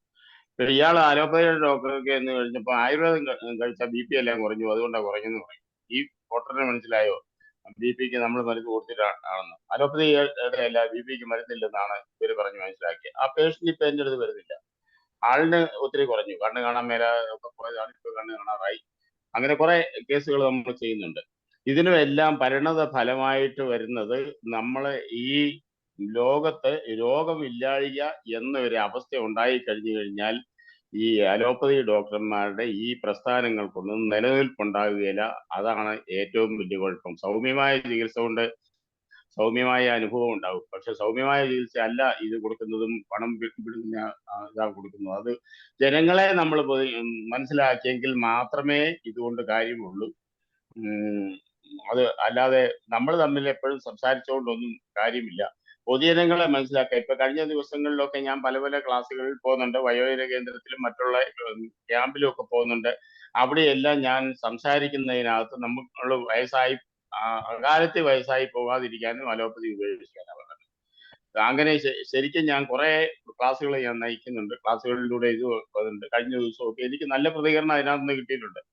അങ്ങനെ ഒരു പൊതുജന ശ്രദ്ധ പിടിച്ചു പറ്റുന്ന പൊതുജന സമ്മേളനങ്ങൾ നടത്തി പൊതുജനങ്ങൾക്ക് അവയർനെസ് കൊടുക്കാനുള്ള ഒരു വഴി നമ്മൾ ഉണ്ടാക്കിയെടുക്കണം. അതോടൊപ്പം തന്നെ കേസിലും പോകുമ്പോൾ പൊതുജനങ്ങളുടെ സഹകരണം നമുക്ക് ഉണ്ടാകുമ്പോൾ നമ്മൾ ഇതിൽ വിജയിക്കും.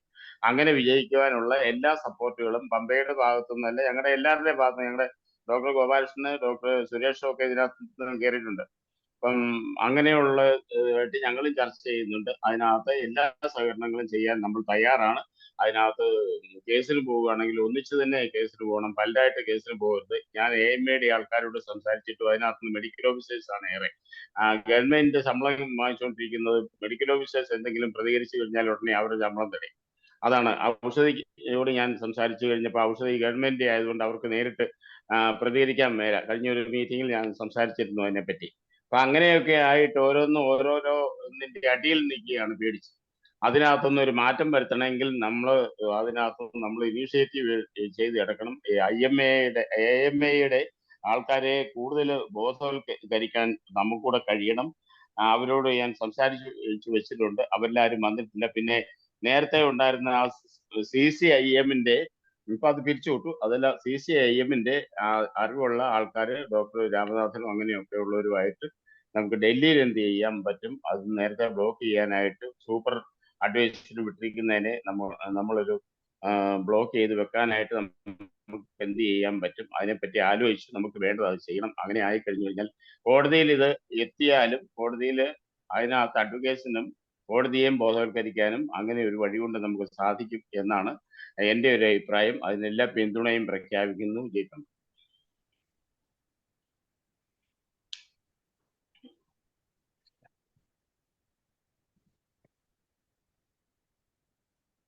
Hello doctor. നേച്ചുറോപ്പതിയുടെ ഡോക്ടർ ബാബു ജോസഫ് ഇവിടെ ജോയിൻ ചെയ്തിട്ടുണ്ട്. ഡോക്ടർ ബാബുവിനെ സംസാരിക്കാൻ ശ്രമിക്കും. ഞാനെങ്കിലും ഏതെങ്കിലും ഓർഗനൈസേഷനെ പ്രതിനിധീകരിച്ച് ഇവിടെ ജോയിൻ ചെയ്തിട്ടുണ്ടെങ്കിൽ അവരുടെ ഹാൻഡ് റൈസ് ചെയ്ത് സംസാരിക്കാൻ നമ്മളെ അവസരം തരാനായിട്ട് ഒന്ന് പരിചയപ്പെടുത്തണമെന്ന് അഭ്യർത്ഥിക്കുകയാണ്. Doctor Babu Joseph, please. Babu ഡോക്ടറെ.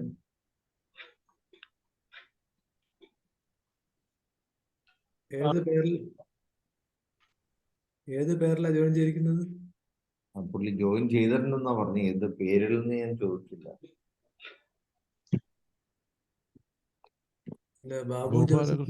ഗോപാലകൃഷ്ണൻ. ഡോക്ടർ ഗോപാലകൃഷ്ണൻ കയറുമെന്ന് പറഞ്ഞിരുന്നല്ലോ. പറഞ്ഞിരുന്നോ? ഗോപാലകൃഷ്ണൻ ഉണ്ട്. പറഞ്ഞിരുന്നു.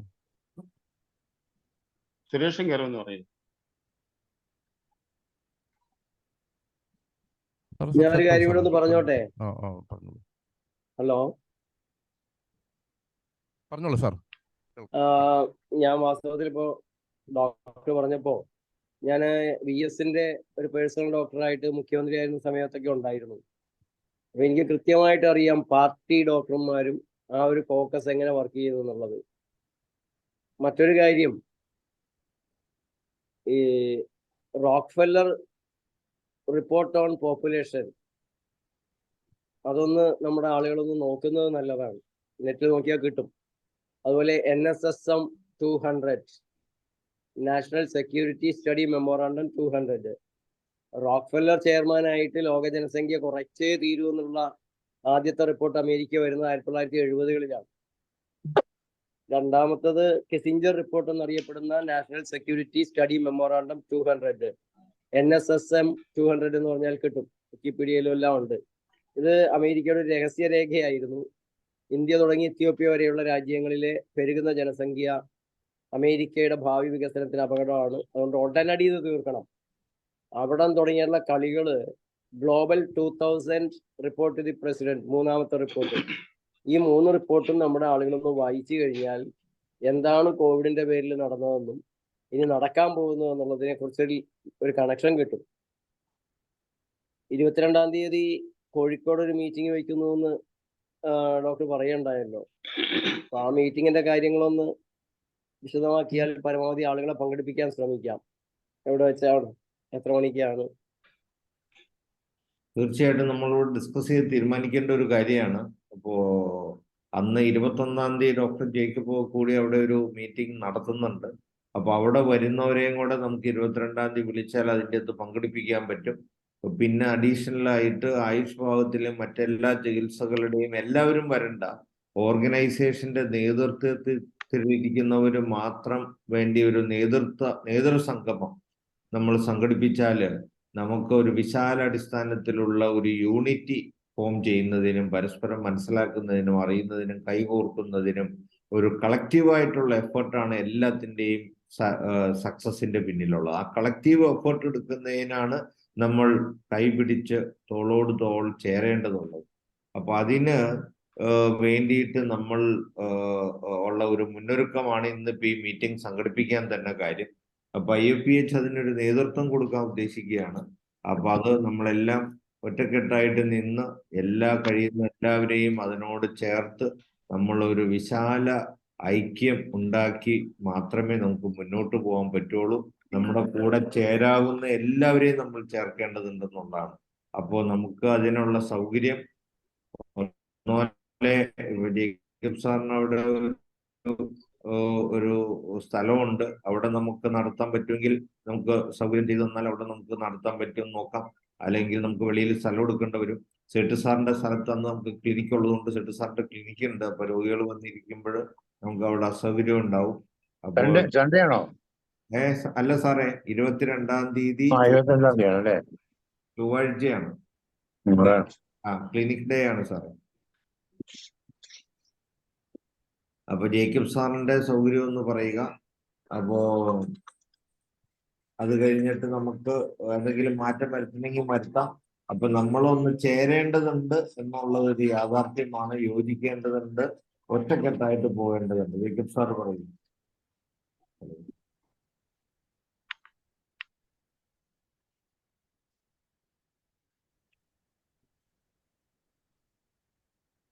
അടുത്ത ആരെങ്കിലും സംസാരിക്കാനുണ്ടെങ്കിൽ ഹാൻഡ് റൈസ് ചെയ്യുക. ജേക്കബ് സാർ എന്തോ പറയുന്നുണ്ടോ? അത് നേരത്തെ ഹാൻഡ് റൈസ് ചെയ്തതാണോ?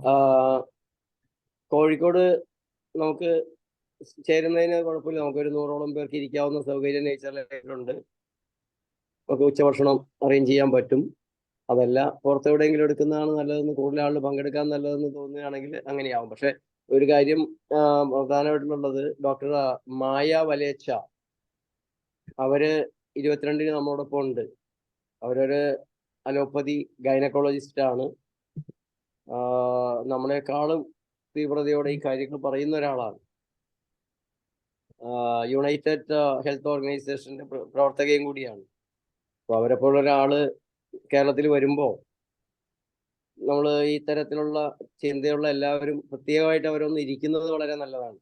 അപ്പൊ 22-ാം തീയതി കൂടാന്നുണ്ടെങ്കിൽ അവരെയും കൂടെ നമുക്ക് അതിൽ പങ്കെടുപ്പിക്കാൻ പറ്റും. അവരുടെ പ്രവർത്തനമായി നമുക്കൊന്ന് ലിങ്ക് ചെയ്ത് പോയാൽ നാഷണൽ ലെവലിൽ ഡോക്ടർ ജേക്കബ് പുളിയലിനെ പോലുള്ള ധാരാളം ഡോക്ടർമാര് ഈ പീപ്പിൾസ് ഹെൽത്ത് എന്നുള്ള നിലയ്ക്ക് നിൽക്കുന്നുണ്ട്. അപ്പൊ അത് നമുക്കൊരു നാഷണൽ ലെവലിലുള്ള ഒരു ശക്തി കൂടി തരുന്നതായിരിക്കും. Okay, thank you sir. അടുത്ത കുറുപ്പ് സാറ് സംസാരിച്ചുള്ളൂ സാർ. എനിക്ക് ഇവിടെ പറഞ്ഞ മാതിരി ഏതായാലും നമ്മൾ അവസാനം ഇത് തീരുന്നത് നിയമപോരാട്ടത്തിലേ തീരത്തുള്ളൂ. ജനങ്ങളെ അതിനോട് കൂടി ബോധവൽക്കരിക്കുക. ഇത് രണ്ടും സൈഡ് ബൈ സൈഡ് പോയെങ്കിൽ മാത്രമേ ഇത് വിജയിക്കത്തുള്ളൂ. അല്ലെങ്കിൽ ഇത്ര നമ്മൾ ഗവൺമെന്റിനെയും വിശ്വസിച്ച് ബാക്കിയുള്ള രാഷ്ട്രീയക്കാരെയും വിശ്വസിച്ച് ഇത്ര നാൾ ഇരുന്നു, അത് തന്നെയായിരിക്കും വീണ്ടും ഫലം. ഈ തോറ്റ് സുന്നം പാടുന്നതിനെക്കാട്ടി prevention is better than cure എന്ന് പറയുന്ന മാതിരി നമ്മൾ ആദ്യം തന്നെ സ്വീകരിക്കേണ്ട നടപടികൾ നമ്മൾ സ്വീകരിച്ചില്ല എങ്കിൽ റിസൾട്ട് ഇത് തന്നെയായിരിക്കും ഫലം എന്ന് എനിക്ക് തോന്നുന്നു. അതുകൊണ്ട് ആരും നൈരാശ്യപ്പെടുത്താൻ വേണ്ടി പറയുന്നത്. അതുകൊണ്ട് നമ്മൾ ആദ്യം തന്നെ നിയമ നടപടികളും പാരലായിട്ട് ഇതിനോട് കൂടി തന്നെ പോയില്ലെങ്കിൽ അവസാനം ചെന്നാൽ അവിടെയും നമ്മൾ തോറ്റു പിന്നാറേണ്ടി വരും. ഓടുന്ന പട്ടിക്ക് ഒരു മുഴം എന്ന് പറയും. അതുപോലെ നമ്മൾ നിന്നെങ്കിൽ മാത്രമേ ഇത് വിജയിക്കാൻ പറ്റൂ. ഒരു വശത്തൂടെ പബ്ലിക്കിനെ ബോധവൽക്കരിക്കുക, മറുവശത്തൂടെ നമ്മൾ നിയമത്തിന്റെ രീതി മായെങ്കിൽ മാത്രമേ ഇവിടെ വിജയിക്കാൻ സാധിക്കുകയുള്ളൂ. അല്ലെങ്കിൽ വലിയ വലിയ ആളുകൾ, എനിക്ക് ഡൽഹി മിനിസ്ട്രിയിൽ പലപ്പോഴും മീറ്റിങ്ങുകൾ കൂടിയപ്പോൾ ഒക്കെ അത് ബോധ്യമായത് കൊണ്ടാണ് ഇത് പറയുന്നത്. പോകാനും കൂടാനുമുള്ള അവസരങ്ങൾ ഉണ്ടായിട്ടുള്ള അവിടെ ഉണ്ടാകുന്ന കാര്യങ്ങളൊക്കെ മനസ്സിലാക്കാൻ സാധിച്ചിട്ടുള്ളത് കൊണ്ടും പറയാണ്. അതുകൊണ്ട് എനിക്ക് കൂടുതലൊന്നും പറയാനില്ല. അതുകൊണ്ട് രണ്ടു തരത്തിലുള്ള നമ്മൾ ശ്രമിച്ചെങ്കിൽ മാത്രമേ ഇതിൽ വിജയിക്കാൻ സാധിക്കുള്ളൂ. അല്ല ഇത് തന്നെ ഫലം. ഓക്കെ, അതേ എനിക്ക് പറയാനുള്ളൂ. ഇത്രയും പറഞ്ഞുകൊണ്ട് ഞാൻ നിർത്തുന്നു. ഏതായാലും ഇത്രയും പേരെ കൂടാനും അവരുടെയൊക്കെ അഭിപ്രായം അറിയാനും ഇനിയും കൂടാനും സാധിക്കുന്നു എന്നറിഞ്ഞതിൽ വളരെയധികം സന്തോഷം. Thank you അണ്ണാണ്ടോ. സാർ പറഞ്ഞത് വളരെ ശരിയാണ്, പൂർണ്ണമായി യോജിക്കുന്നു. നമുക്കതിൻ്റെ അകത്ത് വിലങ്ങുതടിയായി നിൽക്കുന്നത് നമ്മുടെ സാമ്പത്തികമായിട്ടുള്ള കാര്യങ്ങളാണ്. ഇപ്പൊ നമ്മള് ഇപ്പോ കേസിന് പോകുന്നുള്ളത് നമ്മുടെ കയ്യിലുള്ള സമ്പത്ത് വെച്ചല്ലേ നമുക്ക് പോകണ്ടേ. അപ്പൊ അതുകൊണ്ട് നമ്മളൊരു ഫണ്ട് റേസിങ്ങിനാണ് ആദ്യം ശ്രമിച്ചത്. അവിടെ നമുക്ക് വിജയം വരാത്തത് കൊണ്ടാണ് നമ്മള് ഇപ്പോ നമ്മള്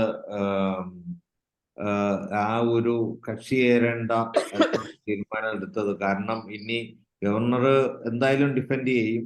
അപ്പൊ അത് നോക്കിയിട്ട് നമുക്ക് അത് നിയമത്തിന്റെ വഴിക്ക് അത് കഴിഞ്ഞിട്ട് തീരുമാനിക്കുക എന്നുള്ളതാണ്. അത് സാമ്പത്തികത്തിന്റെ കാര്യവും കൂടെ പരിഗണിച്ചാണ് നമ്മൾ അങ്ങനെ തീരുമാനം എടുത്തിരിക്കുന്നത്. നമുക്ക് പൈസ ഉണ്ടെങ്കിൽ നമുക്ക് രണ്ടും ചെയ്യാം. ഇപ്പോ നമുക്ക് ഇത് ഓൾ ഇന്ത്യയിൽ ഇപ്പൊ ഹിന്ദിയുടെ ഇതൂടെ തുടങ്ങിയിട്ടുണ്ടല്ലോ. അതുപോലെ അവരെ കൂടെ കൂട്ടിക്കഴിഞ്ഞാൽ അവരും നമുക്ക് വേണ്ടിയ സഹായം ചെയ്യും. അവിടെയൊക്കെ സ്വന്തം കോളേജുകളുള്ളവരും വളരെ രാഷ്ട്രീയമായിട്ട് പിൻബലമുള്ളവരുമാണ് വടക്കേന്ത്യക്കാർ പലരും. നമ്മൾ ഉദ്ദേശിക്കുന്ന കൂട്ടൊന്നുമല്ല.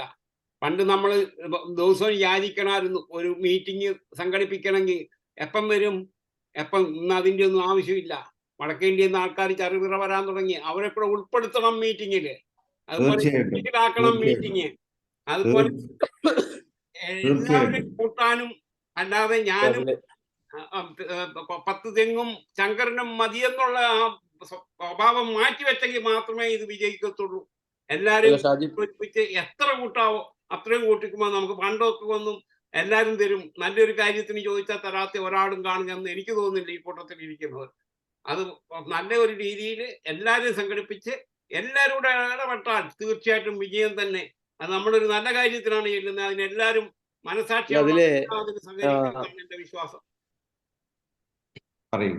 അതില് ഡോക്ടർ ഷാജി, സാമ്പത്തികം നമുക്കൊരു വിഷയമായിട്ട് വരില്ല, യാതൊരു സംശയവും വേണ്ട. നമ്മൾ ഒത്തു വന്നു കഴിഞ്ഞാൽ നമുക്ക് ചെയ്യാവുന്ന, കാരണം നമുക്ക് വേണ്ടി വാദിക്കാൻ വളരെ പ്രഗത്ഭരായിട്ടുള്ള വക്കീലന്മാരെ വളരെ കുറഞ്ഞ നോമിനൽ ഫീസിൽ നമ്മളുമായിട്ട് ചേർന്നുള്ളവരുണ്ട്.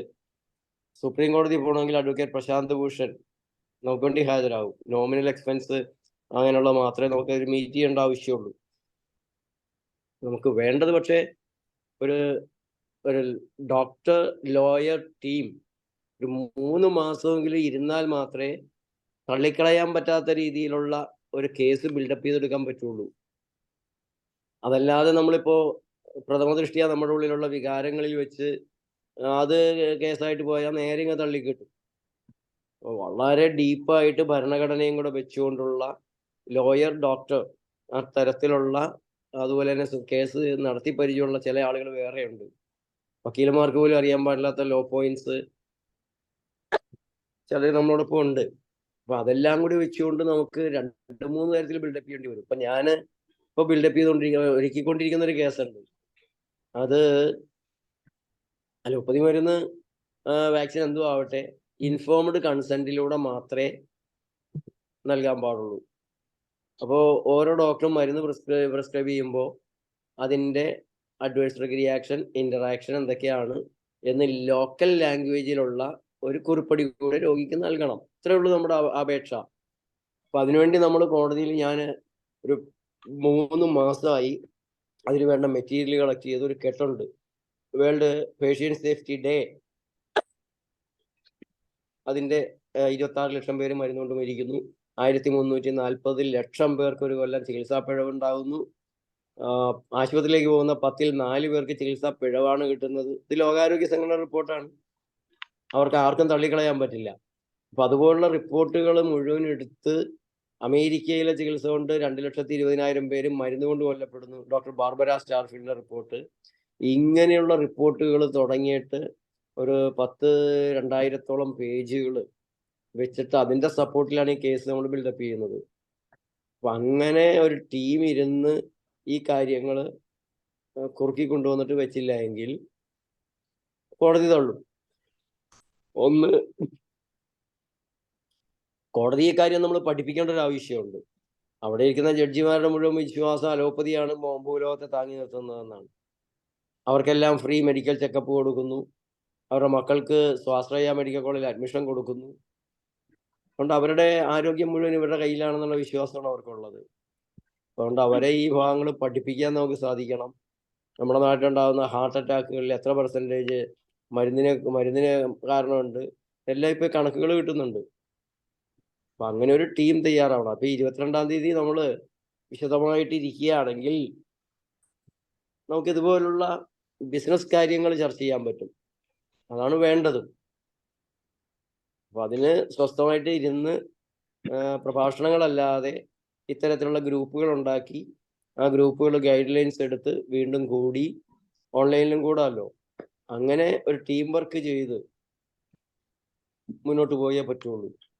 അവിടെ നമുക്ക് അല്പം ക്യാഷ് ചെലവ് വരും. ഒരു 2-3 ചെറുപ്പക്കാരായ മിടുമിടുക്കരായ വക്കീലന്മാരെ ഇരുത്തി നമ്മളും കൂടി ഇരുന്ന് ഈ പേപ്പറുകൾ കണ്ടുപിടിച്ച് റിസർച്ച് ചെയ്ത് ആരോഗ്യ സംബന്ധമായിട്ട് ഇന്ത്യയിലും ലോക കോടതികളിലും ഉണ്ടായിട്ടുള്ള വിധിന്യായങ്ങൾ മുഴുവൻ നമ്മൾ എടുക്കണം. അതെല്ലാം കൂടി വെച്ചുകൊണ്ട് ഒരു റിസർച്ച് വർക്ക് നടത്താണ്ട് വെറുതെ പോയിട്ടൊരു കാര്യമില്ല കോടതിയിൽ. സാമ്പത്തികം നമുക്കൊരു വിഷയമാവില്ല. അത് യാതൊരു തരത്തിലും പേടിക്കേണ്ട ആവശ്യമില്ല. കാരണം ആ രീതിയിൽ നമ്മളെ സഹായിക്കാനുള്ള നല്ല ലോയേഴ്സ് ഉണ്ട്. വിലക്ക് വാങ്ങാൻ പറ്റാത്ത ലോയേഴ്സ് നമ്മുടെ കയ്യിലുണ്ട്. That is A great information. Thank you. അത് വളരെ വേണ്ടതാണ്. അത് നമുക്ക് വലിയ അനുഗ്രഹമാണ്. അതൊക്കെ ദൈവം ഒരുക്കി തരും, അല്ലെങ്കിൽ പ്രകൃതി ഒരുക്കി തരും. ഒരു സംശയവും വേണ്ട. നമ്മൾ നല്ല ഇന്റൻഷനിൽ മുന്നോട്ട് പോകുമ്പോൾ നമുക്ക് എല്ലാം പ്രകൃതി ഒരുക്കി തരും എന്നുള്ളത് പൂർണ്ണ സത്യമാണ്. അപ്പൊ അതുകൊണ്ട് എല്ലാം വരും. നമ്മള് മനസ്സോടെ ആ ഒരു നന്മയ്ക്കായിട്ടുള്ള അല്ലെങ്കിൽ ആ നന്മയ്ക്ക് വേണ്ടിയുള്ള ആഗ്രഹത്തോടെയുള്ള മുന്നേറ്റം നടത്തുക എന്നുള്ളതാണ്. സത്യത്തെ അറിയാനും സത്യത്തെ അറിയിക്കാനും നമ്മൾ റെഡിയാകുക എന്നുള്ളതാണ്. അപ്പൊ നമുക്കെല്ലാം താനേ വന്നോളൂ. അതാണ് നമ്മൾ എടുത്തുകൊണ്ടിരിക്കുന്നത്. നമ്മൾ ഏകദേശം 1174ാമത്തെ സൂം മീറ്റിംഗ് ആണ് നമ്മൾ ഇന്നിവിടെ കൂടിക്കൊണ്ടിരിക്കുന്നത്. ഇതെല്ലാം അതിന്റെ ഹ്യൂജ് എഫേർട്ടാണ്. എത്രയോ പേര് എത്രയോ രാത്രികളിലും ഒക്കെ എത്ര അധ്വാനം ചെയ്താണ് നമ്മൾ ചെയ്തത്. ഇനിയും നമുക്ക് തുടരണം. അതിന്റെ ആർജവം ഒട്ടും കളയാതെ നമ്മൾ മുന്നോട്ട് പോകേണ്ടതുണ്ട്. ബാബു ജോസഫ് ഡോക്ടറോ മറ്റാരെങ്കിലുമോ ഇനി ഇതിൻ്റെ അകത്ത് സംസാരിക്കാൻ ആഗ്രഹമുണ്ടെങ്കിൽ കൈ ഉയർത്തുക. റൈസ് ദ ഹാൻഡ് ഓപ്ഷനിൽ കൈ ഉയർത്തി സംസാരിക്കുക പ്ലീസ്. 22-ാം തീയതി നമുക്ക് എന്തായാലും മീറ്റിംഗ് വിളിക്കാം. അങ്ങനെ നമുക്ക് വരുന്നവരെ വെച്ച് നമ്മുടെ ടീം ബിൽഡപ്പ് ഇനിഷ്യേറ്റ് ചെയ്യാം. അത് കഴിഞ്ഞിട്ട് പിന്നെ നമുക്ക് വരുന്നവരെ കൂട്ടി നമുക്ക് കൂടിക്കൂടാം. 22-ാം തീയതി എത്ര മണി? 22-ാം തീയതി എത്ര മണി എന്നുള്ളത് ഒന്ന് ഒരു സജഷൻ പറയൂ. എന്നിട്ട് നമുക്ക് അതിനുശേഷം 10:30 വെക്കാം. 10:10. 10:30 വെക്കാം. 10:30 വെക്കാം. അപ്പൊ അത് നേച്ചർ ലൈഫിൽ വന്ന് കൂടാമെങ്കിൽ നമുക്ക് വലിയൊരു മീറ്റിംഗ് ഒന്നും അല്ലല്ലോ. അല്ല. അപ്പൊ സാറിന്റെ സ്ഥാപനത്തിൽ തന്നെ നമുക്ക് കൂടാം. അപ്പൊ അദ്ദേഹം അവിടെ നമുക്ക് ഉച്ചഭക്ഷണവും അറേഞ്ച് ചെയ്യും. അങ്ങനെയാണെങ്കിൽ താല്പര്യമുള്ളവര് 21-ാം തീയതി ഒരു ഫംഗ്ഷൻ അവിടെ ഉണ്ട്. രാമനാഥനെ വിളിച്ചായിരുന്നോ? ഞാനോ? ഇല്ല, വിളിച്ച നമ്പർ കിട്ടിയില്ല. അദ്ദേഹം വളരെ താല്പര്യമുള്ള ആളാണ് ഡോക്ടർ രാമനാഥൻ. സീതാറാം മാത്രം ഇതിൽ അടിച്ചു കൊടുത്താൽ അവരുടെ നമ്പർ അല്ലല്ലോ, നമ്മുടെ ഗ്രൂപ്പിലുണ്ടല്ലോ, കോൺഫെഡറേഷൻ ഗ്രൂപ്പില് ഷാജിക്ക് ഞാൻ എത്ര പ്രാവശ്യം ഷെയർ ചെയ്തിട്ടുണ്ട്. ഇപ്പൊ ഷെയർ ചെയ്യാം. അത് അദ്ദേഹത്തെ കോഴിക്കോട്ടെ മീറ്റിങ്ങിന് വിളിക്കണം. കോഴിക്കോട് ഏരിയയിലാണെങ്കിൽ വളരെ അതെ അദ്ദേഹത്തോട് ഉദ്ഘാടനം ചെയ്യാൻ പറയാം. വളരെ പറ്റിയ ആളാണ്. നമുക്ക് പറ്റിയ ആളാണ്. അതെ, ആയിക്കോട്ടെ. We will do that. തന്നെ ആയുർവേദത്തിന്റെ ഡെപ്ത്, അതിന്റെ സയന്റിഫിക് അപ്രോച്ച് എല്ലാം അദ്ദേഹം പ്രസന്റ് ചെയ്ത് മറ്റുള്ളവർ കൂടെ ഷെയർ ചെയ്യും. അതൊരു വലിയ കാര്യമാണ്. അവിടെ CCMന്റെ അറിയാവുന്ന മെമ്പേഴ്സ്, അദ്ദേഹം ഒരു CCM മെമ്പർ നേരത്തെ.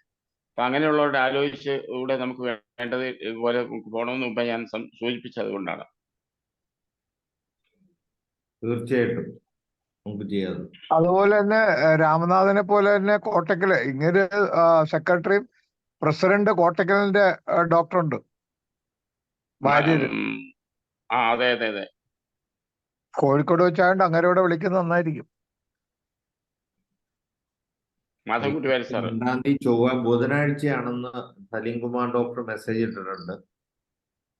22-ാം തീയതി മാധവൻകുട്ടി വാര്യർ സാറിനെ വിളിക്കുന്നത് നല്ലതാണ് തന്നെ. പിന്നെ ഡോക്ടർ ഹരീന്ദ്രനെ കിട്ടിയാലും കൊള്ളാം. ഹരീന്ദ്രൻ വരാൻ ചാൻസ് കുറവാണ്. എന്നാലും വിളിച്ച് ഒരു ഇൻഫർമേഷൻ കൊടുക്കാമല്ലോ. മറ്റുള്ള കാര്യങ്ങൾക്ക് അയാള് നമുക്ക് ഉപയോഗിക്കാമല്ലോ. അതിൽ ഡോക്ടർ മായ വലേച്ച പങ്കെടുക്കുന്നു പ്രാധാന്യത്തോടെ മായവലച്ച നമ്മുടെ സൂമിൽ വരുന്നതും നമ്മുടെ ഇവിടെ ക്ലാസ്. ഹരീന്ദ്രൻ ഡോക്ടറെ മറ്റേ സായി സാർ വിളിക്കാവോ? അതോ നമ്പി സാർ വിളിക്കാവോ? ഞാൻ വിളിക്കാം. അല്ല, നമ്മളവിടെ പോയി സംസാരിച്ചിട്ടുള്ള പുള്ളിയുടെ അടുത്ത്, പുള്ളിയുടെ കോളേജിൽ പോയി നമ്മൾ സംസാരിച്ചിട്ടുള്ളതാണ് നേരിട്ട്. ഞാൻ കഴിഞ്ഞ പ്രാവശ്യം പുള്ളിനെ വിളിച്ചപ്പോൾ പുള്ളി പറഞ്ഞ അഭിപ്രായം അമ്മായിയുമായിട്ട് യോജിച്ചാണ് അവര് പോകുന്നത്. മാറി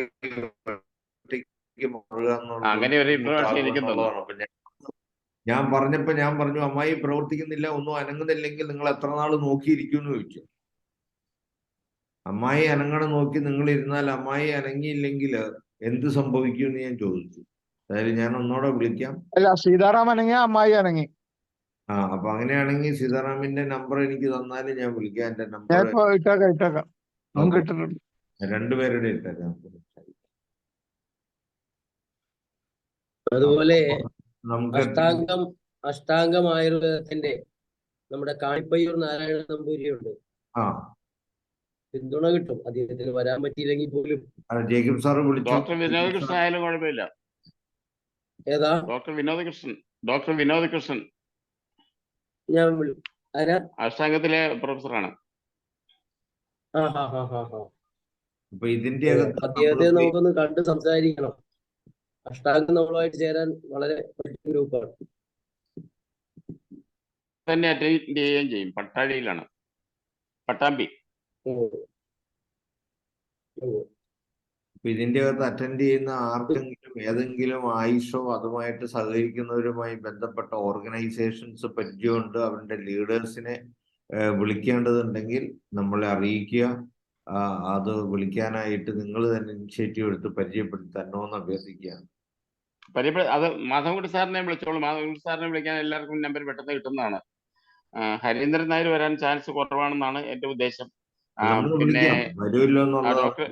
ഡോക്ടർ രാമനാഥൻ എന്നാലും അവിടെ ആകുമ്പോ അറ്റൻഡ് ചെയ്യും. രാമനാഥൻ അറ്റൻഡ് ചെയ്യുന്ന ഒരുപാട് നമുക്ക് വെൽനസ് കിട്ടുന്നതാണ്.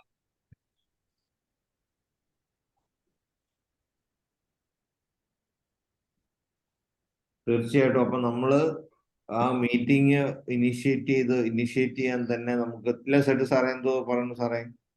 ഞാൻ പറയുന്നത് കൂടുതൽ പരിചയമുള്ള ആളുകള് അവരെ വിളിക്കുന്നതിനെ കുറിച്ച് നല്ലത്. രാജിക്ക് പരിചയമുണ്ടെങ്കിൽ രാജി വിളിക്കുക, നാഗാർജുന പരിചയമുണ്ടെങ്കിൽ ഇങ്ങനെ വിളിക്കുക. അപ്പൊ കുറച്ച് പേഴ്സണൽ അറ്റാച്ച്മെന്റ് ഉണ്ടാവും. പേഴ്സണൽ കണക്ഷൻ ഉണ്ടെങ്കിൽ അവരൊക്കെ വരും.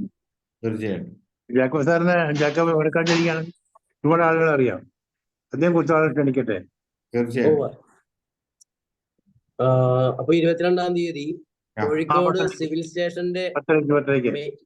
സ്റ്റേഷന്റെ മെയിൻ ഗേറ്റിൽ വരാം.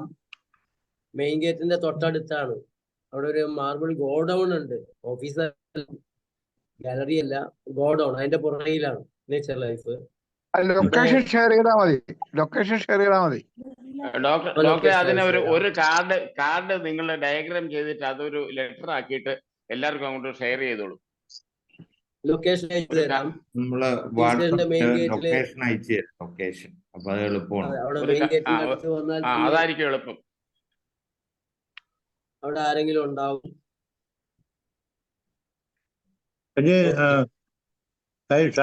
ആദ്യം ലൊക്കേഷൻ കൊടുക്കുകയാണെങ്കിൽ നമ്മുടെ വാട്സാപ്പ്, നമ്മുടെ IFPHന്റെ ഗ്രൂപ്പുകളിലൊക്കെ ഷെയർ ചെയ്യാം.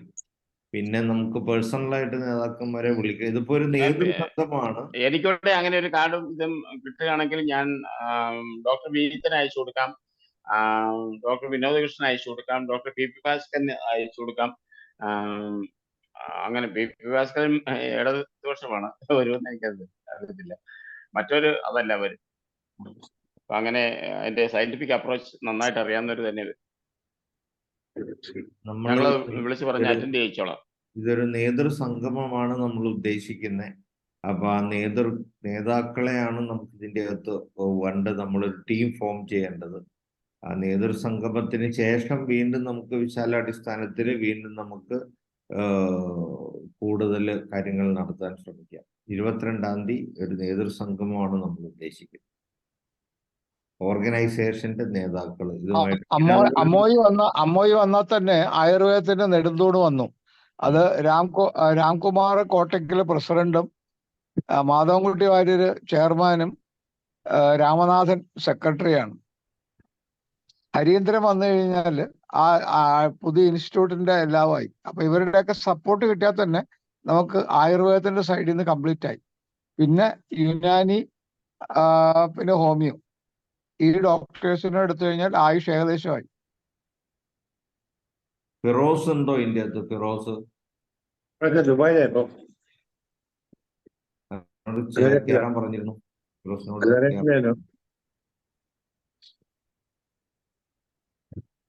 ആയിക്കോട്ടെ. എനിക്കൊരു റിക്വസ്റ്റ് ഉണ്ട്. 22-ാം തീയതി എനിക്ക് കോഴിക്കോട് വരാൻ എളുപ്പമല്ല. 24-ാം തീയതി തിരുവനന്തപുരത്ത് പ്രോഗ്രാം വെച്ചിരിക്കുകയാണ്. അതിന് പകരം ഞാൻ ഇവരെ ഡയറക്റ്റ് ചെയ്തോളാം. ആരെങ്കിലും പറഞ്ഞു വിടാമെങ്കിൽ ഒന്ന് പറഞ്ഞു. അതുപോലെ തന്നെ ഇന്ത്യൻ ആയുർവേദ മെഡിക്കൽ അസോസിയേഷന്റെ ഭാഗമായിട്ട് വരാൻ പറഞ്ഞിരുന്നു. ആരെങ്കിലും ഉണ്ടെങ്കിൽ ഒന്ന് കൈ ഉയർത്തി സംസാരിക്കണമെന്ന് താല്പര്യപ്പെടുന്നു. സുരേഷോ ഗോപാലകൃഷ്ണൻ ഇന്ന് കയറുമെന്നും പറഞ്ഞ് കൊടുത്തിരുന്ന കയറാൻ കിട്ടിയില്ലെന്ന് ഉണ്ടല്ലോ ഗോപാലകൃഷ്ണൻ ഡോക്ടർ ഉണ്ടല്ലോ. VV ഗോപാലകൃഷ്ണനാണോ? VV Gopalakrishnan, yes. ഉണ്ടല്ലോ. വീഡിയോ ഒന്ന് ഇൻവൈറ്റ് ചെയ്തോളൂ. സംസാരിക്കാൻ പറയൂ.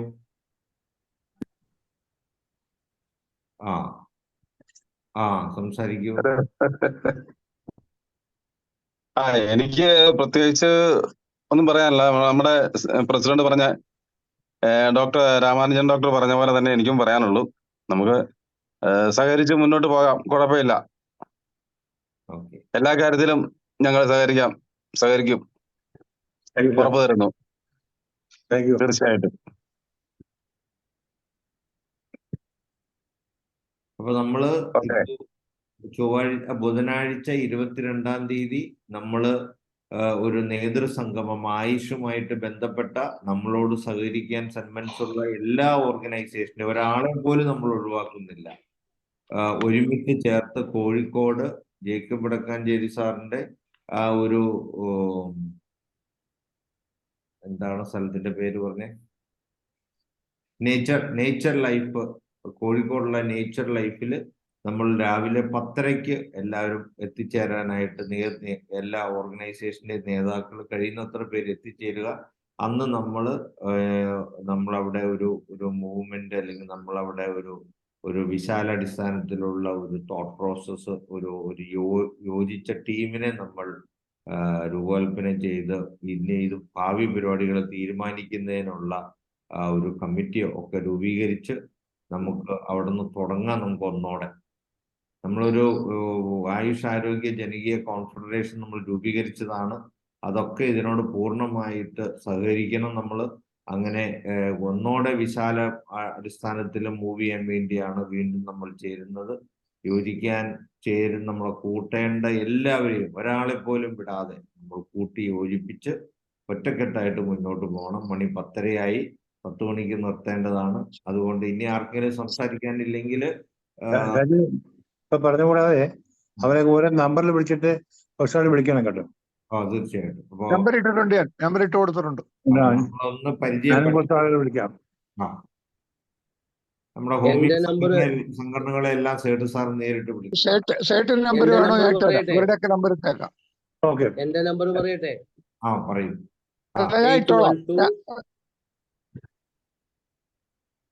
90888500 81290888500. ഒന്നോടെ ഒന്ന് പറഞ്ഞാൽ മതി. 81290888500. ഡോക്ടർ മനോജ് പറയും. ഒന്നുണ്ട് കാര്യങ്ങൾ ഓർമ്മിക്കാൻ വേണ്ടി പറഞ്ഞതാണ്. അപ്പൊ അതായത് കേരളത്തിലെ ജനകീയ സദസ്സും പരിപാടി നടക്കുന്നുണ്ടല്ലോ. അപ്പം ഇതിനകത്ത് പങ്കെടുക്കാൻ കഴിയുമെന്നുള്ളവര് ഇത്തരം കാര്യങ്ങൾ ഗവൺമെന്റ് ശ്രദ്ധയിലോട്ട് ഒന്നുകൂടെ കൊണ്ടുവരണം, നല്ലതായിരിക്കും. കാരണം പബ്ലിക്കിന്റെ ഒരു യോഗത്തിൽ വെച്ച് പറയുമ്പോൾ തീർച്ചയായിട്ടും അതിന്റെ റെസ്പോൺസ് വ്യത്യസ്തമായിരിക്കും. അതൊരു കാര്യം. രണ്ടാമത്തെ കാര്യം എന്ന് പറയുന്നത്, ഈ സെൻട്രൽ ഗവൺമെന്റിന്റെ ഇതിനെക്കുറിച്ചുള്ള കൂടുതൽ കമ്മ്യൂണിക്കെ ഇറക്കുകയാണെങ്കിൽ നല്ലതായിരിക്കും. നമ്മുടെ 2000 മാർച്ച് മാസത്തിലെ കോടതി കേസ് പോയപ്പോൾ സെൻട്രൽ ഗവൺമെന്റ് കമ്മ്യൂണിക്കേഷൻ നമുക്കാണ് ഉപയോഗപ്പെട്ടത്. അപ്പൊ അതുപോലെ ഇത്തരം കാര്യങ്ങളിലും ഇന്ത്യ ഗവൺമെന്റ് ഒരു ഇൻവോൾവ്മെന്റ് കൂടെ ഉണ്ടെങ്കിൽ കുറെ കൂടെ നല്ലതായിരിക്കും. ഇത് രണ്ടും എനിക്ക് പറയാനുള്ളത്. ഡോക്ടറെ, ജനകീയ സദസ്സില് ഓപ്പൺ ചർച്ചയൊന്നും ഇല്ലെന്നാണ് ഇന്നത്തെ ന്യൂസ് കൊണ്ട് അറിഞ്ഞത്. കുറെ ഹെൽപ്പ് ഡെസ്ക് വെക്കും, ആ ഡെസ്കിൽ പരാതി എഴുതി കൊടുക്കണം. അതിന്റെ അടുത്തോട്ട് പിന്നെ പണ്ട് കോമരന്മാരെ പണ്ടത്തെ നമ്പൂരിമാര് നോക്കുന്ന പോലെ, നൂലെ പിടിച്ച് നോക്കുന്നത് പോലെ ഇത് അവിടെ കൊണ്ട് കൊടുത്താൽ ഉത്തരം തിരിച്ചുകൊണ്ട് തരികയുള്ളൂ. ഇന്നത്തെ കിട്ടിയ ന്യൂസാണ്. അവിടെ ഓപ്പണായിട്ട് സംസാരിക്കാമെന്ന് നമ്മൾ വിചാരിക്കുക വേണ്ട. ആയിക്കോട്ടെ സാറേ, നമ്മൾ ആ വഴിക്ക് ശ്രമിക്കുക. പറ്റുന്നവർ പോവുകയാണെങ്കിൽ തീർച്ചയായിട്ടും അതിന്റെ റെസ്പോൺസ് ഉണ്ടാവും. പലയിടത്ത് റിപ്പീറ്റഡ് ആയിട്ട് ആകുമ്പോഴത്തേക്ക് അതിന്റെ ഒരു ഗുണം ഉണ്ടാവും. അവസരം കിട്ടുമെന്നാ. അല്ല, രാമാൻ സാറേ, നമ്മൾ കഴിയുന്നത്ര ആൾക്കാർ ഓരോ സദസ്സിലും പബ്ലിക് ഹെൽത്ത് ബില്ല് അവർക്ക് എഴുതി കൊടുത്തേക്കുക. അപ്പോൾ ഇത് നാടിന്റെ നാനാഭാഗത്തുനിന്നും പബ്ലിക് ഹെൽത്ത് ബില്ലിനെ കുറിച്ചുള്ള ചോദ്യങ്ങൾ ചെല്ലുമ്പോൾ അവർക്ക് ഇത് പൊതുജനങ്ങളുടെ ഇടയ്ക്ക് ഇത് ഒരു പ്രശ്നം ഉണ്ടാക്കുന്നുണ്ടെന്നുള്ള അവരുടെ ശ്രദ്ധ വരും. അവരത് അവിടെ ഉന്നയിക്കണമെന്നോ ചർച്ച ചെയ്യണമെന്നോ ഒന്നുമില്ല. കാരണം അവിടെ അവർക്ക് അനുകൂലമായിട്ടുള്ളത് മാത്രം പറയാൻ വേണ്ടിയുള്ള സദസ്സാണ്, എതിരായിട്ടുള്ളതൊന്നും പറയത്തില്ല. പക്ഷെ നമ്മൾ നിരന്തരമായിട്ട് അതിനാണ് പറഞ്ഞത് അങ്ങനത്തെ ചോദ്യാവലി നിങ്ങൾ ഉണ്ടാക്കി ജനങ്ങളിൽ എത്തിക്കാൻ. ജനങ്ങൾക്ക് അറിയില്ല എന്ത് ഉണ്ടാക്കാന്ന്. ഇത്ര നേരം പറഞ്ഞിട്ട് ഡോക്ടർ ഷാജിക്ക് മനസ്സിലായില്ലേ? ഒരു A4 സൈസിൽ ഉണ്ടാക്കേണ്ട ക്വസ്റ്റ്യൻ ഉണ്ടാക്കുക, ജനങ്ങളിൽ എത്തിക്കുക അവരെവിടെ ചെന്ന് നിൽക്കുകയാണെന്ന്. തമ്പി സാർ ഒരു നിർത്തി. ഞാനിപ്പോ ഡോക്ടർ മനോജ് പറഞ്ഞതിനൊരു മറുപടി പറയുന്നതാണ്. തമ്പി സാർ പറഞ്ഞതൊക്കെ നമ്മൾ കേട്ടു. അതിനുള്ള നടപടികൾ നമ്മൾ തുടക്കം കുറിക്കാനാണല്ലോ 22-ാം നമ്മൾ ചേരുന്നത്. ഇതിപ്പോ ഈ സദസ്സുമായിട്ട് ബന്ധപ്പെട്ട കാര്യങ്ങൾക്ക് നമുക്ക് പല മൾട്ടി ഡയമെൻഷൻ നമ്മൾ മൂവ് ചെയ്യുന്നുള്ളതുകൊണ്ട് അതുമായിട്ട് ബന്ധപ്പെട്ട കാര്യത്തിനാണ് നമ്മളിത് സംസാരിച്ചത്. ഈ ഒറ്റ കാര്യം മാത്രമല്ല, അത് നമുക്ക് ചെയ്യണം, തീർച്ചയായിട്ടും നമ്മൾ ചെയ്യും. അത് ആവേശം നമ്മള് നിലത്ത് നിന്നിട്ട് വേണമല്ലോ അഭ്യാസം കാണിക്കാൻ. അപ്പൊ നമുക്ക് എല്ലാ വഴികളിലൂടെയും സ്വീകരിക്കണം. മനോജ് ഡോക്ടർ അത് പറഞ്ഞപ്പോൾ അതിന് മറുപടി പറഞ്ഞത് മാത്രമേ ഉള്ളൂ.